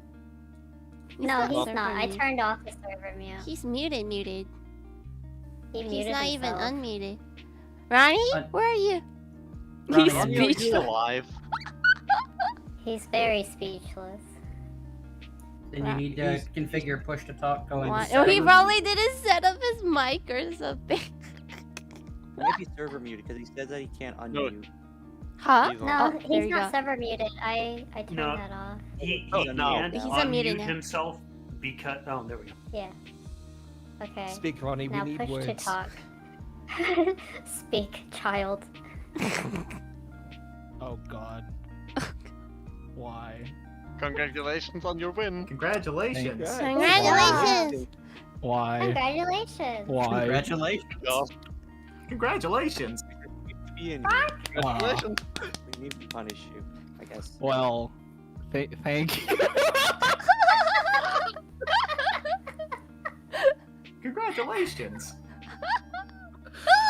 Please I'm tell me literally this a is older Photoshop than open right Ava's now. Ronnie, Oh, Medico. Look, Well, please, can we get Congrats. can we get the eye candy shot again? Just one last one for the road, you know. One last one. Yeah, we need that photo. Oh shit! I accidentally left For- left the clock there. All planned for this thing, which will incorporate an actual shoulder joint. Oh, so it's just pasted into place at the moment? Yeah, I guess that makes sense. Can you tell the us funny how? thing is, I can't. What? Can you tell us how much you like spent and like planned on this? Do I include airbrushes and paint or not? Ah. Oh yeah, it's your first time painting too, so that's like a This new... is my first time airbrushing this Right. entire thing. So if you want to count airbrushing costs, then probably somewhere in the range of like $500, I guess. Ronnie, Ronnie, what the fuck? I'm okay. This is fine. It's over 3 months. I mean, paints do cost money. I also ran out of Zaku pink, so the hands are a different color from the rest of the body because I had to mix that at 2 a.m. when the deadline was 3 a.m., which was fun. This build was cursed. You really I are can't see it because of the lighting. consequences of your I'm shit. sorry. I'm sorry to everyone. Amazing. Remember what we were saying earlier about like setting up your picture properly to hide some of the flaws in the kit? Like Yes, Ronnie is there's a showing lot of his hiding. mastery. There's a lot of hiding. Yeah. There's a lot. I so- know, considering this shot, this kid ain't hiding much. It's showing us the hole underneath. if Char pulls up the picture a little bit, there's actually I can reveal all my crimes now. The judging's over. There's Show us if what you look hid. on the well, no, pull up the picture on your in your stream overlay because it's being covered by the reactives. Up? Oh, so on we the gotta ankle. look down at the feet. Like here? It's on the back. It's literally on the back of the ankle guard. It looks like it's just being lit, but there's actually just not enough paint there because I ran out of paint. Oh, here? I can't see which part you're pointing to. It's being covered by the reactives. Oh, this one right here. Yeah, that bit. That Yeah. bit right on the edge. See how it looks like it's being lit from the side? Yeah. No, that's gray. That's the primer. It's a crime. Wait, this is gray? What? Yes, that's primer. I mean, if Yeah. it was a You hit it plastic, I so wouldn't well. have. I'm Huh? gonna- What is the I'm gonna reflection do- of the paper? So I'm gonna post a post-mortem of this thing later because I heavily scuffed some of the paint trying to pose this damn thing. But I can take all the crimes. I can show them. Yeah. I don't really have words right now. I think people really like your build. There's not even like, oh yeah, what were you saying about a glow lens earlier? One of you was saying something about a glow lens on somewhere. with the In the gun rifle. right here. The Yeah, I'm sorry, that's not a glow lens. That's just pink paint. Huh? That's pink. It works. Yeah. Is that So like on the rifle, that's another one of my crimes. So that's from my original HG Zaku 2 revive. Most of the Zaku 2 parts on here are from my second HG Zaku 2 revive. Oh boy. That's actually just me dumping very thinned fluorescent pink paint into the front of the sight and letting it dry. And then I just took that directly off and I put a piece of masking tape into the sight and then just painted the rest of it. And then was just like, don't worry about it. No one will see. Wait, I what? It works. I'll take a closer you picture did of it good. later, but the inside of the sight is bare plastic with the fluorescent pink paint right on top. Huh? and I mean fluorescent paint will make that work, so actually that's pretty neat. Mhm. I finished painting under 30 minutes before the due deadline. That's why the photos are literally just me throwing open a light box. Yeah. It works. So there's a lot of things on this. If you notice, the upper and lower arms aren't the same color. That's not intentional. This right here, right? Yeah, everything's a crime. Yeah, he ran out of Zaku pink, so yeah. Actually, The young wait, hands. Yeah, it's.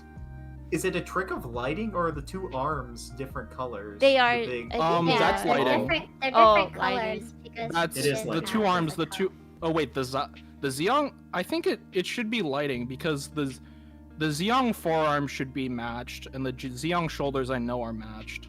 But the Xiong hands are matched, one but they're looks only darker. matched to each other. Mm. Yeah. Amazing. The whole thing is painted, right? Like, it's Yeah, very everything's smooth painted. painting. Like, you did a good job airbrushing for your first time. Like, I would have thought this was the regular plastic. Like, it looks. Yeah. It looks I- very It looks clean. really good. The Zaku pink paint was really weird. Mhm. It did not behave very well. The Zaku red, which is on the majority of the ball, the shoulders, and the skirt, that stuff performed beautifully, and I love that paint. It Mhm. it went on there fine, and it's just like I top coated it in the end, but I felt like I didn't need to when I first put it Mhm. on. But the Zaku pink paint died on me constantly. Mhm. Yeah. I So don't- a thing to keep in mind, airbrush paint, because it goes on insanely thin, especially with colors like pink that tend to be delicate anyway, they will wear off incredibly easy. So just if you're airbrushing, always varnish. Always. No question. Always Yeah. what? Varnish. Top Varnish. coat. So Oh. I'll send. Wait, I can actually send this picture now. The reason why there's no rifle pose, even though it can do one, is because one, I ran out of time, and two, the paint when I tried to do it got heavily scuffed like all over it, and I think that's just the pink paint being very fragile. Mm. You didn't top coat it yet, right? I did top coat Oh, it, you did top coat it. and the thing is, I also like we've been talking about this for like the past week because we were all very confused, but I left enough time for everything to cure properly, and like everything, it just died, and I'm not sure why, but you know, that's what 2.0s are for. Mm. If you look in the picture there, that's the back of the shoulder, and then you can clearly see there's just like Which a chap? giant scuff mark. Char Char bar bar. chest. Where that's sliding past, yeah. Yeah. The touch points are always gonna grind paint. But Yeah, yeah, it Oh. was really bad though. Also, I didn't use the metal primer right. I just did metal primer and then put clear red right over it, which didn't work very well, but it worked well enough where you can't tell on the inside of the thruster. Mm. Also, I think that the gray bit at the tip of the shoulder there is actually just missing paint.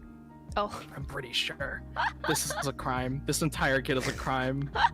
It's okay. You know People what? love it, yeah? Yeah. That's all that We like matters, right? Yep. I have to be honest, I'm very happy with it. I'm happy with the build. I'm not happy with the photos, obviously. But I set out to do a lot.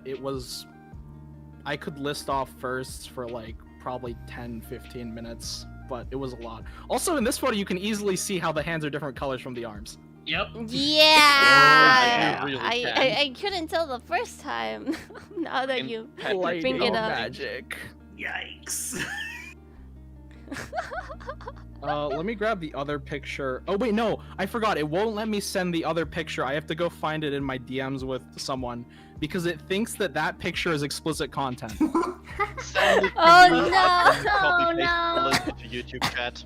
So, to anyone in the crowd here who did not submit an entry, understand that this frequently is what all entries look like.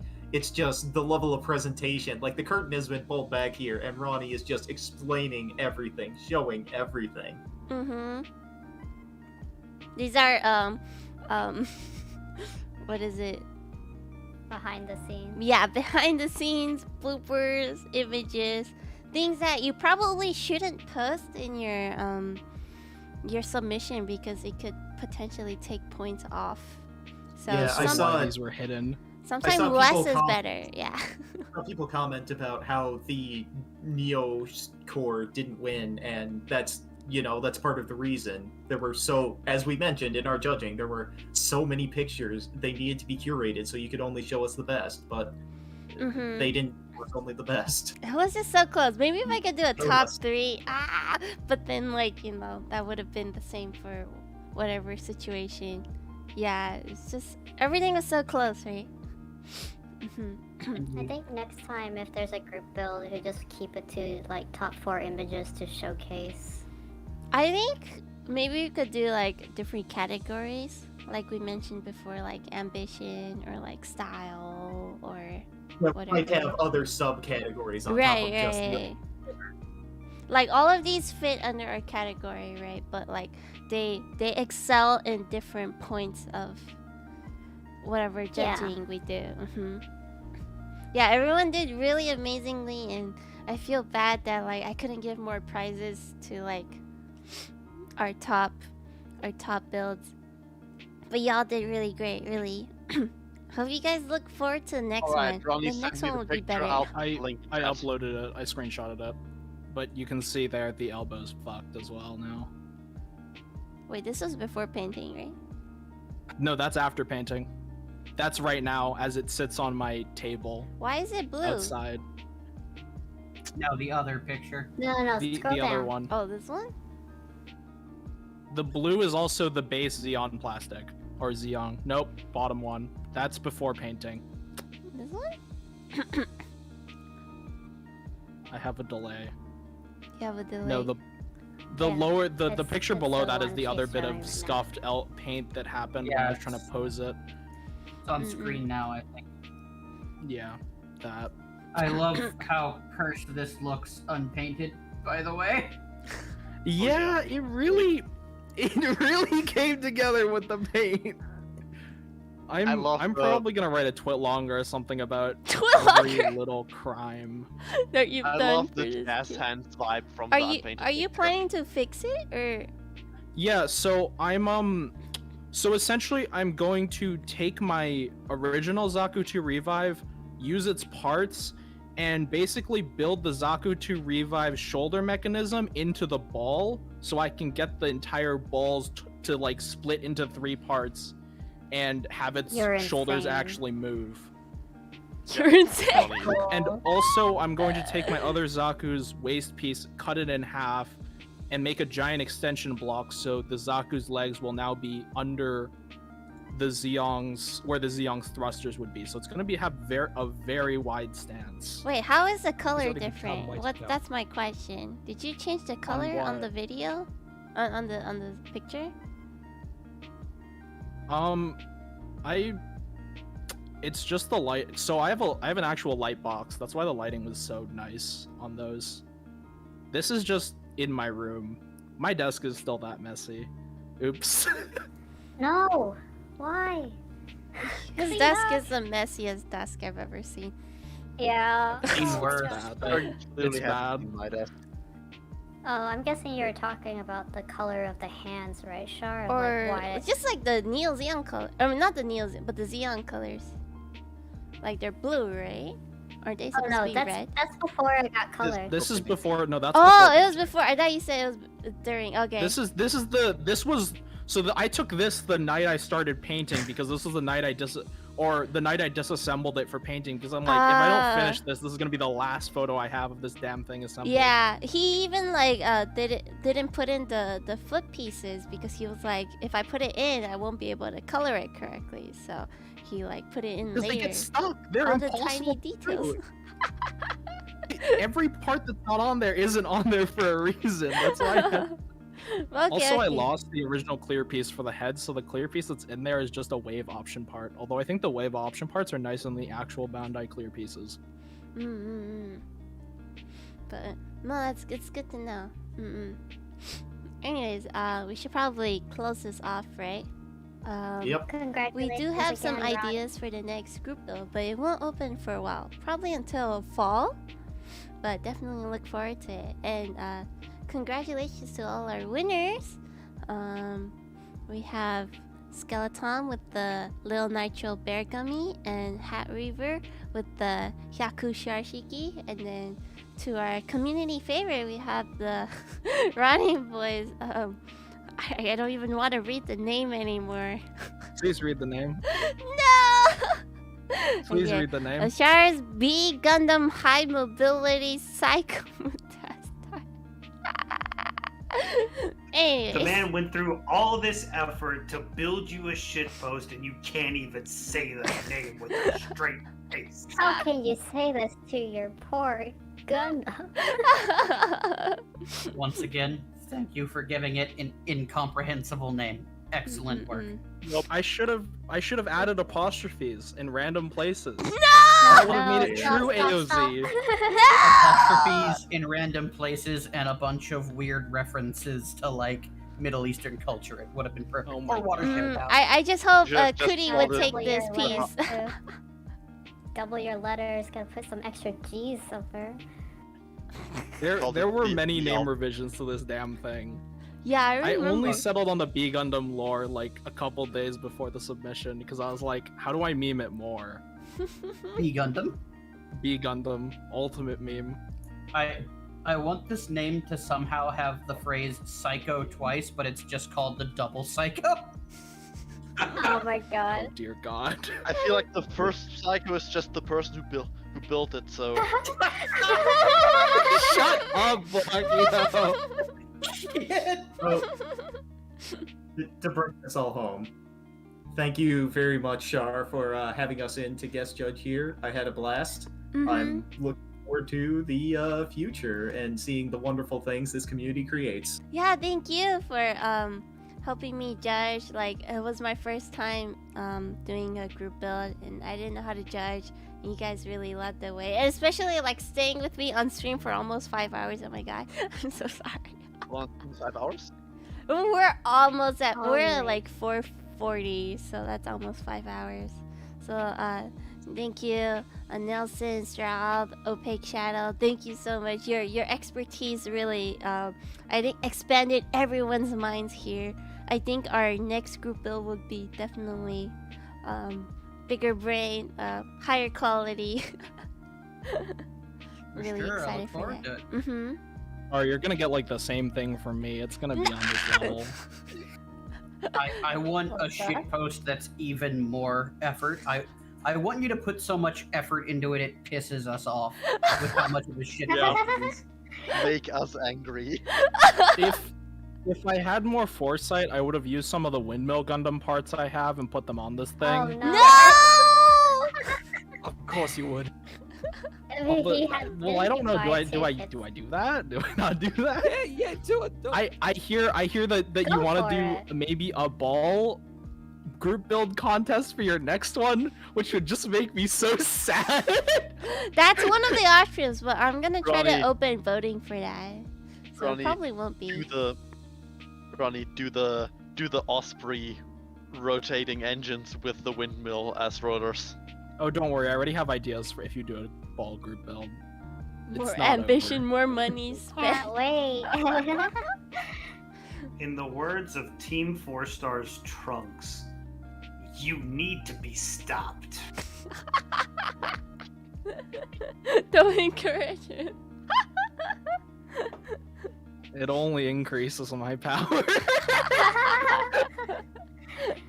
Anyways, Swelling to critical mass. we'll be ending the stream here. Thanks everyone for coming. Thanks for voting for sure. Like there wasn't very many votes before this stream.